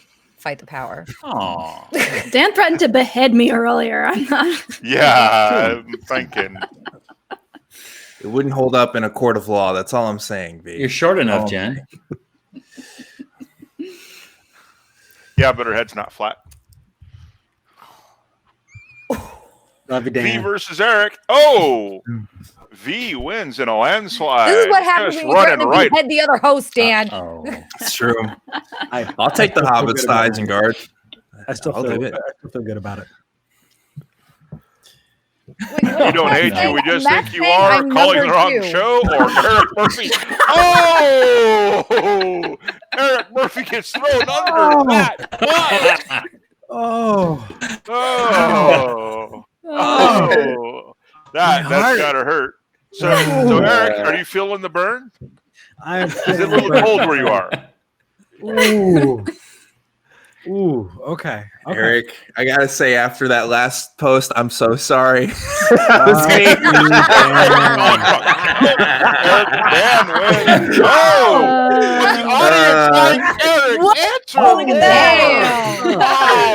The audience popular pulls the vote. win out for Eric. Well done, audience. What's Matt's favorite game? Yep. Answering slavery questions or dodgeballs?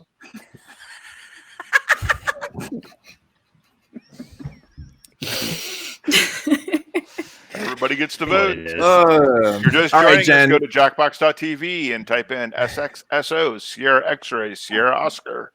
You were right, And Jen. YouTube We can are a vote. bunch of 13-year-olds. We are. I concede. I concede the point. Here we go. Exodus 22 talks about That's dodgeballs. myself versus Jen. Wow. Oh, Shit. the audience gives Fucking Jen the 13-year-old. win. What? See? Our fucking audience is older than us, god damn it. Do you see this shit? Wow, audience. What call would it take for Jim to lose his shit? Learning a lot about Jim this round. Saying Kirk is better than Picard. Oh wow, I have to think about this one. Are you a Kirk man or a Picard man? Yes. Yes. I have to go with that one. Fair enough. Wait, what's wrong with Marcus Dan Aurelius, versus Jim? V. There we go. Absolutely nothing. That's what I'm talking inside. about, folks. That's what I'm talking about. By the way, everybody who answered Dan's question, you got the one I answered. Everyone else is just wrong. Everyone else, me. Matt wakes up one day to find that he's actually brain in a vat. What's the first thing that he says? Watch me pull a rabbit out of my vat, or I've been Ken Ham all along. Oh boy. I mean, technically, if he was a brain in a vat, he would have been Ken Ham. And all of us. Are you saying Ken Ham? Technically, very true. Oh, it's actually philosophically sound, is what you're saying? I'm saying I need to drink more. Hold on a second. I actually made a philosophical argument. Yay! Oh, Johnny versus Jen. Johnny wins, pulling a rabbit I out was of my talking vat. about the fact that he's a magician. That's a deep one. Yeah, All right. sure, Johnny. I don't We like buy the that, audience Johnny. vote Sure. shit, okay? This week, Christian's Yes. complaining about being oppressed by Carol Baskin or Jen's boobs. All right. During quarantine, I'm not physically able to oppress Christians with my boobs, so it wouldn't be this week. Maybe next week. Oh, Matt, fuck off in the chat. You and your balls. And your fucking brain in a vat, goddammit. People have to be talking about it to be oppressed by it. and your little balls too. Oh, and Oh, Jim shit. versus Johnny. Thank you. Oh, Jim wins with Jen's boobs. Yes. What can I say? I'm a Tiger King fan. Timely. You no, would be a Dan, you Tiger just like King dating fan. women who could possibly kill you. That's what it is. Yeah. Yeah. All right, Jen was in the lead. Come Eric on. was second. Do they Get hold that on? score up there. That's Yeah, right, Johnny, baby. Jen. What's Oh, good? Eric slips to What's last good? place. Fuck. Oh. Round 3, everyone gets the same prompt. Damn. Big bucks, Y'all no were sleeping. winning. Y'all can't handle the truth. That's what's happening. All right, here we go. Come up with a full name for this acronym, BOP.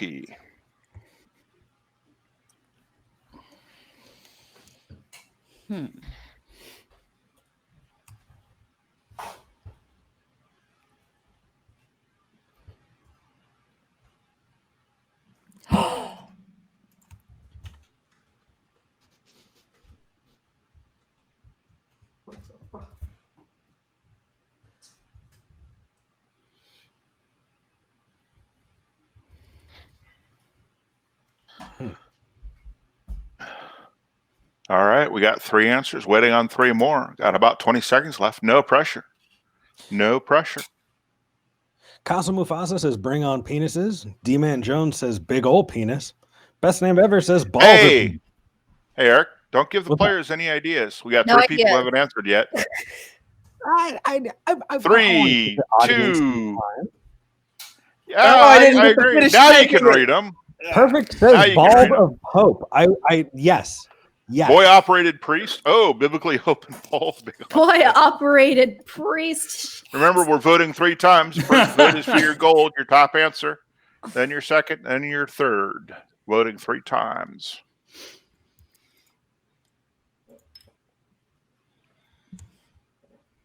Breaking off penis.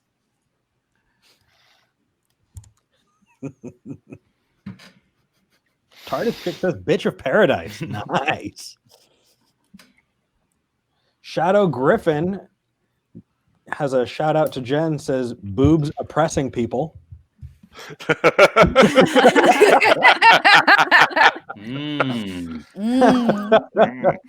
a good one. Here we go. Hopefully everybody got their votes in. I'm a fucking terrible person. I am a fucking terrible Boy operated priest is good though. I mean, look at that. Wow. I was trying to type biblically open priest is good. I couldn't finish typing it. Eric Murphy took second, and Jen third by a landslide. Or first by a landslide, excuse me. I misspoke. Happens on occasion. Here we go. I think that means I lose. Jen jumped to first place, followed by Jen. Nicely done, Jen. The thing that won it for me was boy operated priest. What the fuck? That's horrible. That was beautiful. Operated priest. That was actually the best. Yeah. I mean, that was good. So wait, who gets the t-shirt? Did I get the t-shirt?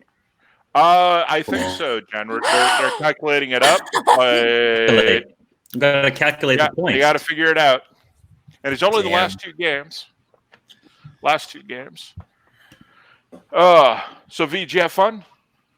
I did have fun. What was your favorite answer? My favorite answer was boy operated priest. Not because I'm drunk and it's the only one I can remember right now. All right, folks, are you ready for this? Well, Jen didn't win, but her boobs did. Oh. And that's what matters. Exactly. Jen is the winner. Damn. Hey, Thank you. For once, my horribly crude mind got something. I hope the t-shirt fits. Yeah. We found a forum for you at last. Yes, we found a forum for me at last. Read it in real life. Hopefully we haven't scarred any of our viewers.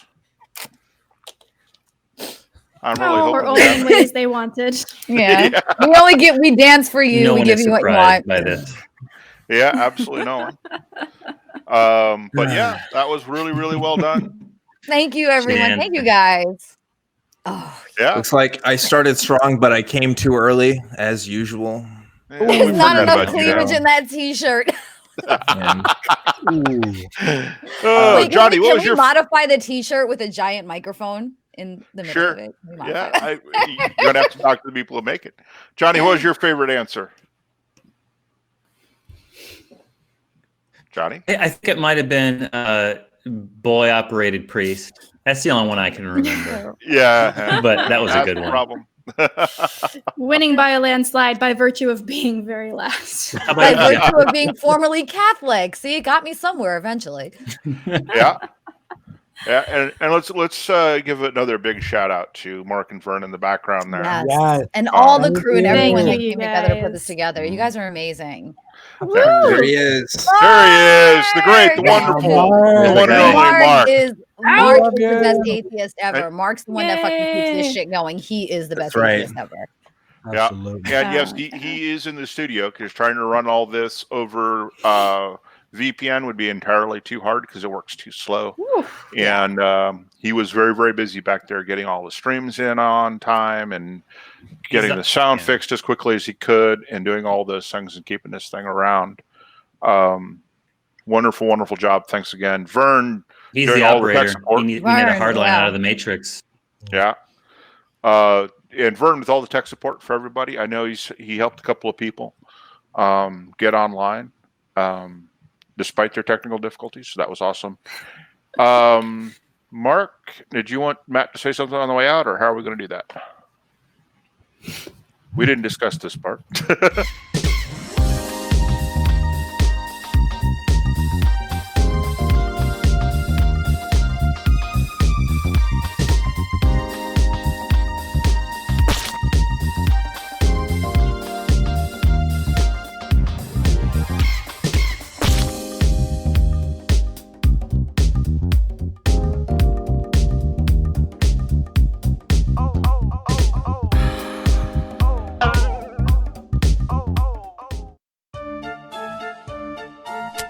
What are we doing, man?